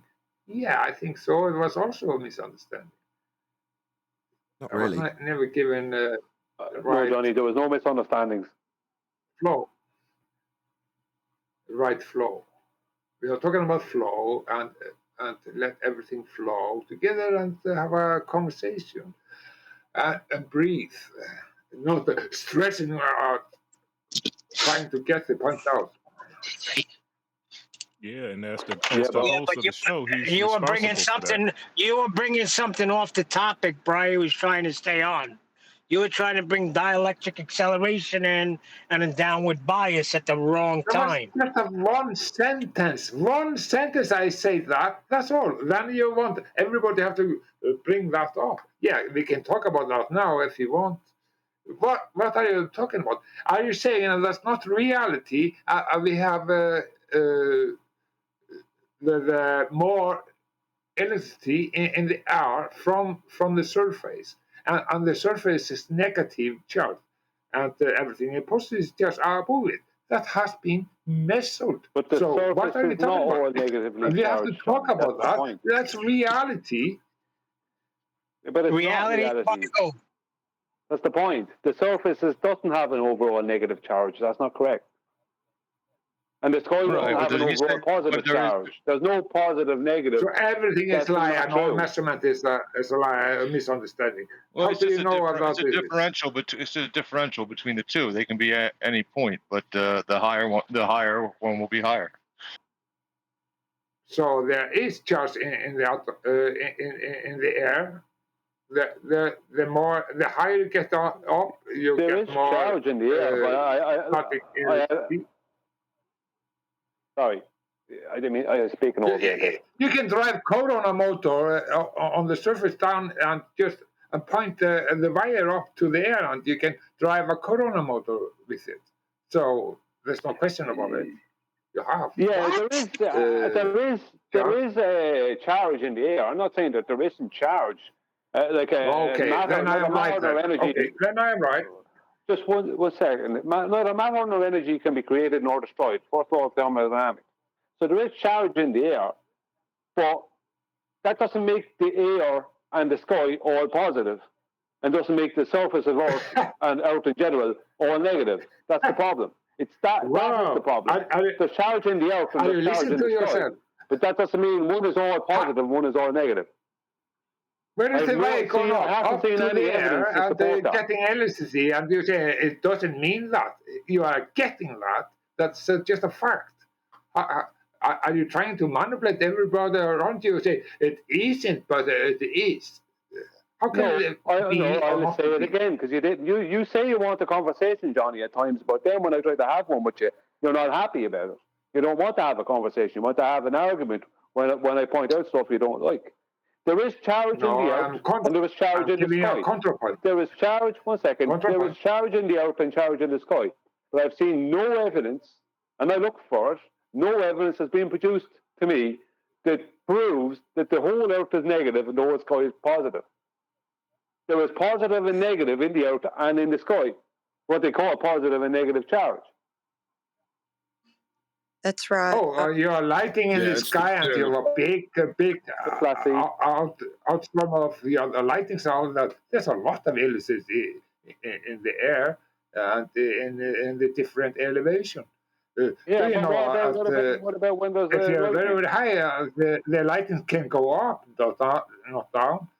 It's because there is something that it can go up to. Maybe that's the barrier that you're talking about. That we have to know. We have to seek for the right answer. Johnny, what you're saying a lot of claims. You need to first, you need to show me any kind of uniformity, because you're claiming uniformity to it, whether you know it or not. So there is no measure of uniformity to the voltage in the air. Johnny, leave us finish. Show me a corona motor. Show me that in real life. Actually, show me it being utilized in every aspect, step by step. Show me that too. You have no proof of all the things that you're saying. You're just saying them. Yes, I can work. I can take electricity or static electricity from the air, and with a high wire up, and drive the corona motor on the surface. That has been But done. And static this electricity has demonstration to be of it created, is no John. question about it. So she thinks I am making up things that everybody should know and has been demonstrated thousands of times. There's nothing question about it. So show us the demonstration. just I haven't because seen it. Show the me. lady doesn't know what she's talking about, then he say, "Oh, Johnny, you have to demonstrate." It has been demonstrated thousands of times. Well, That's Johnny, wrong. I've yet to see any evidence to support the claim of uniformity, as Flatsy says. You're claiming a uniformity of positive to sky and negative Earth. I have seen no evidence to support that claim. I agree that there is charge in the Earth and charge in the sky, but to say that the Earth is all negative and the sky is all positive is just see that doesn't, for a start, it makes absolutely no sense. Number one, and number two, I've seen no evidence to support it. Because a charge is a charge. A charge is a charge, but you can't state just because there's charge in the Earth and charge in the sky that the sky is positive and the Earth is negative. Do you know what I mean? You can't just blanket as a blanket statement state that just because there is charge. That doesn't mean. Go on. They have instruments that they can measure the differences of There's no way in different attitude. So, hello. There's no way to measure it because you need a grounded instrument, and that will give you a reading with a curvature around the instrument. There is no way to measure it in the air without grounding an instrument, and then you're just getting. What are you talking about? Curvature of instrument? It's no secular. Nobody's talking. Leave her finish, Johnny, will you? First of all, it's a linear ratings. It has nothing to do with any curvature ratings at all. Hey, Johnny, you gotta be nice to the lady. You gotta let her finish. But she doesn't know what she's talking about. It's the curvature. No, Johnny, you gotta let her finish. Then you can determine whether or not she know what she's talking about.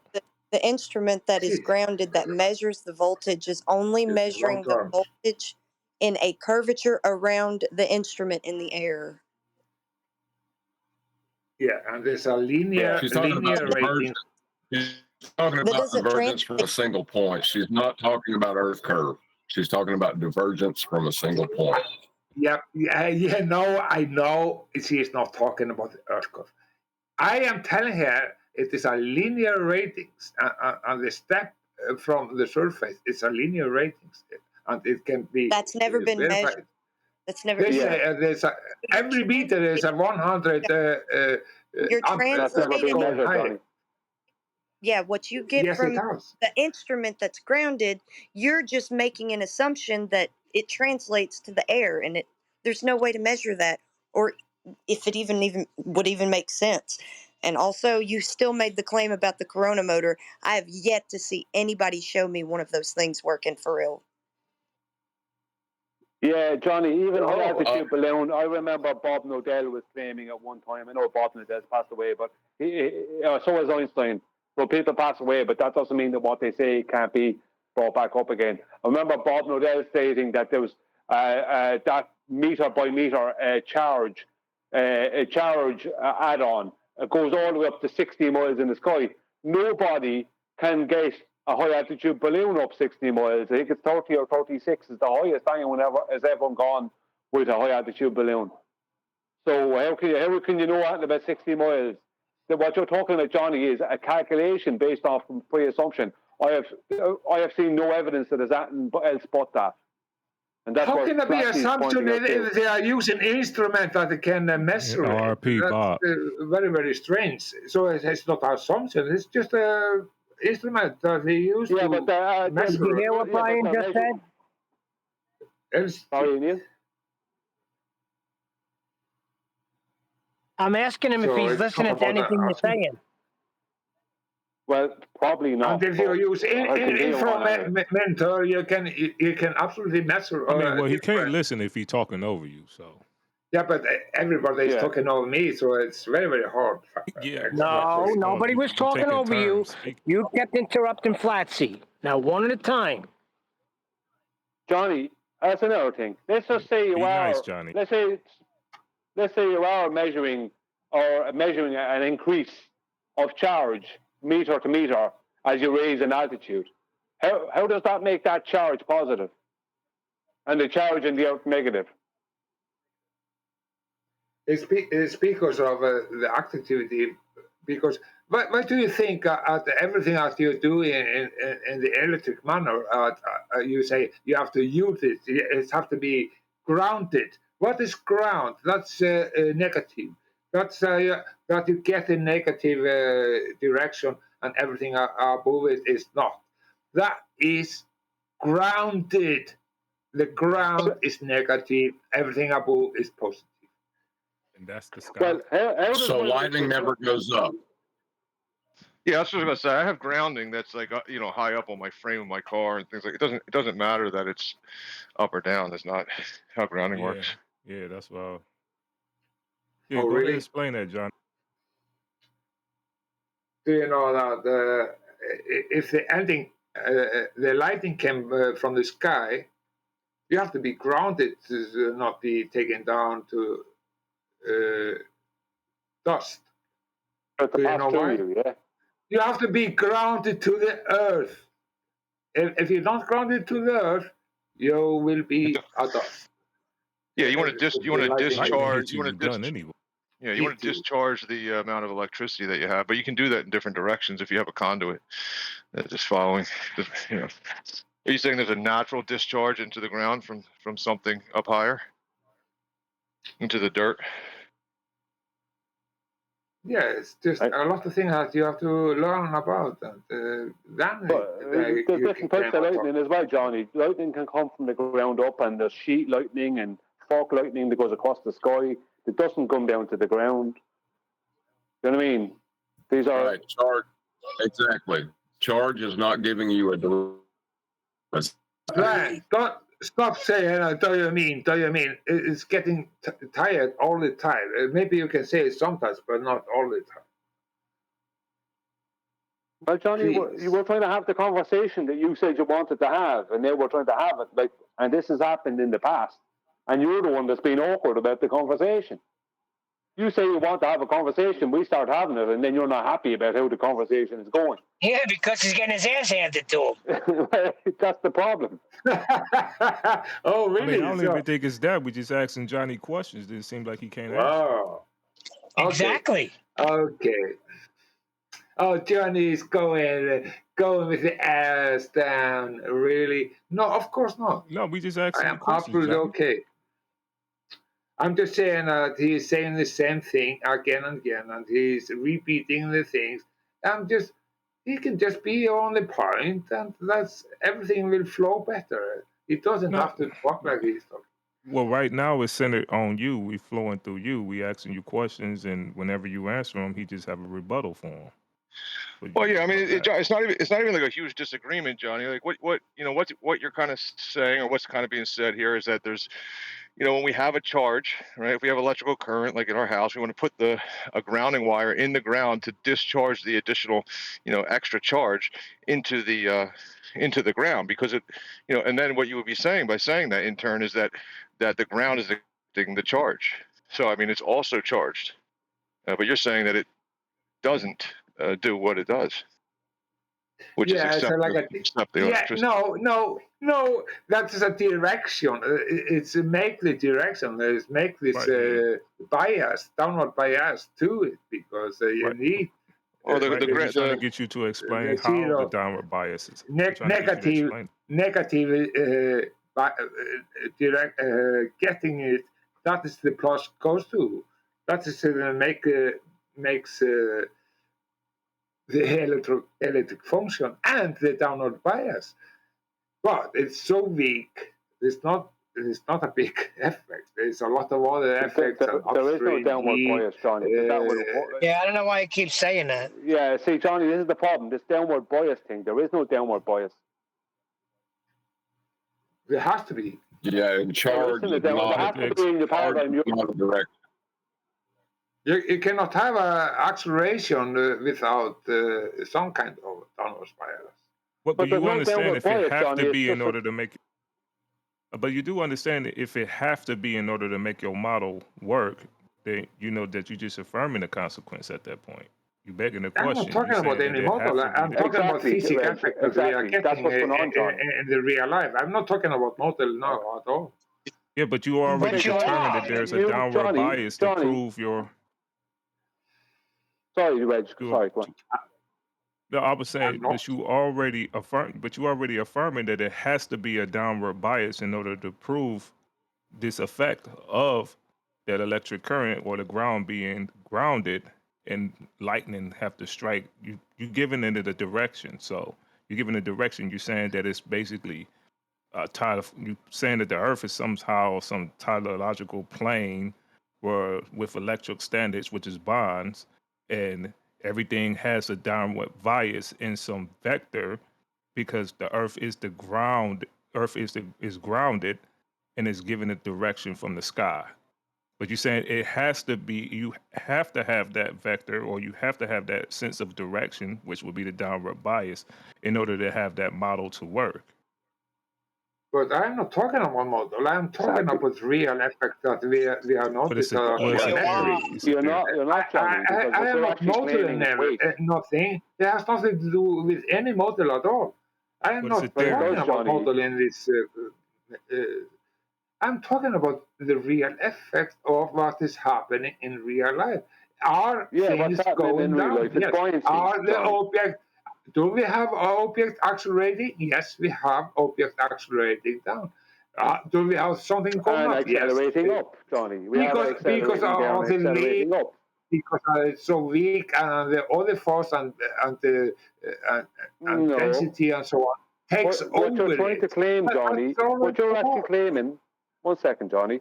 What you're actually claiming is exactly parallel with what the ballers claim when it comes to a force of gravity. No, you're claiming weight as a force. That's basically what you're claiming. I'm not saying that mass is attracting mass. I'm talking about vector. I'm not talking about nothing. I'm not talking about the curve of the time. You are, John. You're saying the same thing. I'm talking about interaction. Y'all just calling it electrostatic. Y'all calling it an electrostatic bond. That's what y'all. Yes, very weak. Y'all calling it an electrostatic bond, Johnny. That's what y'all calling it. Y'all saying it electrostatic bond. Everything is going down. If you hop up, you go down. You're saying, Johnny, what creates the acceleration downward? There's nothing. It's buoyancy. It's a lack of buoyancy. Air has buoyancy, but at least my phone, the overall density of my phone is way greater than the density of the air. So there isn't adequate buoyancy to stop my phone from going down. Do you know the DNA mercury, of all? Listen, at the bottom of a bucket of mercury, it'll go up. My friend, because there is adequate. My friend. There's more buoyancy than it needs, so it brings it to the top. It's purely buoyancy, Johnny. There is no weight. I'm trying to give you the. I'm trying to answer you. You always have to talk. I cannot give you an answer. You always have to talk. Johnny, do you know the DNA of all buoyancy effects? You said you wanted. Oh shit! I'm trying to give you a one sentence of answer, and you really have to talk. Do you Johnny, really you're have to chanting, talk? Johnny. You're chanting. All you're doing is No, I am chanting. not chanting. I am saying, no, okay, I'm going very soon now. I will say in the end, I will just say, do you know the delay of every buoyancy effect is? There is delay. That I am talking about instant effect, instant reaction. There's no instant reaction. What delay? If it is buoyancy, I would say, but we have instant reaction of an object that is falling. That's no question about it. But buoyancy have a delay. You can always calculate delay inside every fucking buoyancy effect. As soon as something is not supporting something in that medium, it goes down. We're not hearing There any of is the delay responses. there. Johnny, all we're hearing is you and you moaning about you I'm not getting going. time to talk. I'm going So because nobody's now listening. I'm not getting an opportunity to say this either. So me pointing out that nobody else is getting a reply and you're also bleating that you're not getting a chance to talk. It's just nonsense. Just want to point that out.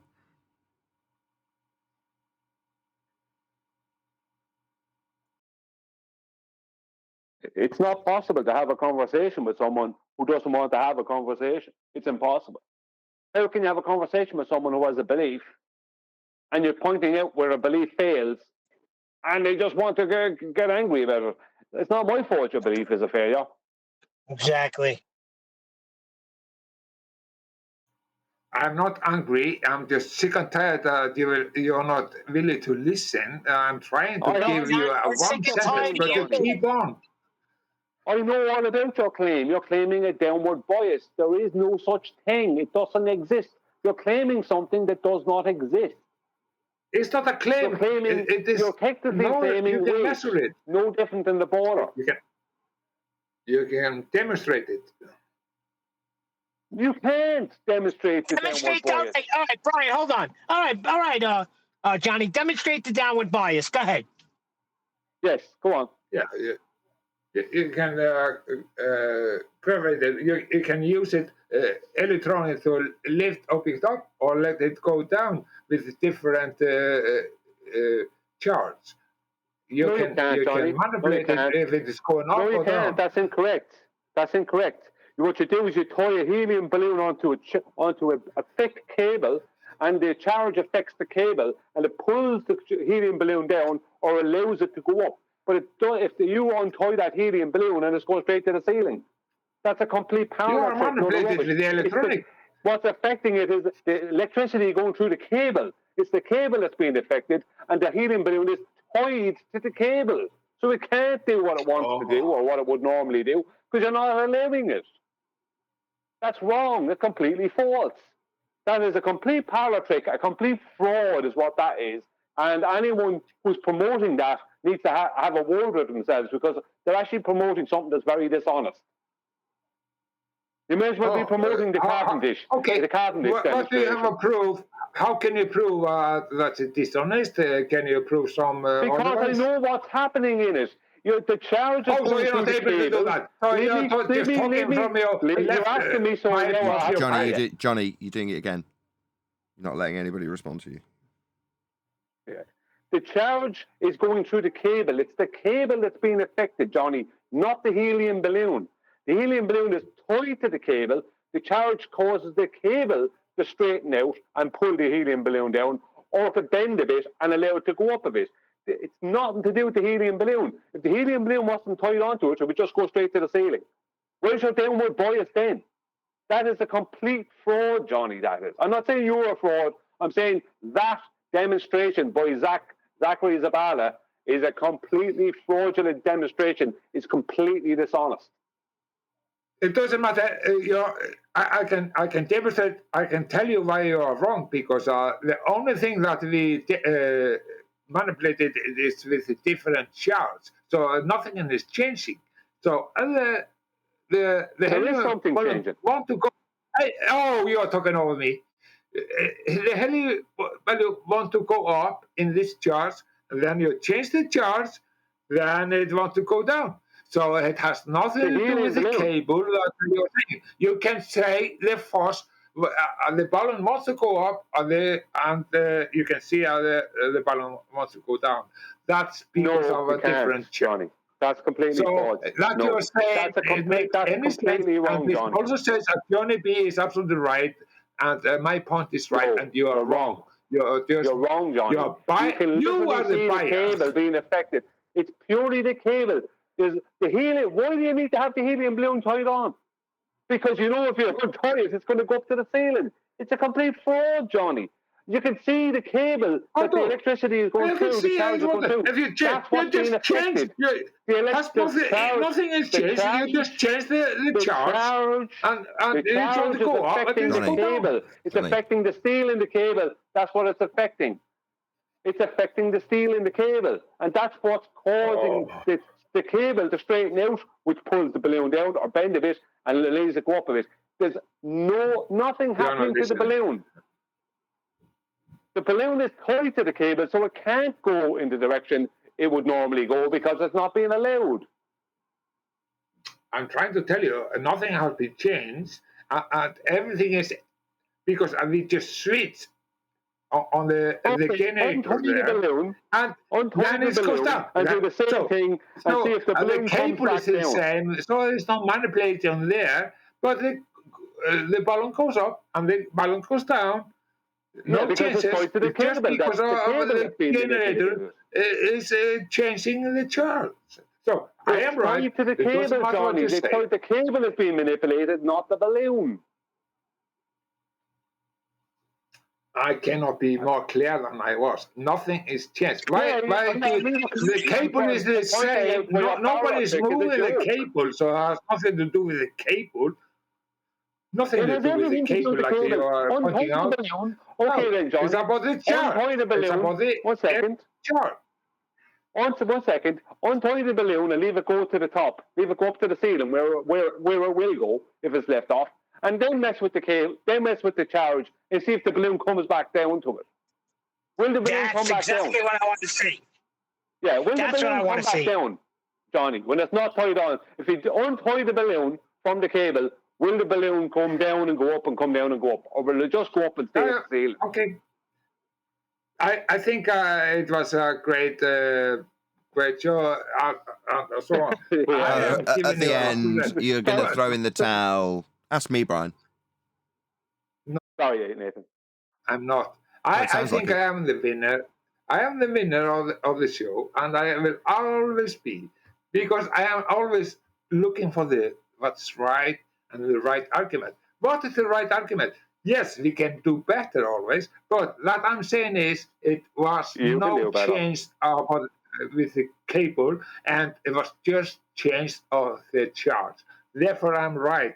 And you're wrong, Johnny, because the charge is affecting the cable, not the helium balloon. That's the point. It's the cable that's being affected by the charge, not the helium balloon. The helium balloon doesn't give a damn about the charge. It doesn't affect it at all. Why does a helium balloon go up in the air and keep going up? Is that because of the positive charge of the air? No. Buoyancy. The same reason why a stone falls down in the air. Purely buoyancy. Whatever amount of buoyancy is available for the overall density of that stone and the overall density of that balloon. That's all it is. Good point. Good point. Great, Johnny. I do like your assertion of what causes this phenomenon we don't experience, but it doesn't make it correct. But I love what he said. It can be the cable that has some other. Yeah, we have to. I didn't say it can be the cable. I said it is the cable. Now you're twisting my words. I didn't say it can be. I said it definitely is, because I know about it. It's definitely the cable. Yeah. It's the cable that's being affected, not the balloon. Okay. In the same time you say that, I think I believe you there. We have to make different tests around it. But Johnny, you give me a very, very good argument there. I really thank you for that. There is no other test, Johnny. It's buoyancy. That's it. What are you looking for? You're looking for a downward vector that don't exist. Brian's trying to explain it to you. Well, I don't know. It's not so much a downward vector. It's a downward bias. It doesn't exist. There is a downward. Okay, it was very much for me. I have to. I say Brian was right about it. I'm proud of Brian. He won me there. He let me, yeah. But it's very hard for me to take it down. So don't be. Let me reframe. An only downward vector. That's what I meant. No, I know what you meant. I know what you meant, but I just didn't want someone else jumping in or critiquing you into him. It's hard, Right, you know. so Johnny's smell my proud. Johnny's explanation for this only down is as good as anybody's description of only down when we don't experience only down. So, yeah, he can run with that, I guess. Yeah, if you want to. But I am very proud of Brian. Well, He gave me a very good explanation, and now we have to take everything up again. And let's see in the next action. Don't trust Zachary Sabala. Don't trust him. Because not only is he not honest, he's also inept. Don't be afraid about that. I'm not thinking in it, but I don't care about the policy anymore. They are lost for a long time ago. I'm just curious about how the fucking system works. That's all. The policy is not in the game anymore. Are some ballers here? No, of course not. They are lost. Right. Which system are we talking about existing? We are talking about how things work and how it is possible and how it is. That we are talking about. That is very. We are doing something that they should have been doing last 100 years, and we are trying to keep up. Right. We're trying to explain why everything falls down, right? Is that what we're doing? We are the new Einstein and Michelson, all of these fucking scientists they're talking about. We are the new. They are taking over. And people behind, they are 6 feet under. Right. Right, but not everything falls down. Why are we trying to explain why everything falls down if not everything falls down? That doesn't make any sense. No, we are talking about why do you think some things goes up and other things goes down? It doesn't sound like somebody, Johnny, was just saying that phenomenon. It's because of different of density and different of pressure and density and so on and so on. But why is things accelerating? Yeah, it's because there is static electricity in the air, and we have a small downward bias. We have to prove it. Yeah, it is. It has been proved. But is it working all the time? Yeah, it is. Bias. You just said the bias. Is that everything going down? Is it that bias? Yeah, we have some kind of bias. Can be measured with different measurement instruments. Right. So we're trying to explain why everything falls down, right? No, are we? Are we really? Doesn't that matter so much? But it sounds like you're doing.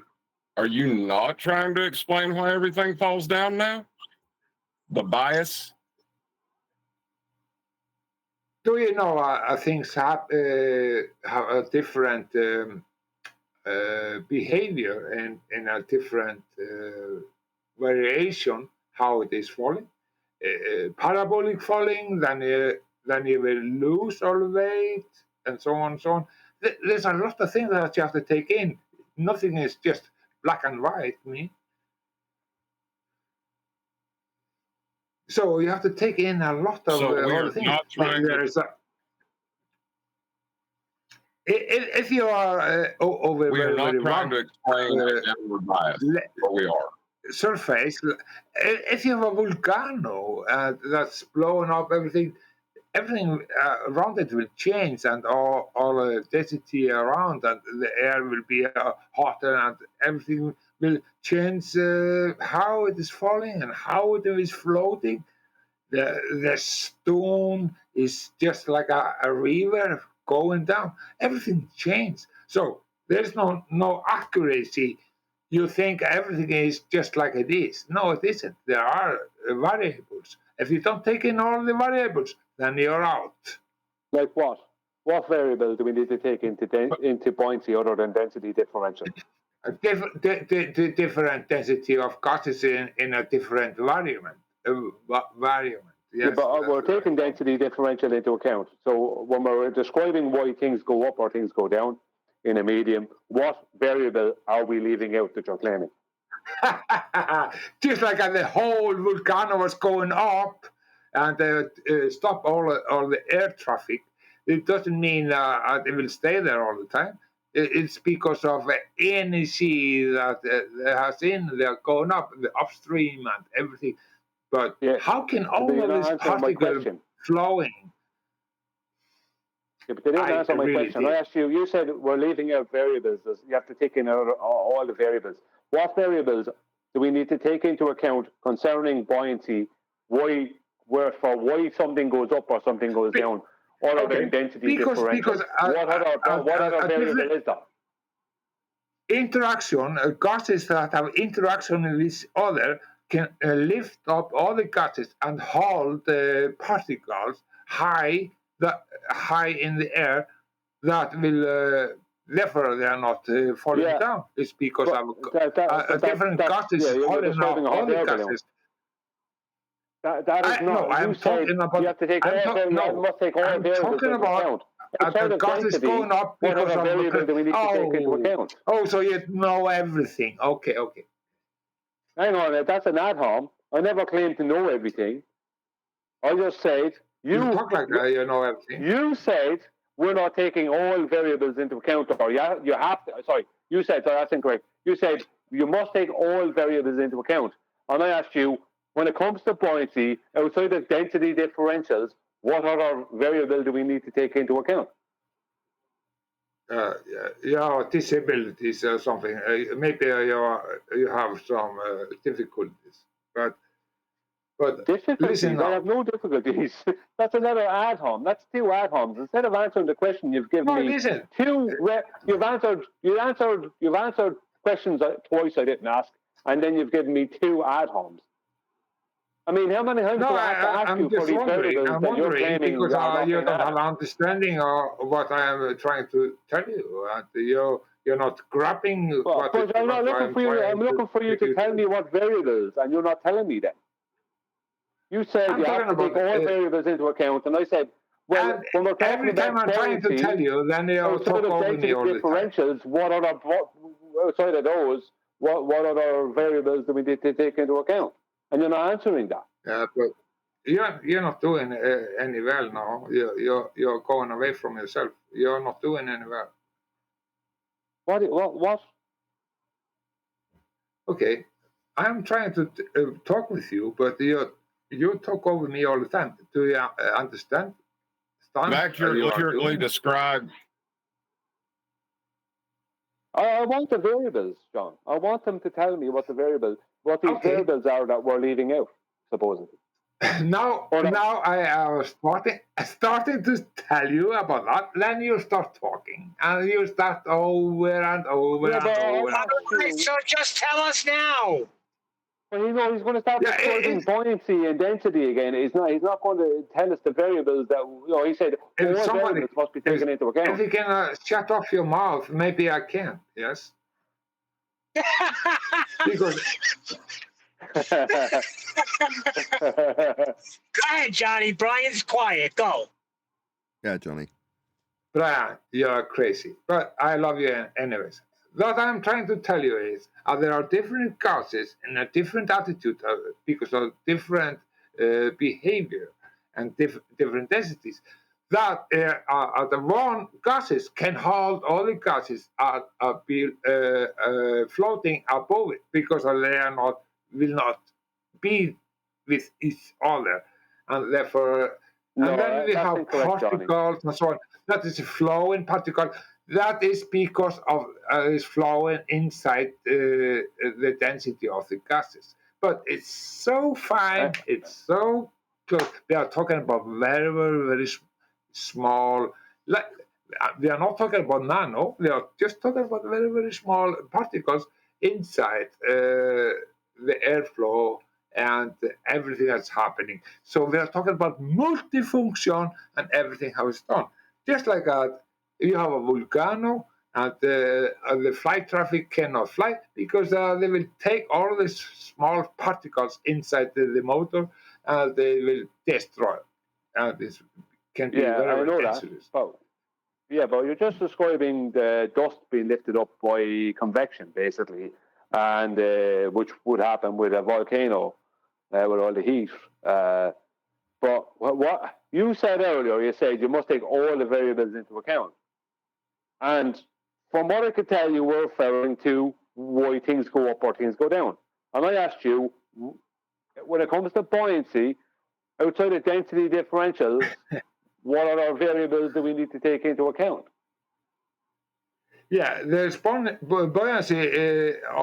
Everything is a buoyancy between different pressure variant from one point to other point. For all point of every point, there is a buoyancy variant that is just like a pressure gradient. There's nothing different there in systematic understanding. So the gradients and the buoyancy is actually the same thing. But is that variables? It's not the same thing if you're in the water, but it has the same rule. That I'm trying to say. So if you have a buoyancy, the more weight you have, the more buoyancy you need to float. Yeah, but there you go again, blaming weight. You will go blaming down. the existence of weight, Johnny. Can you prove that weight exists, right? Exclusive from buoyancy. Yeah, everybody. I came from a shipbuilder family, and I'm from a very rich family. Yes, and we build big boats and so on. Yes, we know what buoyancy is about, and the bigger boat it is, the more buoyancy power you have, and the more weight you can bear. That is just like we say. And if you say that is not right, then you're just stupid. Yeah, then you're just talking about. I don't know what you're after saying, Johnny, because I asked you a very specific question. How you use your sentences. Hang on, you claimed weight, and I asked you, what is weight? What is density? What Johnny, is mass? What is this and that? Mass and weight is just the same thing. No, mass is about the. Johnny, please allow me to ask you the question because you're just rambling through everything now. I'm not rambling. I asked you a very specific question. I asked you a very specific question. I said, you claimed weight. I said, can you prove weight exists? This weight thing you're claiming, can you prove it exists and it's exclusive from buoyancy? Can you do that?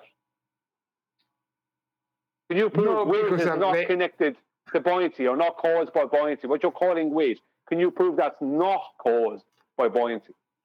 By what we call buoyancy? I promise you, if you have a big ship in the ocean, that will go deeper down to the ocean than a small. Yeah, but that's just that's because the overall density of that ship is greater in relation to the medium it's floating on. That is buoyancy. Oh, John. so that's you're talking about weight then? We talk about tone. What about tone? I asked you. So we cannot say this boat is 2,000 or 3,000 or 5,000 or whatsoever ton. But I was a steerman. That doesn't prove. So I am wrong. I was a steerman on 120 You can describe it that way if you like, but that doesn't prove that weight, that what you're calling weight, is a force. Our life is wrong, and I say I'm a 120 ton steerman. Hang on, Johnny. or I can whatsoever. prove that what you're claiming as weight is purely an apparent effect of buoyancy. I can show it and describe it.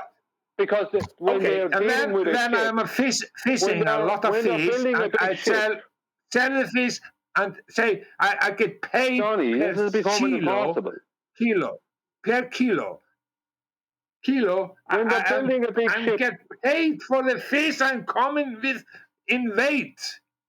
And you say, no, weight is not you're just real. changing the buoyancy ratio, Johnny. When you're adding fish to the ship, when you're putting fish down in the hole You're not of the ship, winning with you're this adding, argument. Johnny, just let him. you're not adding. Johnny. Sick of time. I'm trying to tell him something, Nathan. That when he's adding fish, when he's out fishing and he adds fish to the ship and the ship sinks down more, all he's doing is changing the buoyancy ratio.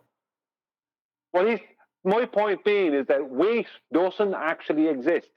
What we call weight is just the fish was not real, and everything I get money for was not real. Right, so both of you stop. I can't make head nor tail of what either of you are saying, mostly because Johnny's interrupting you halfway through your sentence. Can I try that one more time? I was halfway through listening to what Brian said, then I lost track of it because you interrupted Johnny. Yeah. What I'm trying to tell Johnny is that when he was out fishing and he caught a load of fish and they put it down in the hole of the ship, all they didn't add to the weight. They just changed, because weight doesn't exist. They just changed the buoyancy ratio. So the overall density of the ship changed in relation to the medium of water, salt water it was floating on. Brian, that's what now changed. you have talked. It wasn't that the ship got heavier. It just Can I also? Hang on. Let me finish what I'm saying, Johnny, for a second. Let me get to the end. It's not the ship got heavier or gained weight. It lost buoyancy, not gained weight. Are you drunk or something? There's nothing wrong with you, Brian. Okay, now I will talk with you. I want you to listen for 1 second. First of all, I'm on the boat, and he is floating, and I'm fishing, and I get a lot of fish inside the boat, and the buoyancy is getting smaller. It's dangerous because it's full of fish, sea, herring, or whatever, and it's close to sinking. It's so low to the sea line, zero. You know what I mean? So we have to be very, very careful, right? Yeah, that's then what we I'm come trying to home. explain to you. I am not finished. Why are you talking over me? I'm not finished. Then I come home. I take all the fish from the boat, and they put it on the scale and pay me for every fucking point or kilo I am putting on the scale. So, are we talking about point or weight or whatsoever? Yeah, that's are not, we talking about that's weight not then? weight. Weight doesn't exist, Johnny. What you're calling weight is only an apparent effect of buoyancy. The fish, Johnny, Johnny.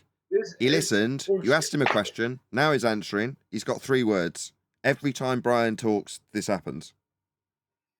It's becoming intolerable, Nathan, because it's getting ridiculous. You can't speak, which Johnny happened to want to speak through you.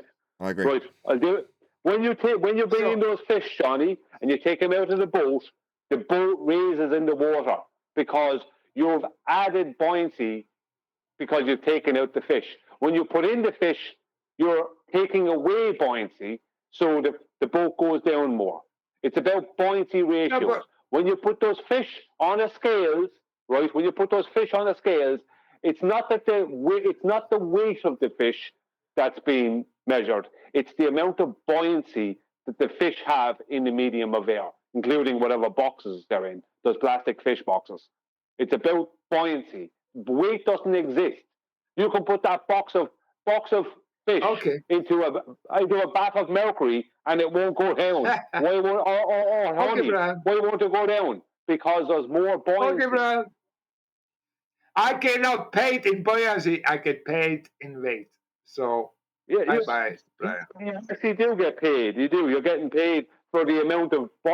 It's actually buoyancy that's being measured. I Right? cannot So pay how it much in buoyancy. I buoyancy? get paid in weight. I Call get the it what you money want. and But the point is, living you in haven't weight, been able not in to. buoyancy.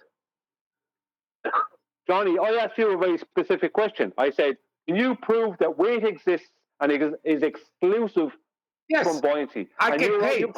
You couldn't prove that.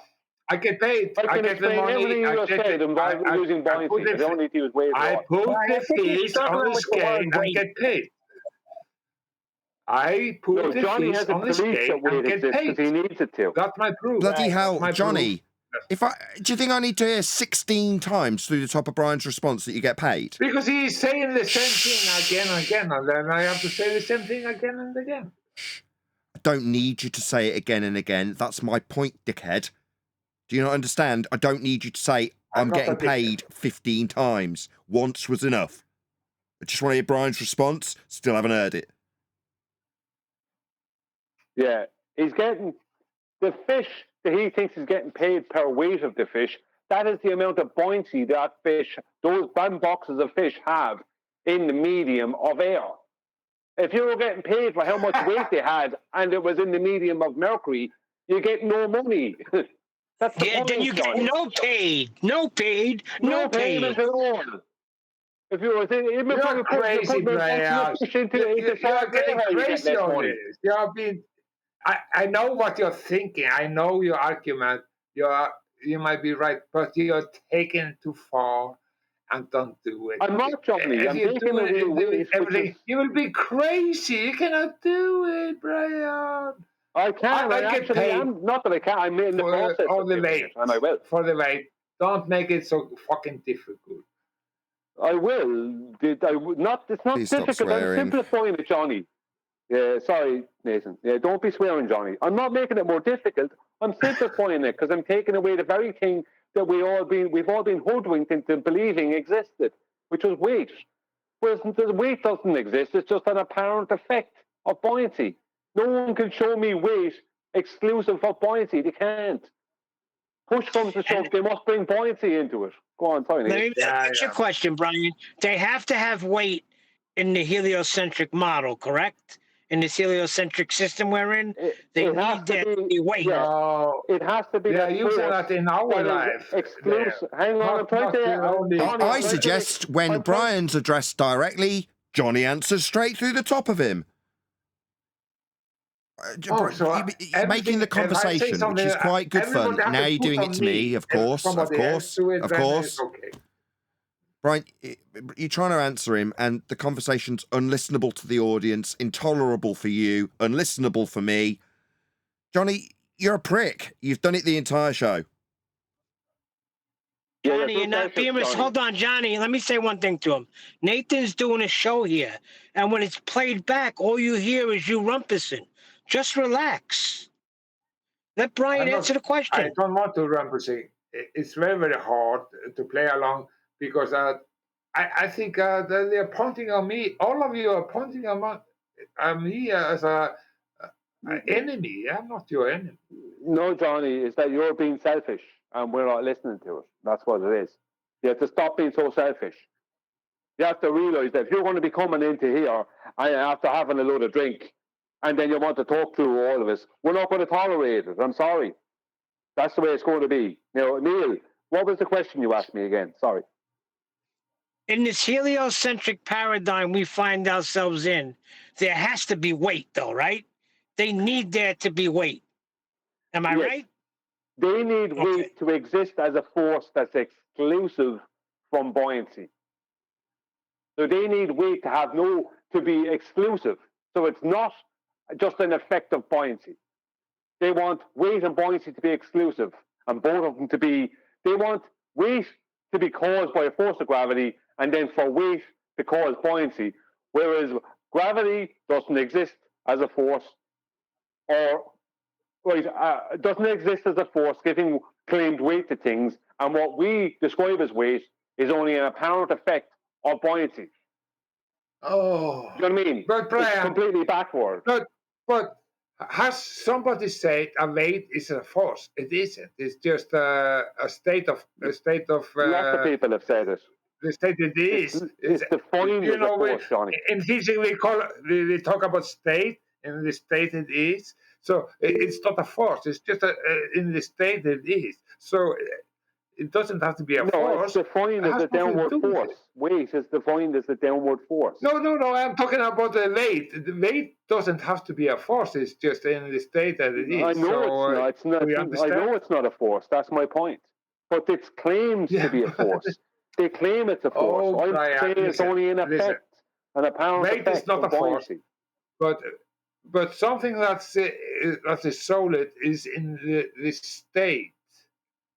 A state is something that can be in physics in a particle places. So it has nothing to do with force. So you don't have to be afraid a weight has something to do with force. I'm not afraid at all, Johnny. I'm taking weight away. It's claimed officially to be a force. It's not a force. It's an effect, apparent effect of buoyancy. That's all it is. No, it is not a force. It's a state. They just point at buoyancy. That's all it is. Not a force, or not effect. It's just a state. It's like a stone that is lying somewhere. It's just a state of. It's just like a state of mind. It's just there. So the stone will go down in air, but it won't go down in Mercury. It'll go up in Mercury and down in air. So the stone doesn't have any weight. Yeah, but the stone can be something that you don't know about. You don't know anything about everything, so you have to be very, very careful to have a lot of statement. What do you mean by that? Because we are talking about different state of matter, different state of material that has a different state mediums. of behavior. So, Johnny, why is the stone laying there? Why is the stone laying in the dirt? I don't like Brian is acting like he knows everything and he has everything on clear. That's not what he doesn't know. I do know. There are differences in some places and in different happening. It's not the same thing is happening. It's not the same thing. It's not happening in different happenings. Let me be clear with you. I'm not acting as if I know everything concerning this issue. I'm telling you now that I do know. It's not an act. I do understand it implicitly. I do know what I'm talking about. And I am correct and can prove it all day, every day. And nobody will ever disprove it. That's how confident I am. And that's not arrogance, that's confidence. No, you don't know how a dynamic system works because nobody knows. We'll always have a different something that, I never thought it will be able to happen. But you said, I know everything about it. No, it isn't. If you're living in a dynamic system, I know what will and everything won't can happen based off of density differentials. I know whether something will take a downward or upward vector, or if it will just hang in the middle. It's like I say, I know every fucking number of the lotto Neste Lorde. Please, stop swearing. Yeah, and it's all these ad homs and these straw man. It's just ridiculous, Johnny. You say you want a conversation, and then all you want is an argument. Johnny, as I said to you earlier, if you're not going to be able to be sober enough to have a conversation, then don't be trying to have one. It was quite funny. It was quite funny. We can have a joke. I was joking. Of course, I was joking. But it's like your lotto Saturday. It's just a joke. Don't take it so seriously. No, you were Johnny. Now you're lying. You weren't joking. Stop. It doesn't sound like a joke, but look, it doesn't matter. Let's just stop that kind of thing. Let me point out something to you. If I have 3 balloons, Johnny, one has air in it, filled with air, another one is filled with helium, and a third one is half filled with air, half filled with helium. The one filled with air, in the medium of air, the one filled with air will go down to the floor. The one filled with helium will go up to the ceiling.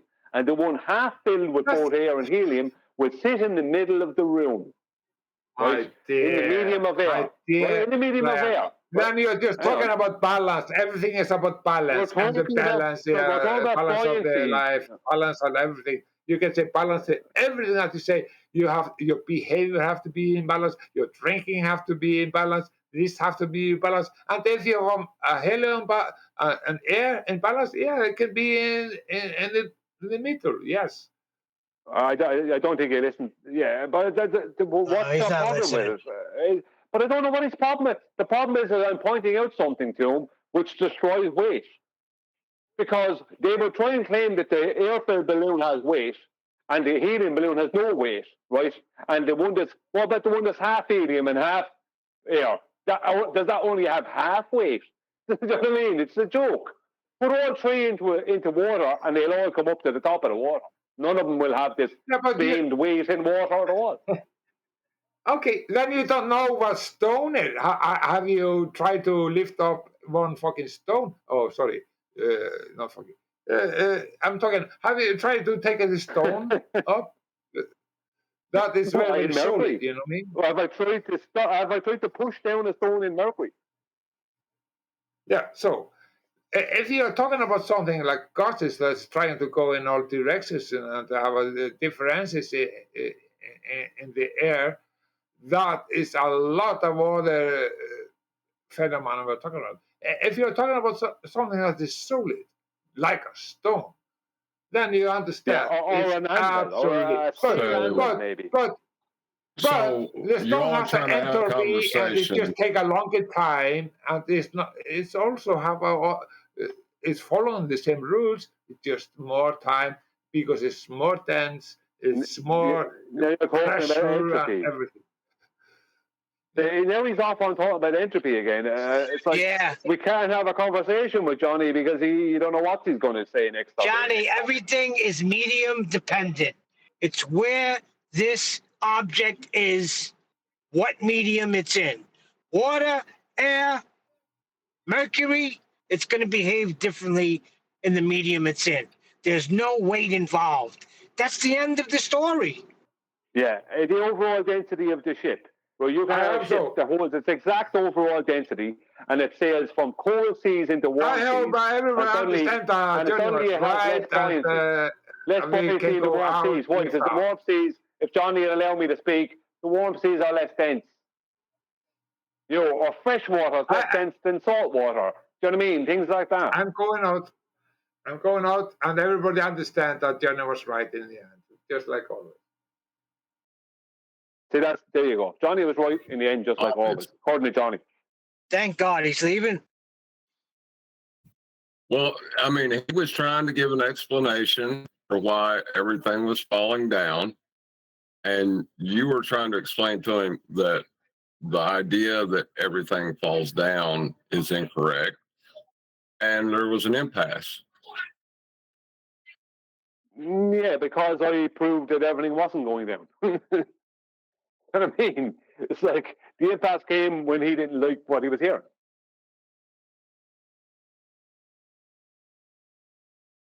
Because Johnny has a belief but as far as his electric acceleration. Sorry? Go on, John, sorry. Explanation for why everything falls down. Yeah, he has a good story for why everything goes down in his paradigm. You know, within the paradigm of dielectric acceleration, he has a brilliant story. It's great explanation. But we don't live in that paradigm. That's not reality. The Bohrers have a brilliant explanation for why everything goes down in their paradigm. But we don't live in that. That's not reality.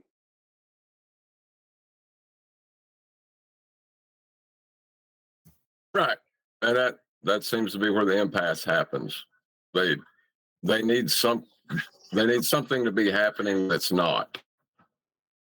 Yeah, I have a paradigm that I believe is to be true, and I need to bend reality around that paradigm to help it to be true for me. That's what it is. The same thing as the Bohrers. It's the same thing.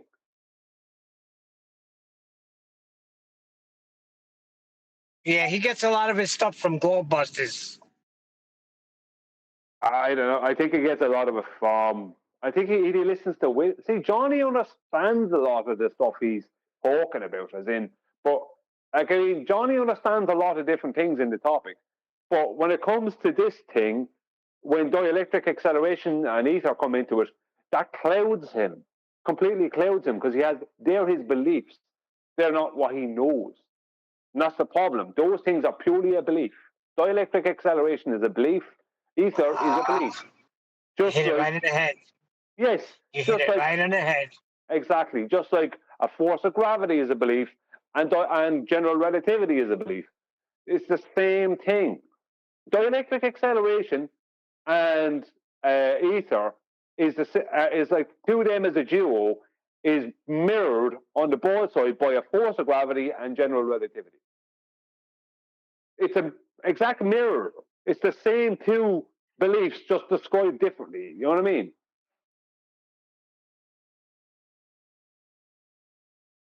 But Johnny knows then other things, like the Coriolis effect is just a visual effect.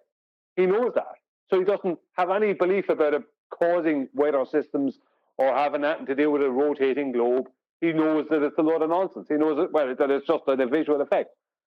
So he doesn't, when you bring up that topic, he'll just lay out it's just this thing. Yeah, no one's arguing. But when he starts bringing in dielectric acceleration and ether, people start arguing, because the same way as they'll argue about a force of gravity and general relativity.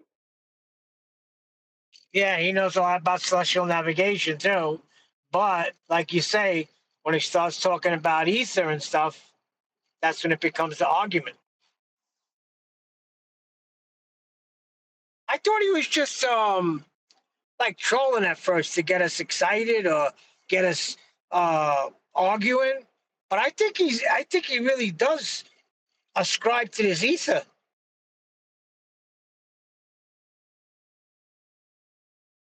Oh, he does, have no doubt. That's not a troll. He genuinely believes in it because he actually gets angry. You mean like this vast area that gases are not expanding into it, that they call ether? Yeah. Yeah, gas expands into areas of volume. It's the same exact argument, just to summarise it. Gas fills space. That's it. No matter what he justifies in terms of his belief that there's a downward bias, there isn't one. But see, what they do there with this whole downward bias thing with dielectric acceleration is they try and say incorrectly, right? And this is when I was debating Whitsitt. Now, I'm not attacking Whitsitt here, because Whitsitt has come around a bit in recent times, and we've had a bit more, what's the word? Conjugal interaction. A little more cordial with each other. I can't think of cordial interactions, right? But it doesn't change the fact that if Whitsitt was here now, I would still argue with him at this point. I wouldn't just argue, I would win it. But I didn't get around to, during the debate with him, what I didn't get around to doing is, with dielectric acceleration, what the claim is there is that the balloon is going up, right, because of density differentials, or the stone is going down because of density differentials, but the initial kick is dielectric acceleration, because they're confusing static electricity with electrostatics. Electrostatics are hydrogen bonds, metallic bonds, ionic bonds, these kind of bonds, right? But they'll say, well, gas, it doesn't really affect gas. So the dielectric acceleration has no effect on gas. That's what they say, right? It's too small. It doesn't have any effect on gas. But gas is described as having ionic bonds, covalent bonds. So gases have ionic and covalent bonds.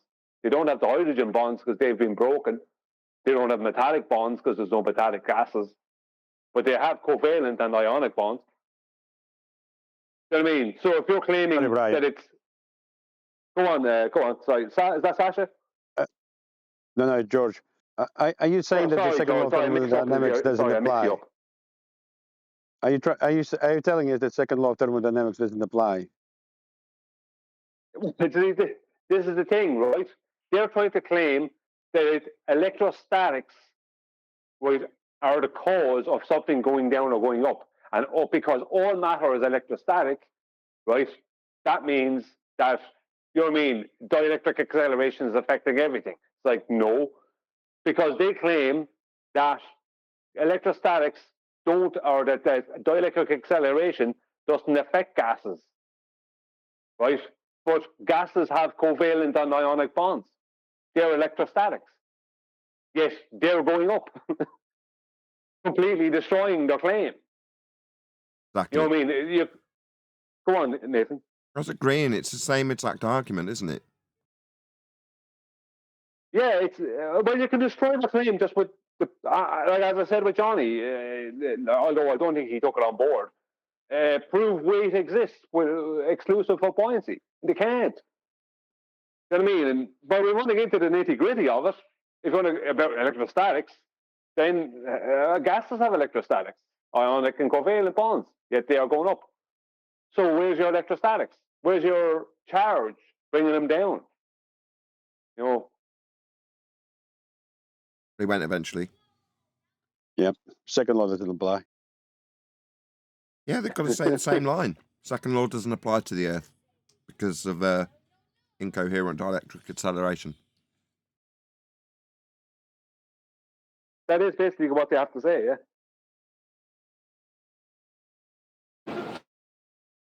So they're ballers. But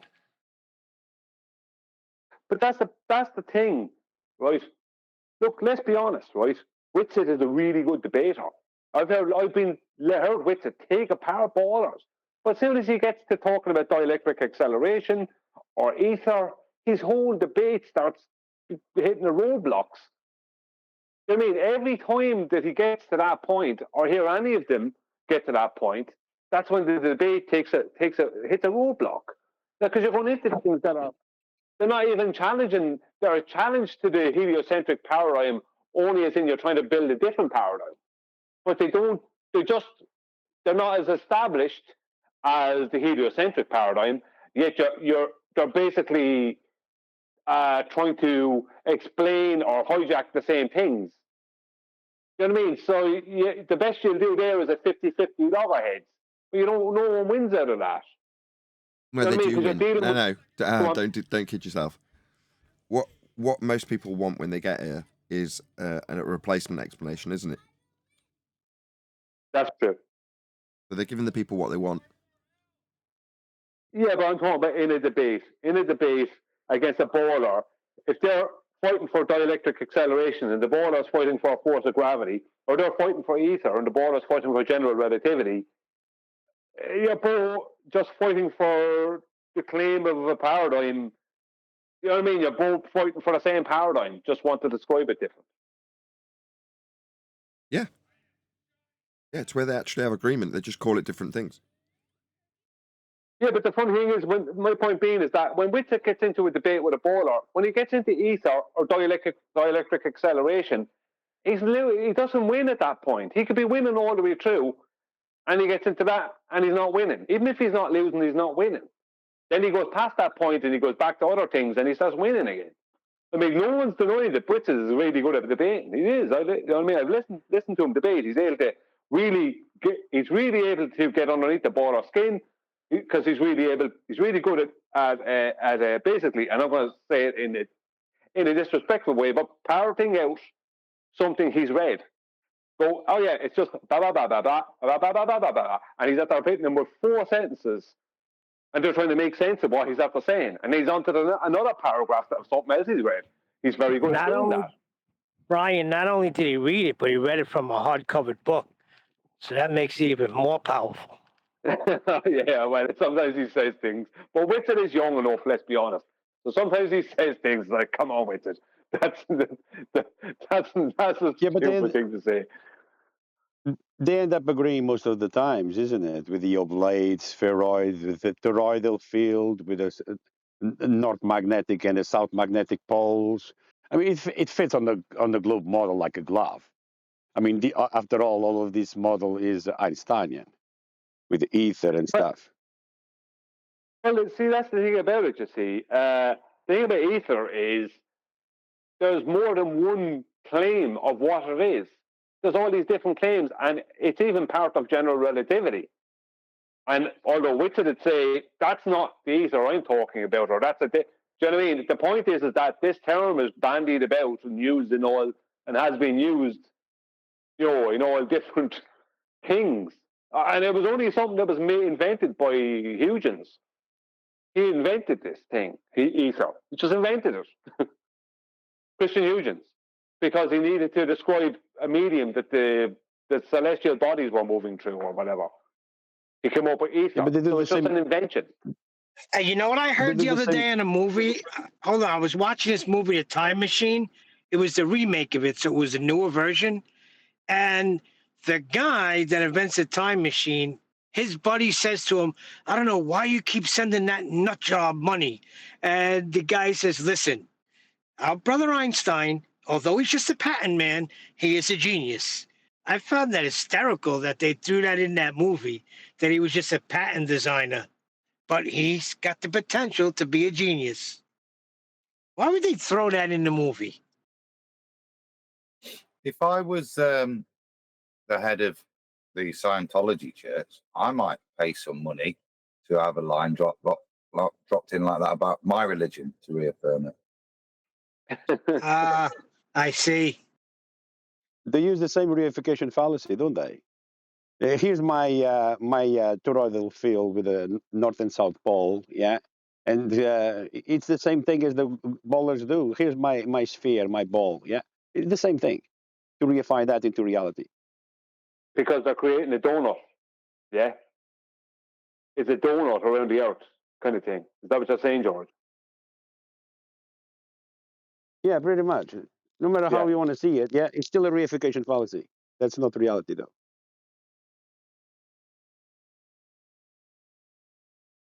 Yeah, see, I don't see how dielectric acceleration, incoherent dielectric acceleration, and ether is ever going to win you anything against the ballers. How is it going to win you anything? You might as well be fighting for Scientology, because it's as close to heliocentric rhetoric as that. Actually, it's closer to heliocentrism in its rhetoric than Scientology is. Technically, if you understand what I mean. It's a closer parallel to gravity as a force, and that, like dielectric acceleration is, and ether then is a closer parallel to general relativity than what they've got. Like, what have they got in Scientology? Xenu on God knows whatever nonsense. Well, let's ask our panel member that is a Scientologist. What say you, Nathan? I'm not a Scientologist.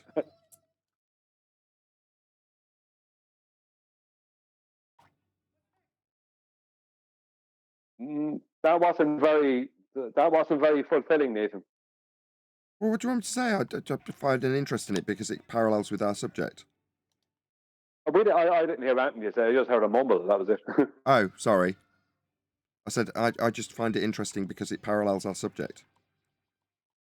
Yeah, I would too for that reason. It is interesting for that reason because it's. But would you agree, Nathan, that dielectric acceleration in ether is closer to heliocentrism than Scientology? No, Scientology is entirely based in heliocentrism. Your ether believers can be flat earthers, can't they? Whereas Scientology believers can't. Their entire religion's based in heliocentrism. Even modern, still heliocentrists that are engulfing these thunderbolts people, they're not acceptance of the basic physics of the heliocentric universe, even though they maintain that kind of spacey paradigm, distances and the likes. They're not maintaining the underpinning physics. That they don't believe in gravity, though. Ether's overlaps because it's many things to many people, isn't it? Yeah, but ether and dielectric, well, maybe not dielectric acceleration. That's more flat Earth, but ether. No, that's what I'm saying. That's thunderbolts. Dielectric acceleration is thunderbolts as well. But I didn't hear, because I know that Ken Wheeler didn't know anything about dielectric acceleration. It's purely like he's pushing the ether, but not dielectric acceleration. Because I listened to Bob Nodell telling him about it. He didn't know what it was. Because dielectric acceleration is purely Bob's. That was Bob. That's purely Bob's idea. That's part of his legacy. I just looked up right on that time machine. The inner workings of H.G. Wells's time machine in the Bella are never explicitly explained. However, where is it? However, the time traveler proposes that time is a fourth dimension similar to the three spatial dimensions. He theorizes that his machine can move not only through space, but also through this fourth dimension of time.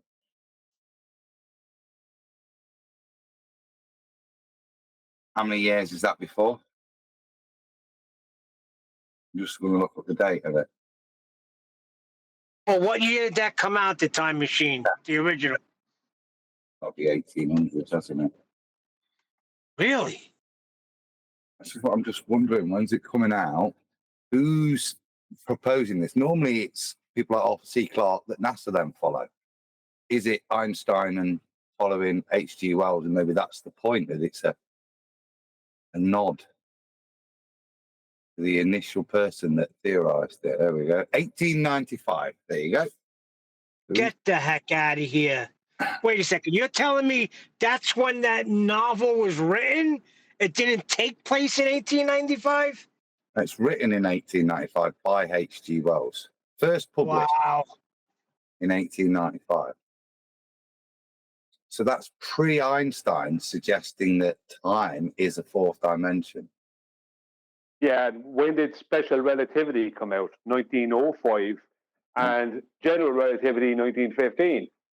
So you're talking 20 years later.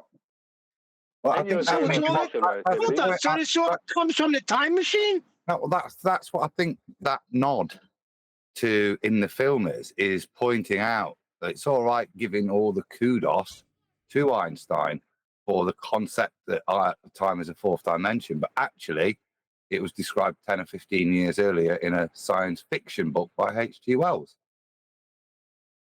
Ah, yes, I see the parallel taken now, yes.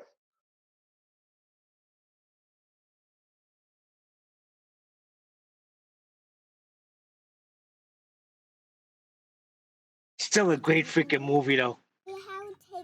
Heliocentric science fact, as it's described to us, is always preceded as heliocentric science fiction.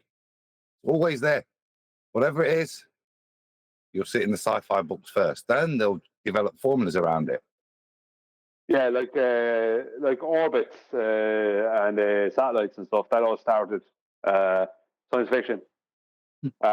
Space stations is Arthur C. Clarke. How a space station will work, Arthur C. Clarke. You know, it's all. Yeah, yeah, exactly. And Kubrick's 2001 that preceded the moon landing nonsense. You know what I mean? It's like it all whether it be in a book or in a movie, it all comes first before they try and claim it to be a reality. That's why it's called programming. What's interesting is, and I could be wrong here, and I'm sure if I am wrong, Adam will probably be the first to jump on it and correct me. But you don't see that with flat Earth stuff. You don't see him making any fantasy concerning the Earth being a flat plane. That never happens. You know, there's no the Earth is a flat plane thing that happened back in 2002, and then suddenly Matt Powerland turns up in 2007. There's none of that. You know what I mean? It's like flat Earth. If you understand what I mean, they're never trying to make a fantasy around it or a science fiction around. Well, Brian, what could they fantasize? What could they fantasize about? Think about it. Only God. And they don't want to fantasize about God, a creator. Right? So they take you to heliocentrism, outer space, other planets. Yeah, well, they probably wouldn't want to. The only time I saw it referenced, and this is interesting, I saw it referenced was in Eric the Viking, right?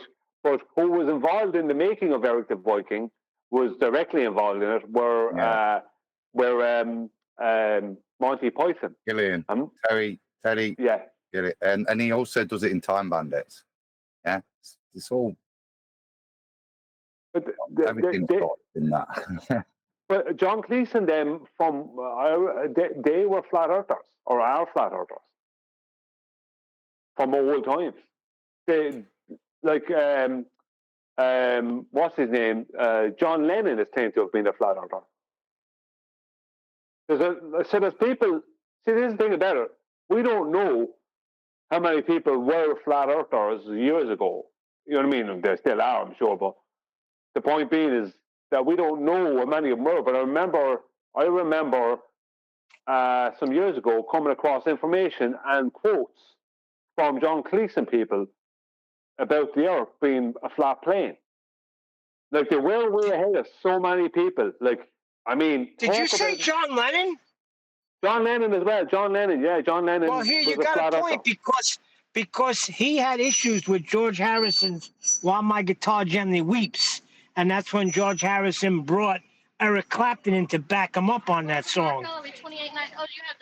Yeah, because in it, if it says he talks about the Earth moving, so could that have been the issue that he had with the song?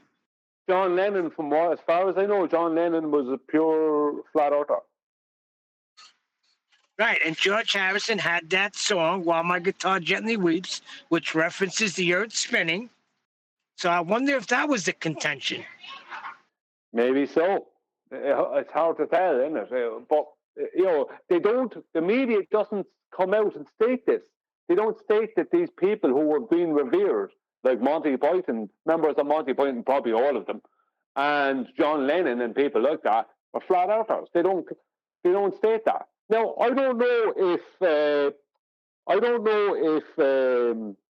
George Orwell was a flat earther, but I have heard it being referenced, that first with Mark Sargent, that he would go out, and I don't think Mark Sargent is a lawyer, that George Orwell would go out onto the street and ask people, what is the Earth? And they'd say, it's a globe. And he'd say, how do you know? And no one could give him a proper answer. Now, I've heard people say that George Orwell was a flat earther, and it wouldn't surprise me one bit if he was, but I don't have any evidence that he definitely was. I still don't have any evidence that for definite this Monty Python were or that John Lennon was, but from what I've seen, it points towards them being.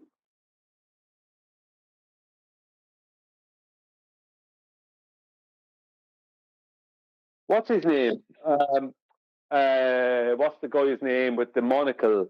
Arthur Moore, is it? No, the astronomer? What's his name? Moore. Sir something Moore. Patrick Moore. He went to a presentation being given by Samuel Shenton, who was a flat earther from London back in the 50s into the 60s, early 70s. He's the guy that passed on the baton to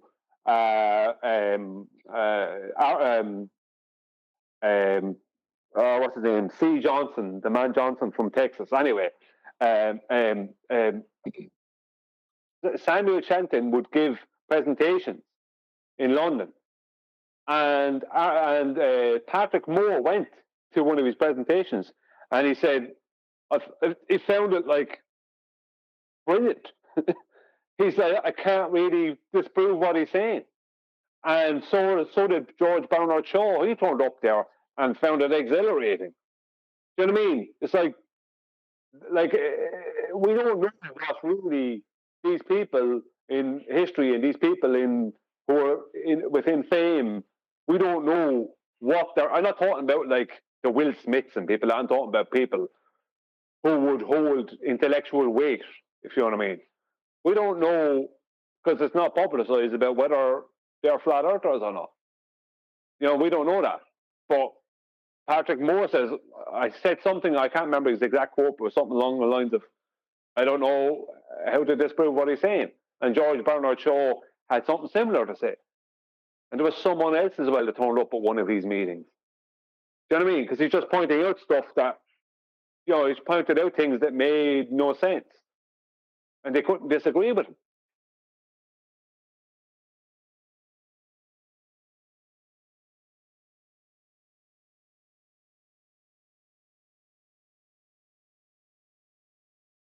Charles K. Johnson, that was the man's name. Charles K. Johnson from Texas. Who's Charles K. Johnson? I've heard that name before. Yeah, he was the flat earther, the most prominent flat earther in the world before Matt Powerland and Eric Debay. He died in 2001. What? So he would have been around in the 70s and 80s wave then? Yeah, 70s, 80s, and 90s, up into just after the mid 90s. His wife got sick. His house got burned down. They reckon on purpose. The fire was started outside his house, and everything he had, all his documents, all his lists of people he would send. He had like several thousand people he would send, because there was no internet at the time, in the same way we have now. So he would send information out to people through post or whatever. When did he die? 2001. So he just missed the information, the time of information where it could come out real fast. Wow. And if you listen to what he says, Samuel Shenton was Samuel Shenton started what they call the International Flat Earth Research Society. So it's not the Flat Earth Society, it's the International Flat Earth Research Society. There was the Flat Earth Society well before that with people like Rowbottom and that. But Samuel Shenton started the International Flat Earth Research Society. He was a Christian, Bible believer. And Charles K. Johnson was also a Christian and Bible believer. And he took the baton from Samuel Shenton when Samuel Shenton got older and sick and whatever. And him and his wife was an Australian lady. I think she happened to be a flat earther when he met her or something by pure accident. I remember they met each other by accident in a record store. And they just spent their whole life trying to go around showing that there was no curvature or all this kind of stuff. And he described the sun as an optical phenomenon. And he was correct. What he was trying to say about it was correct. But his house got burned down in 1996. All his stuff got destroyed. And his wife was already ill with lung problems, and it got a lot worse after that. I think she died in 98 or 99, and he died in 2001. So he just barely missed. A couple of years later, and he would have been on YouTube. Barely missed it. After decades. So, and if you listen to a lot of what he had to say, besides some of it... they'll be saying the same about us in 30 years. I just missed on the holographic projection into your brain with Flat Earth part of it.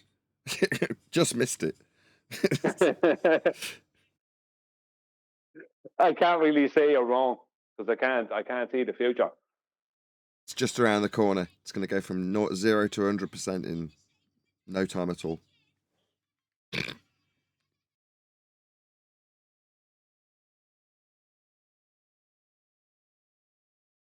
Yeah, it's a shame. The longer we go on, the more we realise that everything's been set up in place to keep the globe birth religion as safe as ours is.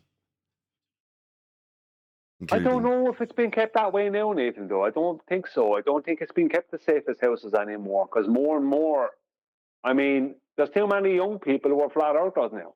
Kids who are flat earthers. How are they going to deal with them? 5, 6, 7, 10 years time? I do believe you. I think they have lost control. I think the original intention of just letting people kind of escape into flat Earth temporarily and then bring them back, like we saw with Tiger Dan. Do you remember Tiger Dan? Yeah, but his problem is he didn't understand time zones. That was his problem. Oh, wow. He was trying to make a map with Australia in the wrong size in one place. He was trying to put stuff onto a ball. He went back to the ball, didn't he, as a result? Ball. Say again, Adam, sorry. It was because of the Pacific and Atlantic flights. that he couldn't match those on the ball. Couldn't reconcile it on a flat Earth because he was only working with a flat projection of a ball. So their South America to New Zealand flights were so long, and because he couldn't reconcile that, his head popped and he went, "Oh, so it's got to be a ball then, because the maps that they've given me, I can't put these flights on when I lay it out as a flat map. And the flat map doesn't make sense. Flight times are too long, the distance is too big. Therefore, I'll go back to the ball." I remember him because he did some really good. It was early on, really good setting up the basics of what maps were, how they were, looking at it. But it was, and somebody used to look forward to seeing, and then suddenly just changed, was back, and then stopped, didn't he? I don't even believe he did, to be honest with you. I don't think he did go back. I just think that he reached the point where he couldn't figure out something, and I reckon he just was getting so much negative flack at the time, especially because I think it was 2014 he turned up. Because I was around in 2015, I turned up in the summer. Yeah, but of what about 2015. now? Well, what about the information we got now? How come he's jumping on board? Well, I'm trying to tell you that. I think that he just, what he wanted to do, this is why he disappeared. He just wanted to leave the whole arena because he didn't want to deal with the problems. That's what I think is going on. Just kind of like Ranty in some ways. I don't think Ranty wanted to deal with all this anymore. He had made himself unpopular with people too, but I still was also, I think he just didn't want to deal with it anymore. Do you know what I mean? Just a kind of an exit from the arena. Because this seems to happen to some people. They just don't want to deal with it anymore. And I reckon with your man Tiger Dan, it was purely, he didn't want to be dealing with it anymore. Maybe his wife or something was telling him, look, you need to get away from this. This is crazy nonsense. Maybe he thought, oh, maybe I'm wrong or there's something, or I don't feel like I'm wrong, but, I can't prove I'm right. So I'm just going to bail out before I end up being embarrassed, not realizing how good of a position we're in these days. What can he do now? He can't just come back. You know what I mean? Can he? Can he just come back? I don't know. Sure, if it's what Adam was saying, sure. Come back now. Earth's measured flat, buddy. Who gives a crap when you can't reconcile on a freaking globe to whatever map he was using? Yeah, well, the problem is a flat one. I've just looked it up, right? Oh, it's just bad. So the only thing I can find is from Morgile, Tiger Dan lying slanderous shill. That is 8 years ago, Nathan. He was out. Yeah, like no, we've been here 10 years. So bad, isn't it?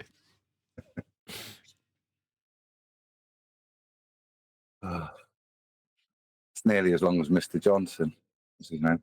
Charles K. Johnson. Mm. See, Charles K. Johnson was an airline engineer and mechanic. This is the thing. He says he knew there is no way that airplanes can fly around a rotating sphere. He knew how they worked.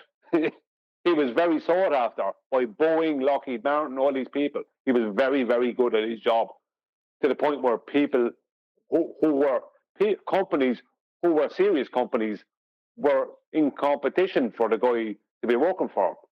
He knew how airplanes functioned. He knew what the lift effect was. He knew these things don't do what they need them to be doing.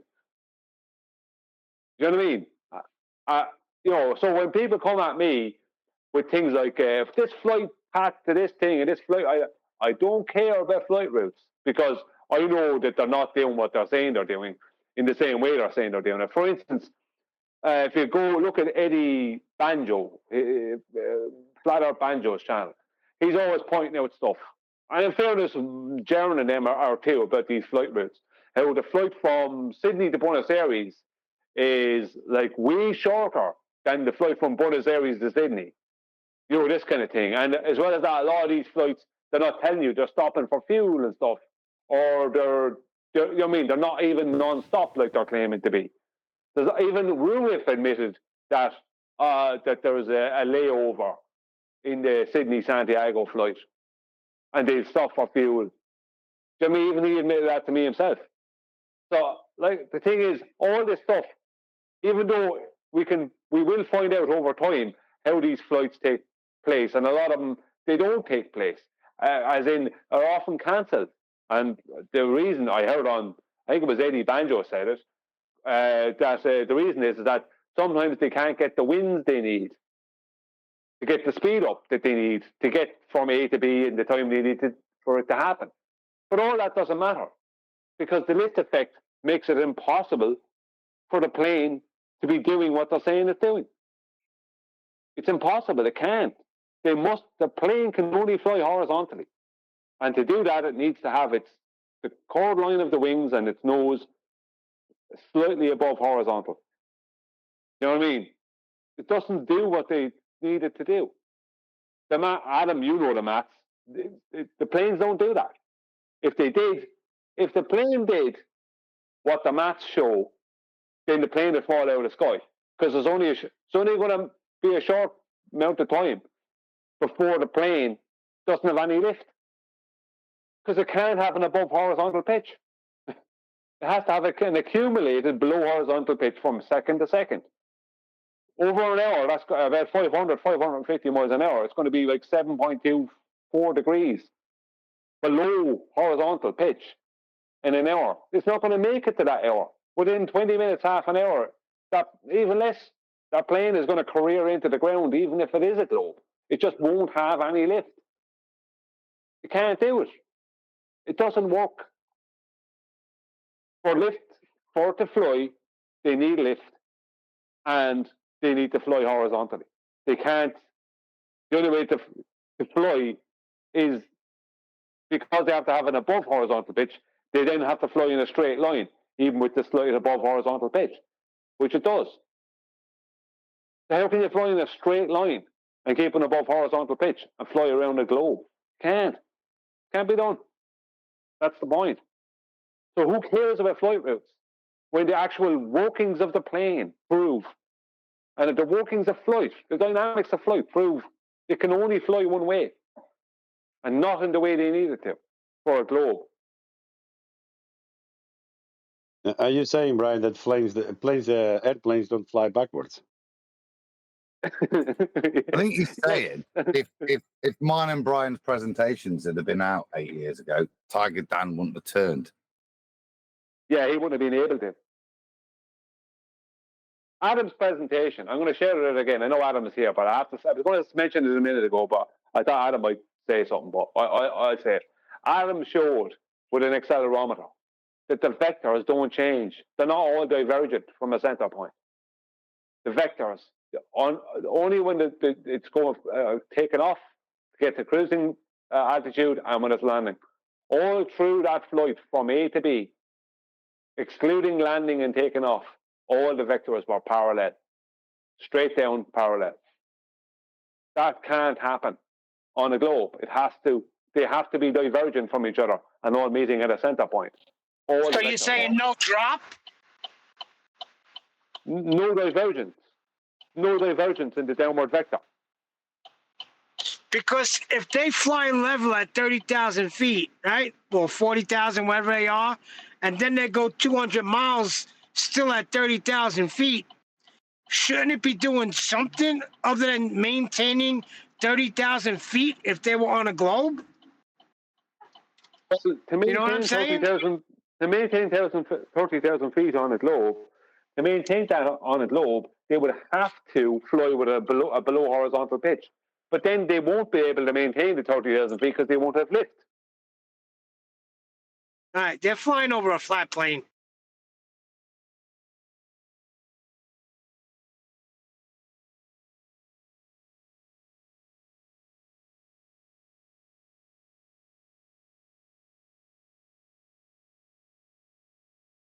Wait, is that the end of the show? Do you want it to be? Yeah, do you want it to be? Not really. I'm good. I need a topical wine, but that's all I've got. So the computer's good. Then this morning was something other than a computer. We don't have to worry, right? Now, so there's software that's crashing, specifically, annoyingly, a game I was using to test the computer. The computer itself hasn't ever crashed. This new one hasn't crashed at all once since I've had it. Hence, I'm happy to sit here, regardless of if, you know, a piece of software, if I happen to be playing a game and it crashes, that's not the end of the world. It's just some software incompatibility that I need to sort out. But as long as the computer doesn't crash and OBS doesn't crash, like I say, the only reason I got into that issue, because there's obviously something not quite right for that to happen, but was because I was finding I was dropping maybe between 150 and a couple of thousand frames per show. I'm like, well, it's not the end of the world, but it's not ideal. I'd like it to all be perfect. So I'll test it. I'll put the computer under stress. The way you do that is just run a game, jump out of the plane and die, so that it's just running in the background, but under a high stress. So then I can monitor OBS and see why it's dropping frames under a heavy load and figure out which setting I need to lower to get it to stop doing that. Well, I've now done that, which is really all that matters. That last live show lasted 2.5 hours and it didn't drop a single frame. So everything else beyond that, if my games are crashing, no one cares, right? So it's not something you asked, so I'm telling you, but it's not that important. As long as the computer's stable, that's all that matters. Epic, Neil. That was epic. Thanks a lot. No worries. I can go through it again if you want, Brian. No, it's just Neil just wants to bring up these topics. Oh, God. What other topic you want? He's threatening to leave. I'm trying to get him to talk about computers. Keep him here for at least another half hour. And we did have a little scare today. There was no link, and I was getting worried. You know what, Nathan? Maybe actually I didn't hear that. Do go through it again. You know what? You should have played on that video, Nathan, because then, you know what I mean, we wouldn't be looking for something to talk about. I've been thinking about that in terms of quality. I'm not blowing my own trumpet here, but that's a quality demonstration. It uses accelerometers and knowledge, yeah? Yeah. Paul on the plane turns it on and turns it off, gets on a flight. Daryl Marble, I admit, is a much better looking man than he. Just takes a spirit level on and smiles and gets internationally famous for it. I actually produce someone that doesn't demonstrate it. It's not a ball. And it's even heard I of. see where you're going, Adam. Where's your recognition? I was You're thinking right. I must be an ugly fluffer. That's no, Adam. The best are seldom seen. That's the saying, isn't it? No. And don't forget, you're part of FED band. I was part of Iron Realm then. It was still ignored. Where the saying actually goes is losers whine about their best, winners go home and screw the prom queen. Right.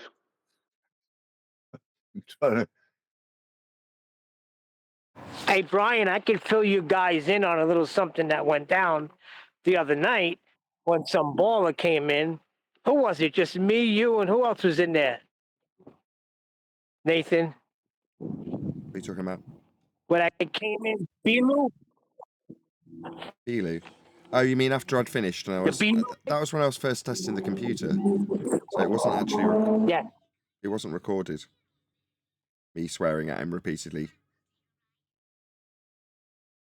You should have heard Nathan in his early form. So much so that I missed when Righteous came in. What did he say to you, Righteous? Calm down? You're asking me what Righteous said to me? Yeah, because I missed that part. I stepped away for 2 seconds. Oh, he wasn't around. He was in a Bible discussion while that was going on. So he popped in and went, "Is everything all right in here?"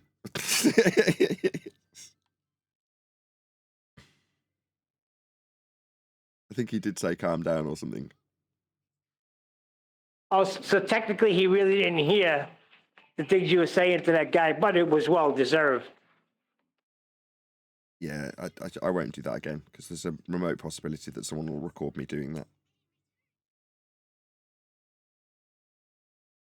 Nobody would approve except you, Neil.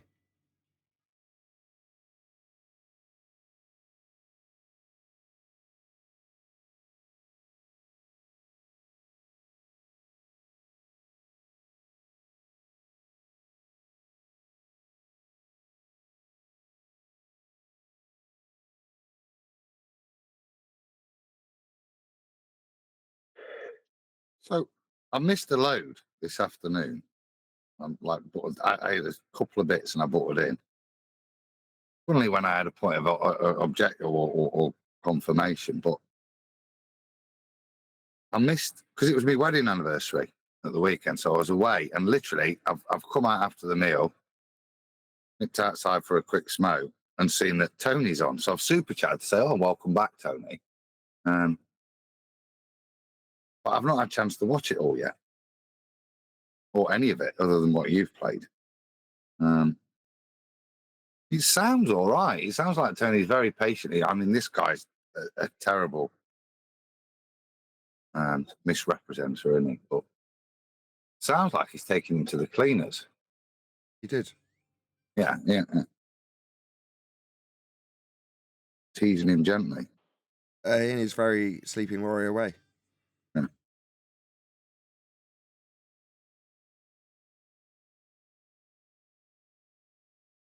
I enjoyed it. I'm going to have a listen. We'll listen when I get 5. Well, we'll probably be listening to it again this week.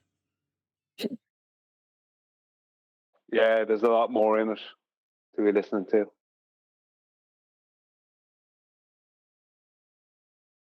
Did you see my? Did you see what I put into Master B, Adam? What, in yellow? Yes. I thought it was beautiful. I thought that was absolutely lovely. Well, that little yellow message convinced me to just hand the show over to Brian today. I'm like, if Brian wants to cover this in its entirety, it shall be done. Yeah. Was they your words? Yeah, I wrote it out, yeah. Oh, that's stunning, mate. I didn't know where it was from. I thought you hijacked that off, because it was in that yellow box. Thought it was like a Google search thing you'd found. Yeah, great. I thought that. Really nice. Thank you, because the whole purpose of it was to call out this spherical trigonometry nonsense. Yeah. I really like the way that to point out that it's not even doable when you think you're doing it. No, it's not. Because the thing about it is that I got a lot of comments on it, but I haven't looked at them all. But I responded to 3 of them, and 3 people were calling me an idiot, right? But the main problem was, it's not that I was an idiot. They were angry because I didn't allow them to have a radius to work off of. You see, for their claims of spherical trigonometry, their baseline is not 180 degrees, like in reality, when we're using trigonometry. You adhere to 180 degrees. That's what allows it to work, right? 3 straight lines meeting at 3 vertices, right? A triangle. They need a radius to start doing any calculation at all. Yeah. It's crucial. I have a question for you, Brian. How come a 2D object can have a 3D axis? Well, if you stretch it over a 3-dimensional globe, you stretch it so much that it breaks in the middle. You end up with an extra part that you didn't have. So it gets all of a sudden gets a different a third dimension all of a sudden, just like that. Well, it has extra area. It'd be like you measuring your kitchen, George, and when you place that kitchen floor over a globe, you end up with an extra 2 tiles in the center of your kitchen. See.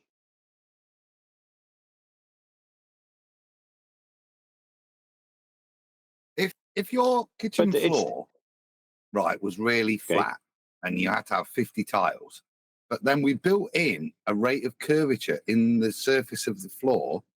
It's only a section of the sphere, but we built it in. Irrespective, we're going to have to put more in, aren't we?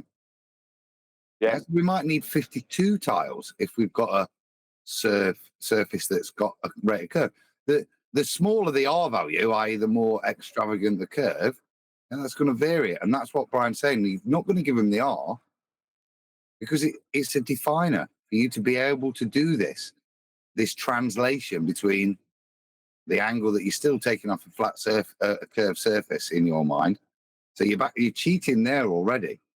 But without it, you have to have R, because what you're going to do is take it back to a center point on a flat plane and translocate everything out onto the surface using standard tree. That's the easiest way of doing it. But you still need R for that, you see. And that's why I put in those two stipulations. The first one was that you can't use any radius, diameter, or circumference of a sphere, of any sphere. And I then put in the stipulation: you also can't. You also can't. Whatchamacallit? You also can't do a conversion from actual trigonometry. Yeah, but we're using 3 points of the same elevation. Yeah, like Adam says, a plane, same elevation. And then when we measure the angles between point A to point B and point B to point C and so on, you're going to claim those triangles are actually spherical. Ludicrous. My kitchen would be spherical. Yeah, I agree. 4 tiles over.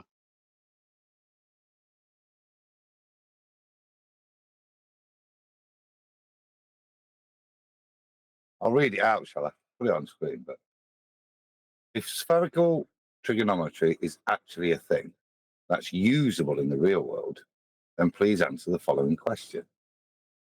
If I have a side length of 5.29 and two angles of 96 degrees and 114 degrees, what is the individual lengths of the two sides?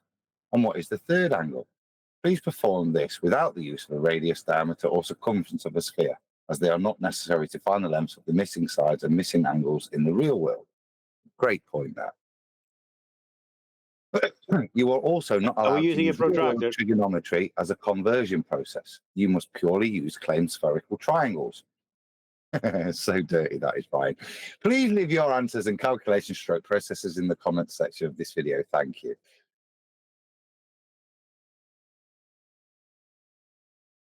Can we use a protractor, though? Yeah. But on a sphere, you can try.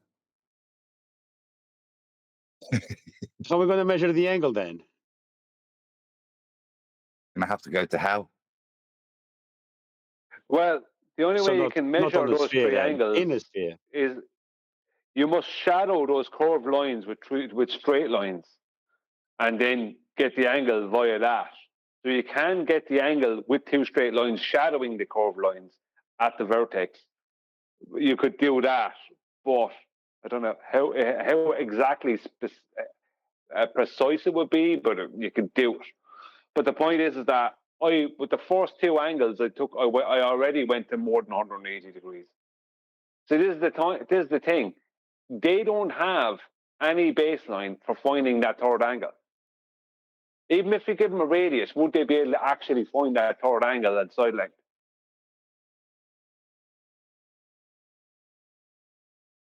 Would they be able to do it? Get those other two side lengths and third angle? Because I was going to make another post and ask them to see if they can do it. Give them a radius. What if they're trying to find the latitude? They're going to find the excess sphericity of that triangle? The right angle. Well, when it comes to spherical trigonometry, they're talking about like horizontal angles as opposed to vertical ones. Yeah, but my point is, if the Earth was a sphere, yeah, doing any type of navigation or any type of whatever you want to call it, wouldn't be a triangle. It wouldn't be called a triangle, would it? It would have a different name, not a triangle. It wouldn't. A triangle is defined with 180 degrees. These are not triangles. Well, no, they're not a triangle. See, this thing about spherical triangles, it's nonsense. They're not a triangle because you can't use. They're dependent on a sphere. Now, a triangle is not dependent on anything. If you understand what I mean, you don't. What's the best way to describe it? I could use trigonometry even if I lived on a sphere. Now, I may not be able to use it on the big scale, but I could use it on the small scale. Right? If I was living on a sphere, I could use trigonometry in my house. But I can't do that with spherical trigonometry. No matter what way you twist or turn it, you couldn't use it. There's no way to use the thing. Because there's no baseline. You have to take a radius of a globe into account. And I don't even think that even taking the radius into account, given the parameters it gave, I don't even know if they could even do it then. They could try it. You can do it then, but you're going to have to take it to hell, create the segments, create arc routes.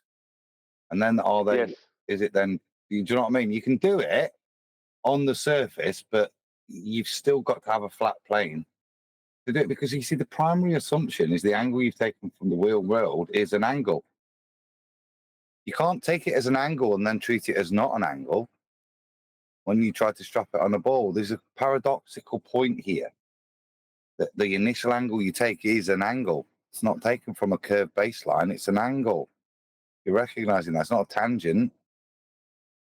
So, but even if you then strap it on, you're right, the way you've done it, without R, an accurate R, so accurate that it's not doable. You'd have to be zero Atmo day when you get your R. But it'll all work if you then create a spherical map with R encompassed, and you use R as the defining point. It'll work and transpose to real world flat maps, won't it, if you do that? But what you end up with is what we've showed with LIGO, that variance. When they then try to do it and you try to measure it after they plotted it out, there is a mismatch with the real world or with real trigonometry. Yeah, because this is how they turn it into a globe. They do real world trigonometry on the big scale, like I pointed out with surveying, and then they mathematically place them triangles onto a globe, and with three arcs meeting. You know what I mean? This is how they start making it into a globe, and they start giving people the impression it's a globe, but all they're doing is giving them mathematics, the conversion mathematics from reality to globe. That's all it is, pure conversion. They do it in celestial navigation these days. You have people trying to use spherical trigonometry. Do you know what I mean? Define coordinates, and it's like, well, why are you doing it? Like, why are you doing this? Unnecessary stuff.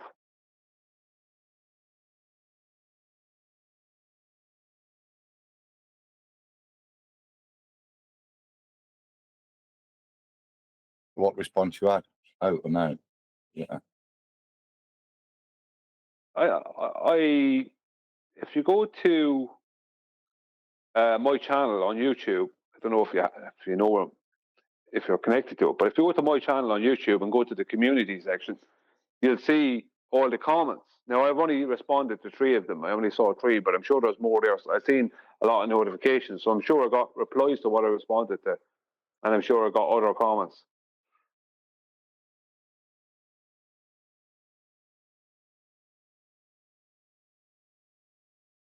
I can't do it on the phone at the moment because I'm on Meet, so I can't go onto YouTube because it'll just sign me out of Meet, as far as I know.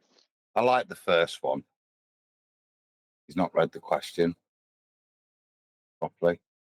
Is that Josh Lays? Yeah. No, that guy, he's some major a-hole, that guy. Go on. Well, read the question. He's assumed 2 angles of 96 and 114 means you've given him all 3 angles, as opposed to 2 angles of 96 degrees and 114 degrees, respectively. So he thought, I got 2 96s plus 114. Well, that's more than 180, he said. Yeah? Yeah. And you've still got more than 180. I don't know where you got these, but that's fine. He shouldn't have an issue with that. I think you should really give them some sort of lexicon or something to use to explain the last but one paragraph, right? You are also not allowed to use the real-world trigonometry as a conversion process. You must purely use claimed spherical triangles.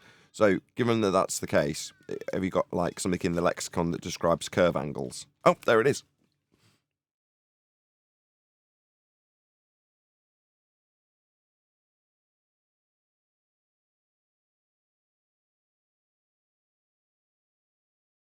Back in two.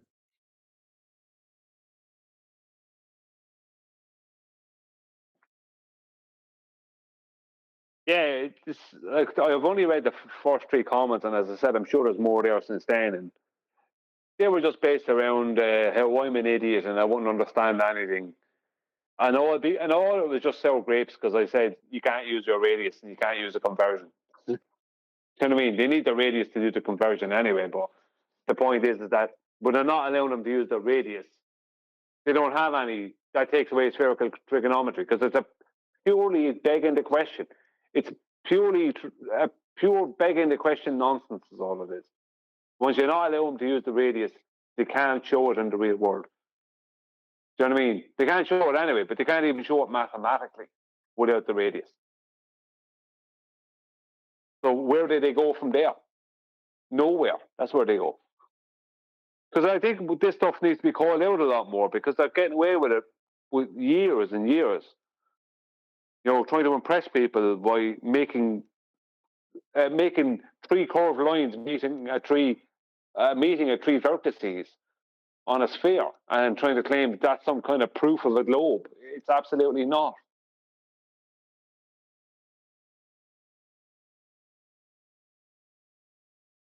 It's like the other day when we're on the Discord, the other Geos server. It's like the amount of them that didn't want to hear about how it actually happens in reality. And the same when I made a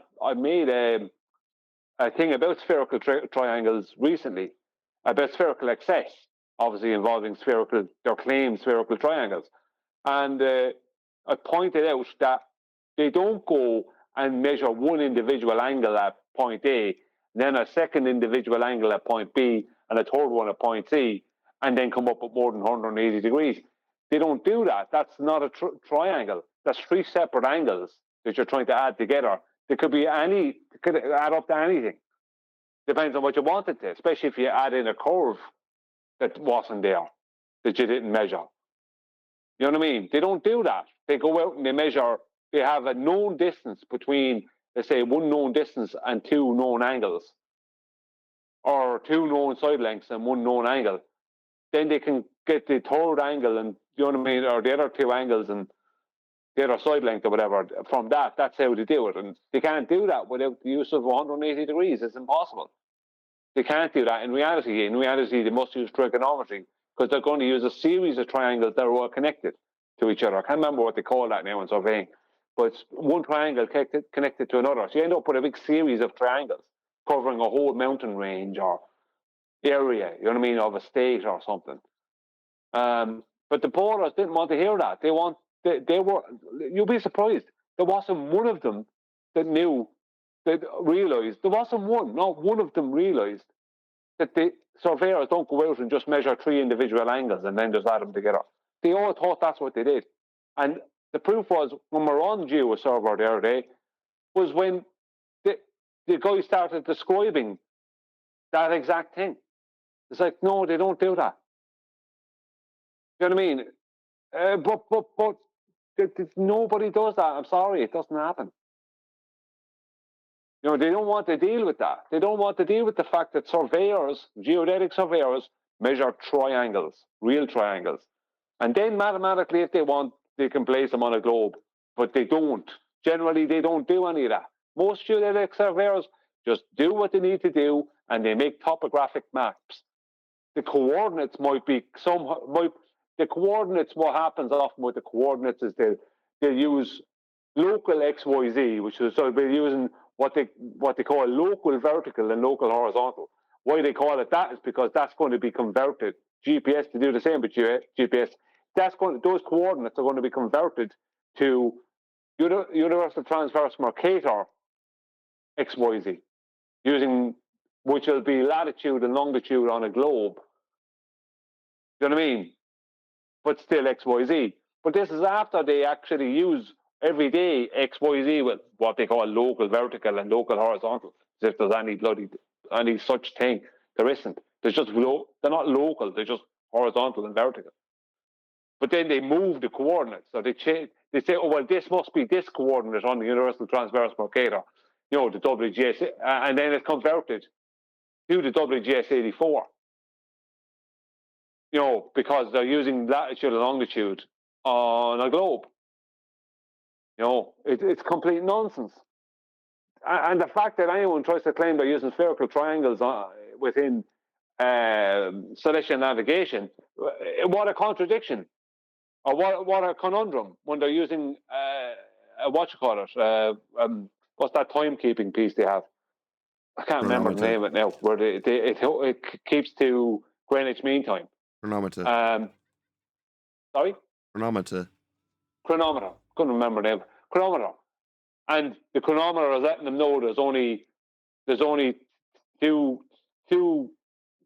time zones across Australia. Australia sits within two, not even a full two. Sits within two. Do you know what I mean? It's like, how did they deal with that?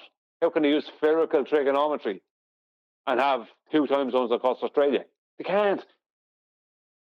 It's a big heap of nonsense. You know what I mean? The whole thing is a heap of nonsense. But to try and add in this nonsense in surveying and navigation, and it all ends up just being a big mathematical mess. That's all it ever ends up being. It never becomes anything other than a mess mathematically.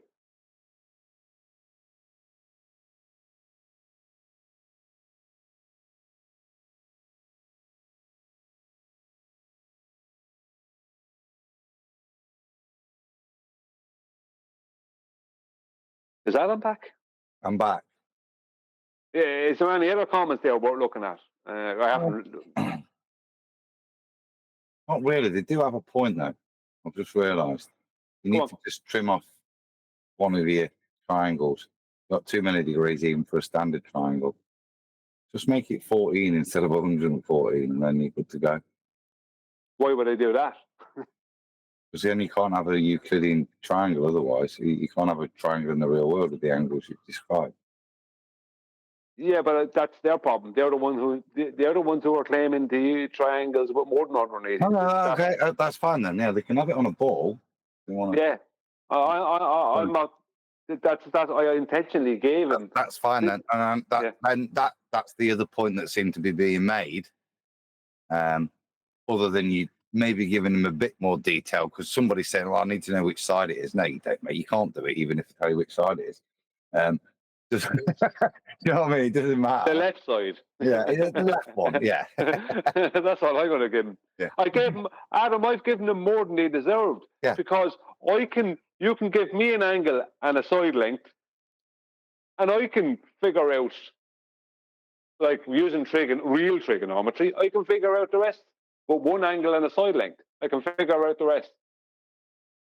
I might have to split it. It depends on what type of triangle it is. I might have to split it into two right-angle triangles. But I can do it using a triangle calculator. I can do it.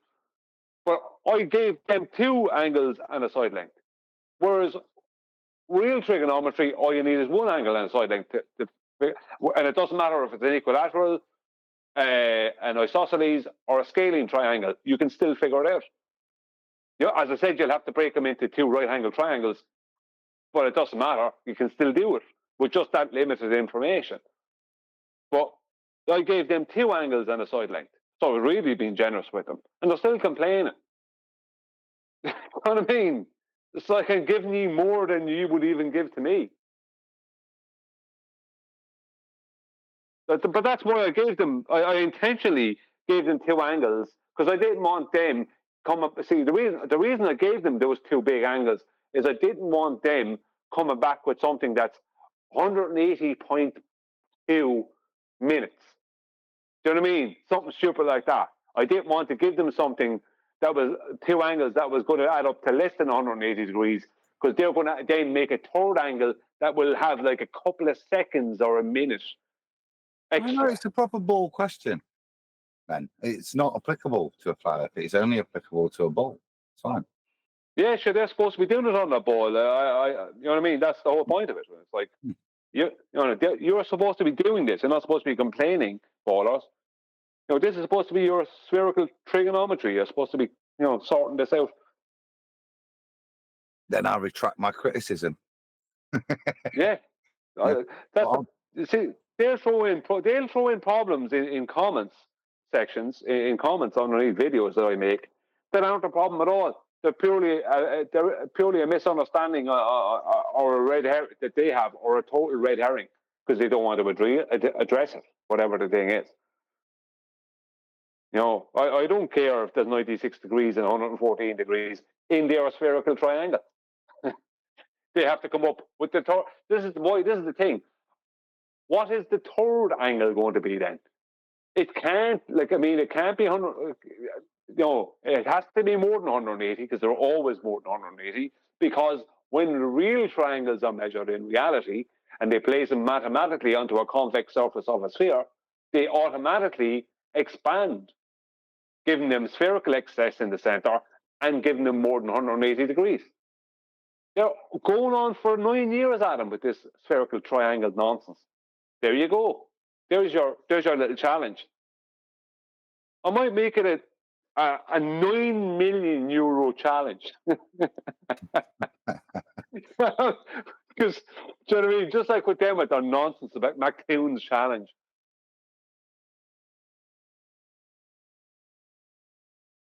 I've seen someone claiming that there's an 88 million pot for a flat Earth map. I've seen that in comments a few times. No one wants to claim the 88 million. Oh, wow, that makes your point just like so wonderful. Well, strangely enough, I could possibly create. I think I have what I need. What I don't have is the ability to use CAD, which I'm going to be talking to Rob Durham about. But if I reckon that it's very possible that I will come up with a flat Earth map. Hopefully, if all goes well and Rob is in a position to do it and he's interested in doing it before the end of the year. Maybe sooner. Very cool. Could have made it last year. I just need someone like Rob who has the abilities and the experience to do it. I just want to give an explanation and have him do it then if he's willing to do it. But it wouldn't take much time for someone. All I need is a rough draft to start off with. You know what I mean? That's all I'd need to start off with. After that, and of course I have the time zones proving my point and everything, so nothing to worry about. They think we can't make that. It's impossible to make that. All we have to do is show a Gleason's map that is a little bit closer to reality, and that we have a flat Earth map. That's it. An AE projection that's closer to reality south of the equator. Time zone reality. That's all we have to. I don't have to focus on that else, but there's time zones across Australia. After that, the rest will fall into place. We're going to be famous. I even know how to do it. I even know where to get. I won't even go into it all now. I'd rather wait and just show you. But yeah. Don't tell nobody. Flat Earth map nonsense. It's like, show us a flat Earth map. It's like, my question always is when I hear that. Show me a correct world map based on a globe. All maps are flat. That's what's his face always says that. The guy that used to come in, the guy who used to think he moved satellites around. Remember him? Bill Dale. What's his name again? Yeah. Constantly. Where's your flat Earth map? Yeah. I don't know. All maps flat? Well, they are. But see, the thing about it is that my question to them is always, show me a correct world map based off a globe. Just one of them. Show me the map that you are promoting as the correct world map that's a globe projection. And none of them can come back. One guy came back with a the Mercator projection. I said, that's not correct. I said, Greenland and Africa are all completely out of sync in their sizes and everything else. There's all kinds of warping on that map, so that's not a correct world map. None of them can come up with it because it doesn't exist. The reason why, and I've said it before, and I know you've heard it before, but it's worth saying again. The reason why every world map in existence is wrong, because they keep on basing them on a globe. Of course it's going to be wrong. We don't live on one of those. Do you know what I mean? It's like you can't base a world map on my kitchen table either, even though that would probably be closer to reality. The point is that we don't live on my kitchen table. So we can't base it on that, But this is what they do. They want to ask you, where about your map? Show us your map. Show me your globe correct world map. Yeah, nothing. At home. You know what I mean? They have nothing. Why don't you do McLuhan's challenge? What, the challenge that can't disprove a flat earth, but also won't prove a globe? You know what I mean? It can't disprove or prove a flat earth, but it also won't prove or disprove a globe. It's such a benign challenge. If you look at each challenge, you need, if you need a flat earth to do the measurements, but then because to get the information you're looking for after that, all the maths and all that, you're going to have to convert everything to globe. That's his whole challenge. So then it should be a disqualification the moment he needs to measure from a flat plane. You lose. Yeah, but see, that's the thing about it. He says 10,000 if you can get a fix on a flat plane, a flat earth fix, right? But the minute you do your measurements and you create your circles of equal altitude after your elevation angles, the minute you do that, what happens to them then? Where do they place them? What map can you place them on? Oh, you can place them on the Universal Transverse Mercator. Oh, wow, a globe projection. You know what I mean? I can use a globe projection then and convert mathematically everything to globe. So, do you know what I mean? You're being funneled. It's like you're being funneled into a globe. Into a globe paradigm. But that's no good because the initial measurements in the first place required a flat plane. But then to use the maps you're going to have to use on the big scale, you know what I mean? You're going to be funneled to globe. So it doesn't prove a globe. It debunks a globe because you need a flat plane to create the measurements. But then it doesn't prove it. You can't get the fix he's asking you to get on a flat earth because you don't have the map you need to get the fix on. Because all the maps are based off a globe. So it's a complete joke. It doesn't disprove a flat earth, but it also doesn't prove a globe. That's the problem with it. Because the very thing I asked him, he was out here for 3 weeks and he was turning up everywhere with this challenge. Everywhere. The guy couldn't stop it. And after 3 weeks, I said to him, Toon, why don't you prove the globe with your challenge that you keep pushing in everyone's face? It was on Nathan's channel, QE's. The guy couldn't stop talking about it. He had everyone talking about it. As soon as I asked him that, disappeared. He disappeared. Not a word to me, nothing, gone. Well, he never came on. Hold on, he never came on Nathan's. He just came on with a dummy over there to hand out awards, like a bunch of little schoolgirls. He may have come on to Nathan's with this challenge at one point. I don't remember. I thought he was, or someone else came on promoting his challenge for him. But the point was, a few times, I know that definitely happened. But the point was is that when he was asked to prove his globe with his challenge, how come he didn't do it? If his challenge is so good, he should be able to prove a globe. But he can't prove a globe with it. He knows he can't. Because the minute he goes trying to take out any angles, it's over. So what happened? He had to shut up. Now, people are still harping on about it, but it's in the background now. You never really hear much about it. It's only not people, ignorant people are still harping on it. Yeah, well, I mean, it's going to be hard to get a fix on a flat plane with maps that are based on a globe, isn't it? How are you going to do that? When all the coordinates have been changed and everything has been moved around. How do you get a fix on a flat plane at that stage? You don't. But there you go. It's going to be but how do you get the measurements on a globe surface? You don't. We don't have a globe surface to do the measurements on. That's the problem. So the whole thing is a joke because it doesn't disprove flat and it doesn't prove ball. So what's the point of it? The problem with the globe is you need a flat Earth to prove everything about the globe. So what's the point of the globe? Well, they, as John says, they need a flat Earth more than we do. You need flat Earth elevation angles to transpose onto a globular grid system. Without them, you can't build a globe. You know, you say Toon was coming around constantly. Well, while he was in the comments promoting that challenge, I told him, and I counted 88 times. I told him personally that his challenge requires flat Earth measurements. Those elevation angles you were just detailing, Adam. And he wouldn't address you. Sorry, Adam. That's what you do. Well, that's part of what you do to build a globe.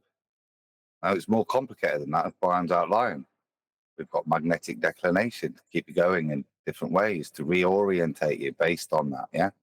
There's ways of building the globe. That's what they were doing in the late 16, early 17s, into the 18s, building that globe, changing all the constructs of how you translate the data, because it's all being translated onto this globular system, this grid, yeah, onto the globe. That's where all the data is now read off. That's why Neptune's challenge, as Brian outlined, is you can't do it in the terms of what they're saying. But in the same token, they recognize that it's not on ball proof. Yeah. But we can't do it because they've took those maps away. They're gone, those maps. The only maps we've got left to chart on are globe assumption based, that have been built from flat Earth elevation angles and manipulated with many things, particularly in the southern hemisphere, but with magnetic declination and with time zone manipulation. That's how that map is a ball now. Yeah. That flat square map that needs circles drawing on it. And the worst thing, Adam, is that I was just saying to Nathan when you and everyone else when you went for the glass of wine, that when they use a chronometer, they have to then treat Australia as between Sydney and Perth as having only two local time zones, being within two local time zones. How did they square that circle, knowing that they have to adhere to correct time zones? Because the time in Sydney or Newcastle, let's say north of Sydney, because it's on the 32nd parallel, and Sydney itself, but Newcastle is on the 32nd parallel. That is always going to be exactly 2 hours ahead of Perth. Yet Charleston, South Carolina, will always be exactly 3 hours ahead of Long Beach, Southern California. Yet the same distances between both examples. How do they square that circle and use a chronometer and then try and use a globe map? It's just, nobody uses a chronometer anymore in the sense of telling you the time, the local time where you are. Everybody uses watches now, which tell you political time. Nobody can look at the sky and tell the time. Nobody can use the sky to tell the time anymore, because we don't use the sky to tell the time anymore. We use watches, which aren't linked to the sky. Same goes for the calendar. Could be using the sky. Could be tracking the moons. We're not. We're tracking the months. We're not even tracking the months, are we? We're tracking the political months. That's what I meant. Yeah, not the months as in the passages of the moon, like the old religions do. That was their secondary time system. That well, news from us. In fairness to the Romans, the solar calendar is a better calendar because it holds the seasons constant. If we followed a moon calendar, it wouldn't hold the seasons constant. That's the problem. But they're not constant. That's the reality. The seasons themselves. Yeah. You know what? You're right. They're not 100% constant. No, they follow the moon cycle. That's why. Do you think that they're constant enough? As in, winter is always winter. If you know what I mean. No, It just follows the moon cycle. Winter's categorized politically. When is winter? We've got official times when it starts and ends, British summertime and all that sort of stuff. Well, all of that is political, as Adam puts it. Whereas in terms of what we actually observe the weather do, we'll observe it with the moon cycles, take peaks and troughs, and then ebb into the next season. The whole point of heliocentrism is to figure out when Easter's going to be based on the cycles of the stars and the heavens. All right, so why did they change New Year's from April to January then?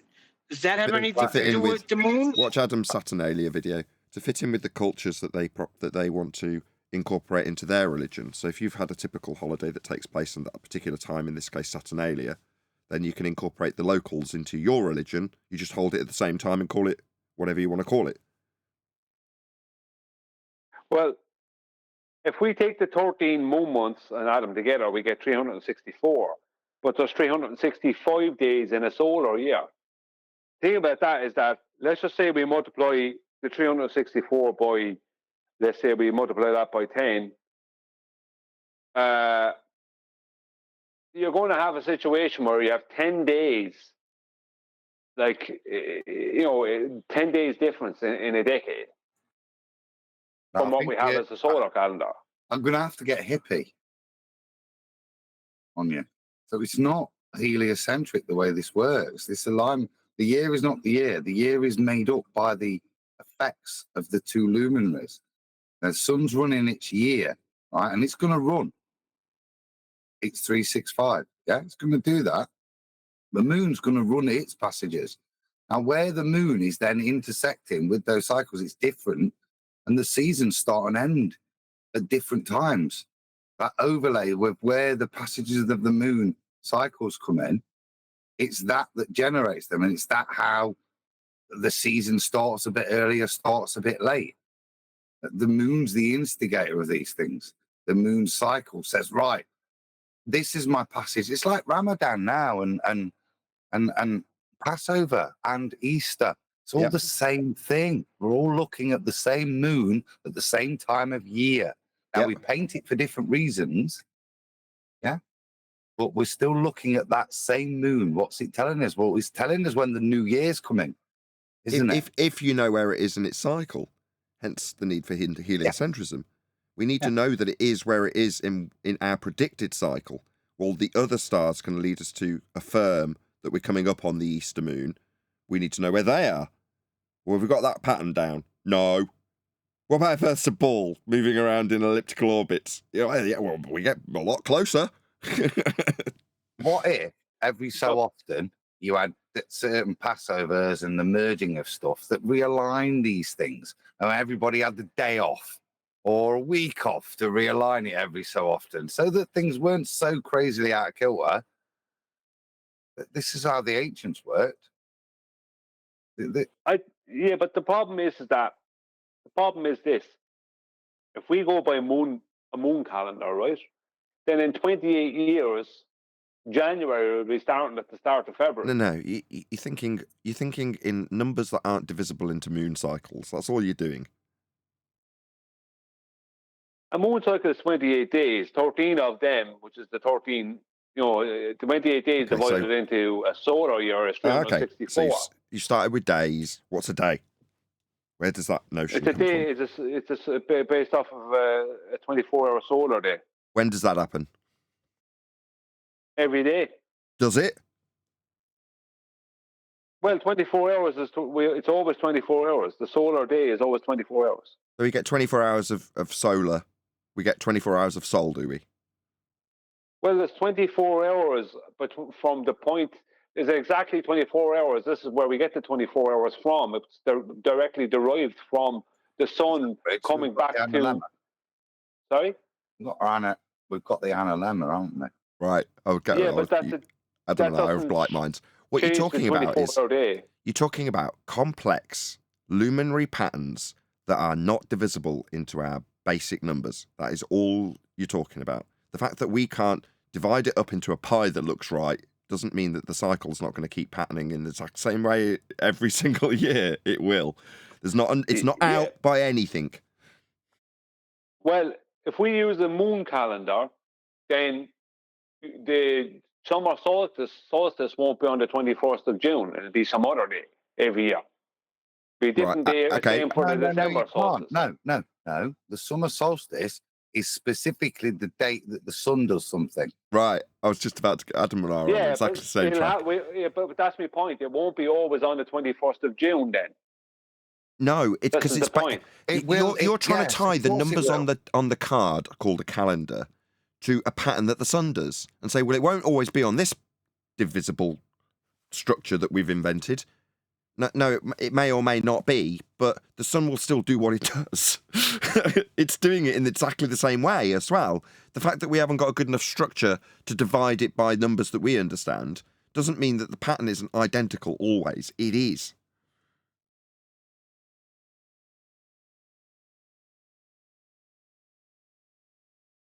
Well, in 28 years, what's a year? Solstice, it's based off of a solar.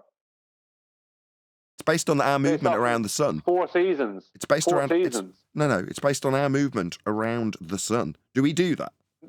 No, the solar year was around prior to that. Why is it called solar year?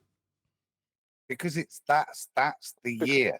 That's what that's the 4 seasons. For the sun to return to its exact position, it doesn't matter whether you want to pick equinoxes or whatever. It doesn't matter. You pick today.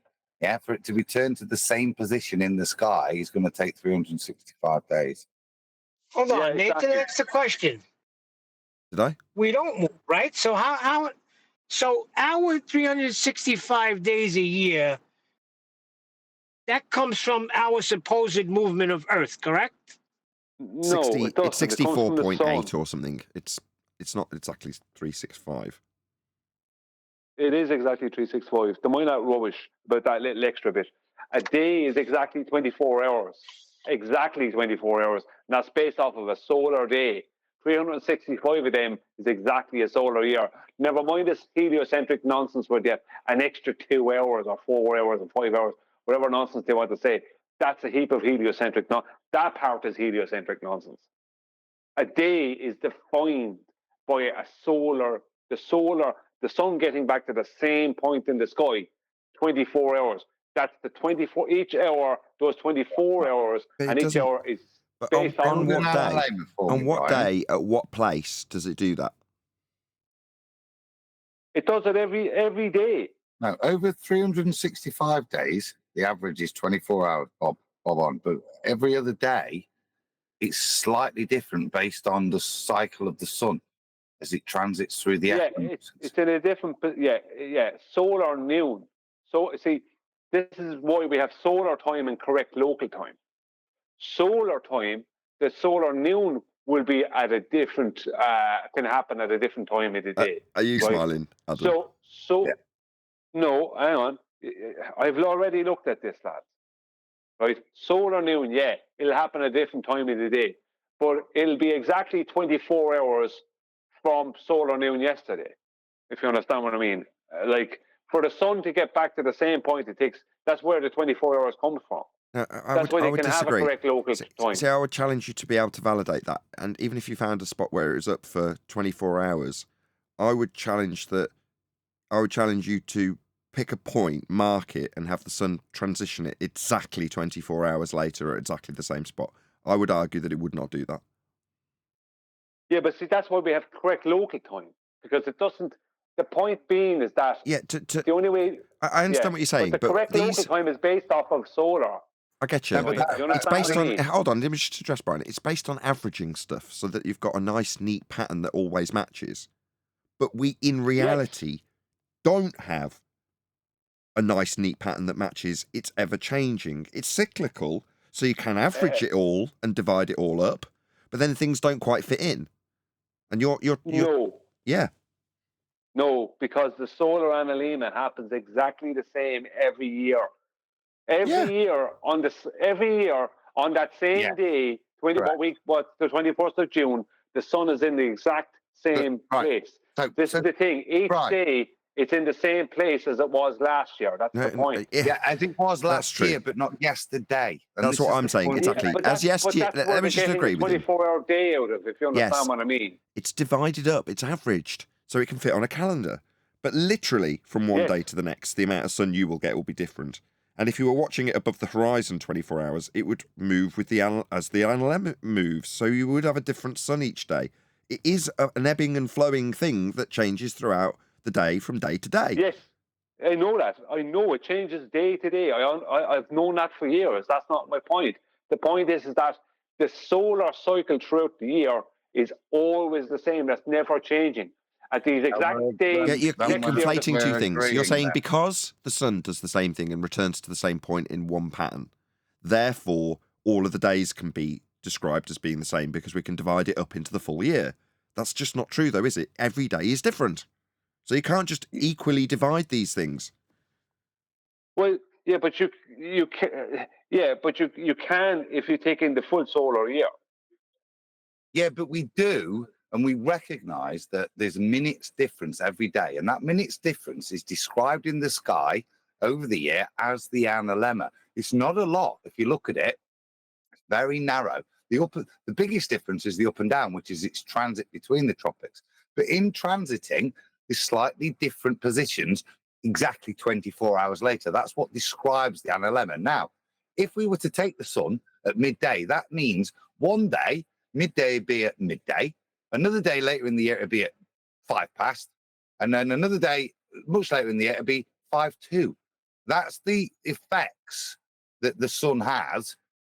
But on average, we have again a political midday in reality. Exactly. And it messes us up, biologically speaking.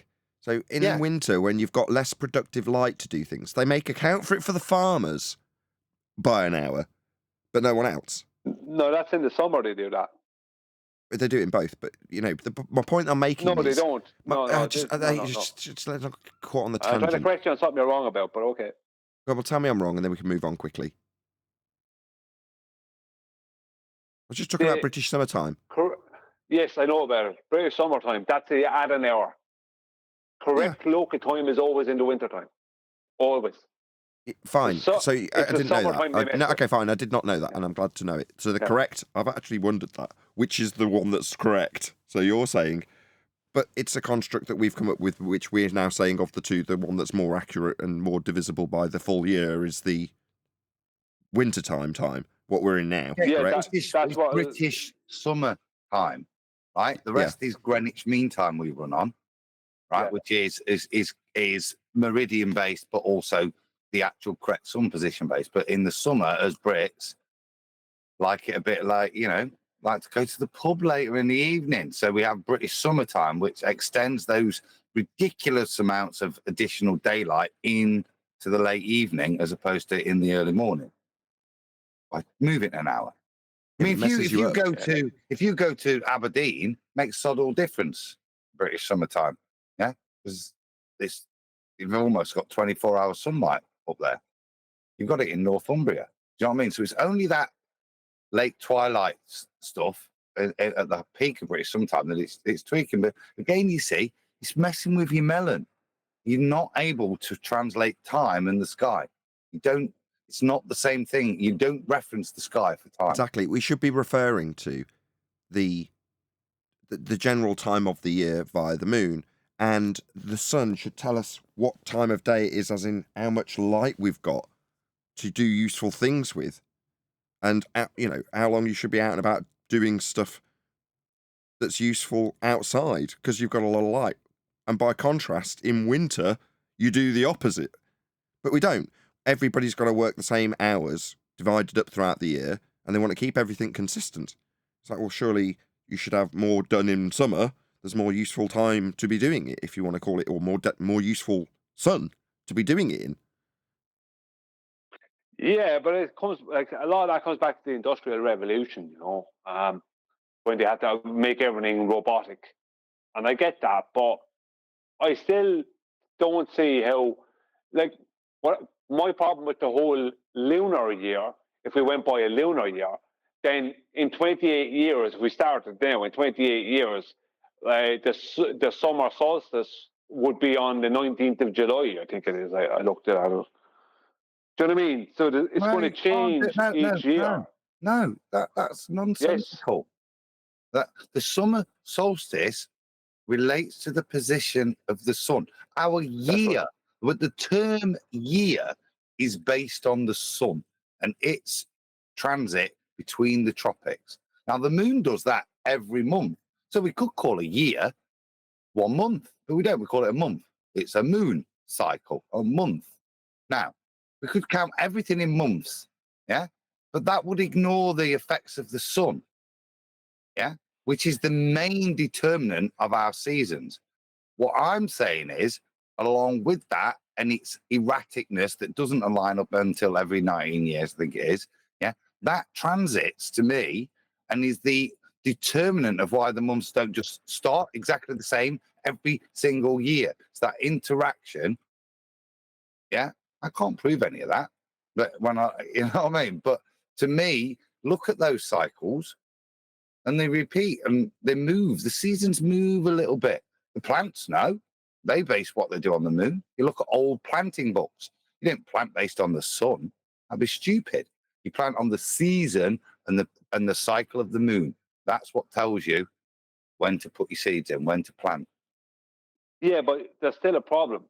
You have 364 days, not 365. Another disalignment for the pretty calendar we want to live with.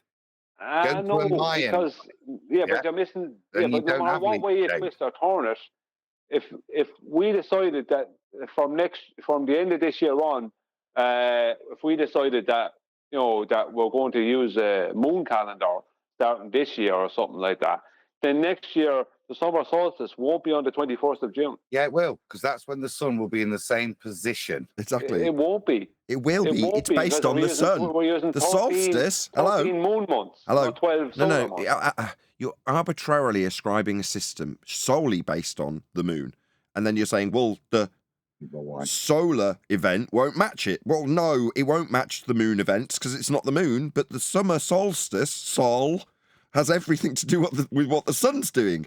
But they're not. Yes, you can't conjoin the. Hold on. I'm nearly done. Adam's trying to say there's multiple patterns that are going on that dictate multiple different things in terms of the behaviour of what we experience. But we've got one calendar. Yes, but I'll say it again. You can't follow a lunar year and have the summer solstice land on the 21st of June every year. Yes, you can. Land on the 20th. You can't. No, I agree. It won't land on a... 28, okay, let me agree. Okay, months. I get it. Let me agree. Yes, you're saying that if you divide up the year with the numbers based on the moon cycles, one of the sun cycles won't match on one of the numbers that are ascribed to the moon. That's right, but they're different patterns. Yes, so the seasons will still be the seasons, but we'll end up with November being June eventually, and June being some other nonsense, and like that's the problem. Well, it isn't a problem. Let me just try one more time. Let me give it one more attempt. The cycle that you're following for that particular event, a yearly event, would be based on the position of the sun at a given time. So you're following the sun for that particular cycle, whatever event, seasonal, let's just say. You're following which season. You can track it through the sun over a prolonged period, right? Now, also, the sun's useful for a daily event, but that's besides the point. But that doesn't necessarily mean that it's the most useful cycle to follow if you're doing something else. Adam just gave an example with planting things. So, yeah, you might find that there isn't a cyclical event that you have based on the moon, like planting something, that will match in terms of the cycle that you're looking at with a solar event. Well, that's perfectly acceptable. They're two different things. They've got two different cycles, and you might base one thing on one and one thing on the other. But the amalgamation of all of it into one calendar, day, month, year, means you've got a hodgepodge that doesn't work and isn't that useful for anything other than dividing things up. And it doesn't even do a great job of that. It doesn't work out correctly. Well, it works out fine if they stop adding in that little bit at the end of the year and then trying to make a leap year. The leap year is the biggest heap of rubbish ever. The solar calendar is fine if you stop trying to mess around with the year. It works perfect if you just leave it alone. But they try and add on this little percentage. 365 and 5 hours and 20 minutes or some nonsense. Sure. It's like, no, there is no 5 hours and 20 minutes. But Do you know what I mean? about what about Every day on a is more exactly short-term 24 basis? hours, so you can't have that extra hours. You've got the moon that's following a similar path, but over a much shorter duration that you can track throughout the month to know where its cycle might be in that particular given period. So you've got two different methodologies. You've got two different cogs that you can follow, and they aren't necessarily linked together. I mean, they are, but they aren't. They're different things, and they run different paths and different cycles. And the way they interact does seem to, first and foremost, affect the weather, but that seems obvious. But we're not attached to that interaction. We're not, as people, going, that might be... I'm stumbling over my words because I can't do this. I'm detached from it as much as you are. The cycles of the moon are probably a lot more useful than we even know. But because we've got a single calendar, we're not watching it. And I don't think they want us watching it. They want us watching their calendar and looking at our watch.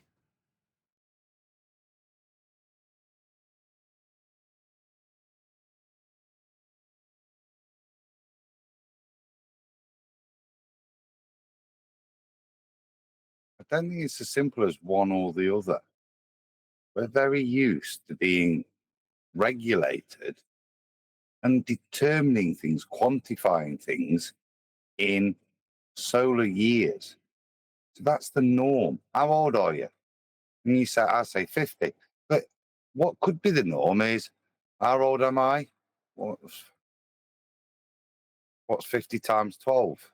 500. I could be 600, couldn't I? If I was counting maybe that's in where moon cycles. maybe that's where you get some biblical references to 600-year-old people in the Bible. Maybe that's a Good thinking, possibility. Nathan. Can I just add something to the conversation? I'm going to go with no. The name of the missing month from the 13th calendar, the moon calendar, is called Sol. Oh, what? S-O-L. Yes. Sol. Yeah, right. And yes, and it's right in between June and July. When the sun's at its highest in the northern hemisphere. Excuse the terminology.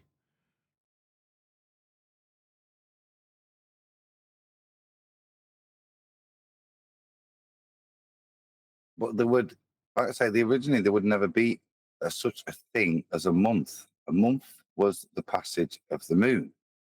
We've gone into a connotation where we work with the sun instead of the moon. Everything's described in solar passages. That's Apart from how babies. Well, how many months old is your baby? It's never how many years because it's not a long enough period. So it's always how many months. Even when you get past a year. Yeah. But remember those determinants are very funky as well. How we've now got 12. Look, what's August? October, the 8th month is the 10th month. December, the 10th month is the 12th month. We see the perversion in history. We see the politicizing of what a month is. Yeah, July after Julius Caesar. Yeah, July. July. August after Augustine. Augustus Caesar. Yeah. So it's a politicizing, isn't it? It's a moving away of the original meaning, and now we just accept it in our very politicized, kind of labor-based calendar.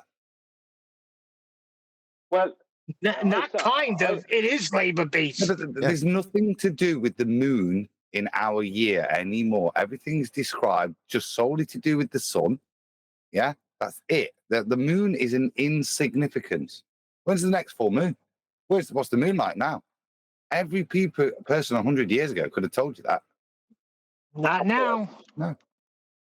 Well, I've raised this point before, and around Halloween times, and people, I don't know if people caught on to it, but when they changed July and August, when Julius Caesar and then after him Augustus Caesar both changed the names of July and August, and that way September became the 9th month instead of the 7th month, October became the 10th month instead of the 8th month, and December became the 12th month instead of the 10th month. What they actually did was they messed with Halloween. Halloween is on the 31st of October, and it is the Celtic New Year, right? Now, technically, it's on the 31st of December, not the 31st of October, because it's the 31st of the 10th month, which is actually December. Now, what do we celebrate on the 31st of December? We celebrate New Year's Eve, because 1st of November is the start of the Celtic year, whereas actually it should be the whatever month actually comes after December, because I can't remember what the actual month was that comes after December. Don't know if it's actually January. If we're putting December in its correct place, which is in the 10th, as the 10th month. Whatever the next month is, I'm not going to say January because it could be wrong there. The next month is after December, the 11th month. That is the first day of the Celtic New Year. So what people don't realize is that on the 31st of December, when they are celebrating New Year, that's why, Nathan, you've asked, why the hell have this New Year in the middle of, the start of January, right? Because it comes from Halloween. They've hijacked Halloween and turned what was the Celtic New Year on the 31st of December, which was Halloween, which is now 31st of October.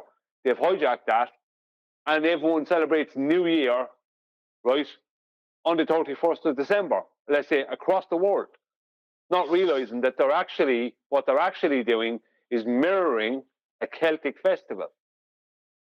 That's actually So where did the New Year's in April 1st? Who celebrated it on April 1st before they changed it? Well, no, that comes in Asia. Like, say, Japan. In Japan, it's April the 7th is their New Year. And it's based on the cherry blossom. Like, the cherry blossom comes out. But they have specific reasons for that. I don't know the reasons, but they have specific reasons why their New Year is at that time of year. But even in the States, they used to celebrate it on April 1st, and that's how they came up with April Fools, because some people didn't change with them, and they called them April Fools. Yes, because what they did is those that messed around with the calendar, this is something I'm going to say, right? This is true. What you have is a lot of people out there throughout history who are kind of like the Aleister Crowley types, right? Who were taking Druidic knowledge from Ireland, from the Druids, the Celts, and they were messing with it. They were like inverted Druids. You have this festival that goes on in America.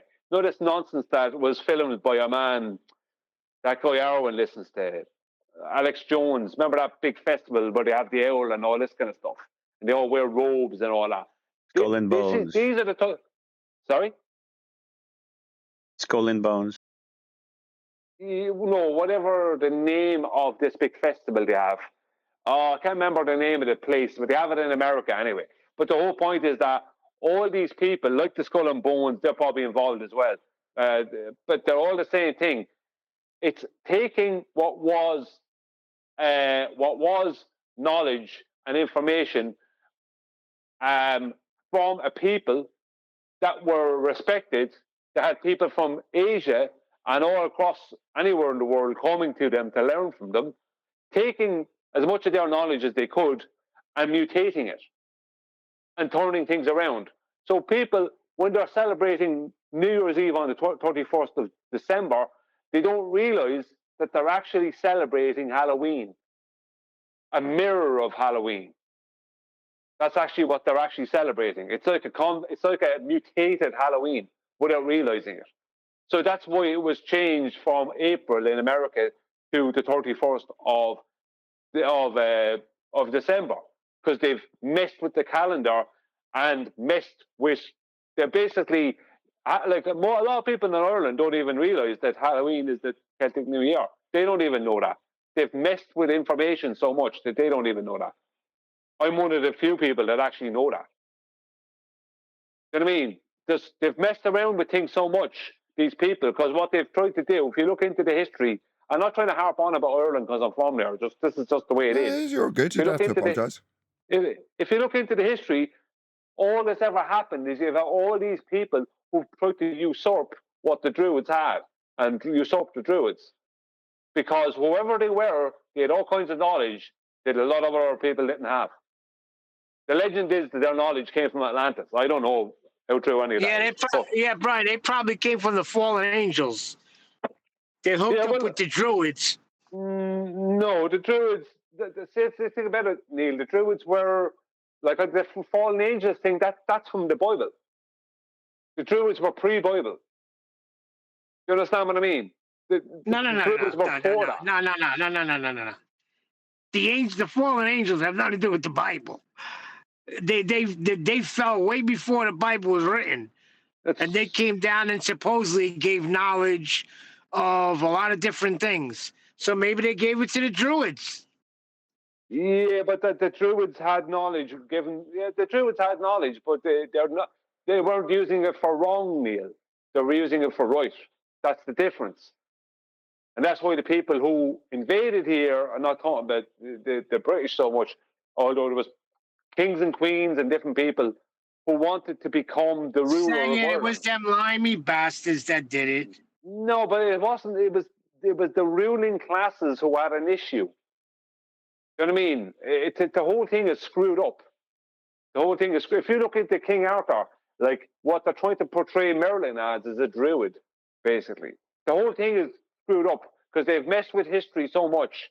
We don't really know the full history of the Druids. All that we know about is that they were able to do things and new things. They had knowledge and were able to do stuff that was obviously so impressive. You had people coming from China and other places, India, all these places coming to them to learn. You know what I mean? So they must have known something, and they were driven out by. See this thing about St. Patrick ran the. You know that saying? St. Patrick ran all the snakes out of Ireland. The snakes were the Druids. They weren't snakes as in sneaky, but that's how. When they say that St. Patrick ran the snakes out of Ireland, that's the Catholic Church. The Catholic Church ran them out. A lot of them ended up in the United States. Way back. You know what I mean? The whole thing is screwed up. They just messed up. They basically messed with something that was, how would be the best way to describe it? To give it nowadays parallel. I don't know if I can, it'd be like, it's not an exact parallel, but it'd be like going to Tibet or something and taking out whatever information they have about the world in Tibet and taking all their stuff and messing with them and driving them all out of there. Kind of like that, but it's not the same. The Druids were more hands-on than, like, they weren't monks, if you know what I mean. But, you know, the whole thing is screwed up, and that's why people are celebrating New Year's Eve on December 31st. The people who put that into place were the very people like Aleister Crowley, that type of person. I'm not saying him particularly, he's not old enough, but people like him who put those things into place. It's not an accident that you, Neil, celebrate New Year's Eve, New Year on the 31st of December. That's not an accident. That was purposeful, if you understand what I mean. I'm going to shut up now because I'm not making sense. It makes no sense because New Year should be spring when everything is springing up and becoming brand new. Yeah, I agree. That makes more sense to me than I freaking totally cold, dark winter. That's why it's April Fool's Day. Yeah. The changing. So lots of people will still be celebrating New Year. So ridicule works quite well. Quick one just to go back. Passover is a good example of the sun and moon calendars. Passover moves every year, just like Easter. Okay. And the moon cycles are determined based on the sun cycles. So we wait for the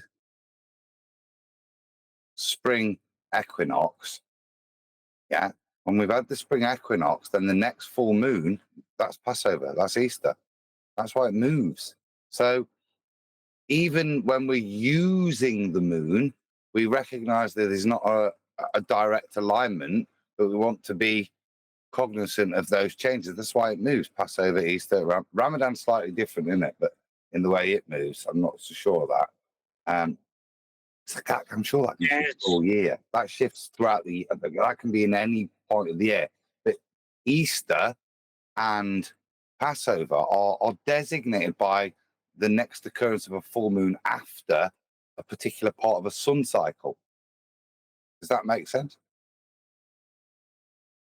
Yeah. Yes.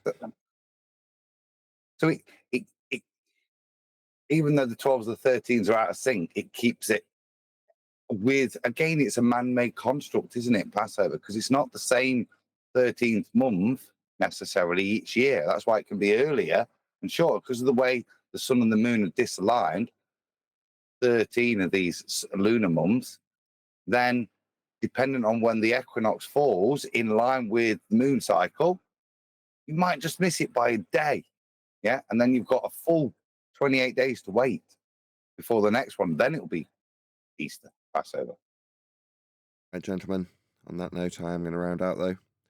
So, with that, I'm going to say, first and foremost, a huge, massive, enormous thank you to my G+ panel for making this extended after show possible. And, of course, a massive thank you to Discord, too, for tagging along and joining in now and then. Maybe a slight less thanks to Johnny today, but nevertheless, no, thank you to Discord. Really appreciate it for making this after show possible. And, of course, a massive thank you to all of you in either Nathan Oakley 1980 or Nathan Oakley premiering streams for hopefully smashing the super chat, liking, commenting, sharing, subscribing, joining as a Nathan Oakley 1980 channel member, and all that good stuff. I've been Nathan Oakley, and I will see you all in the next video.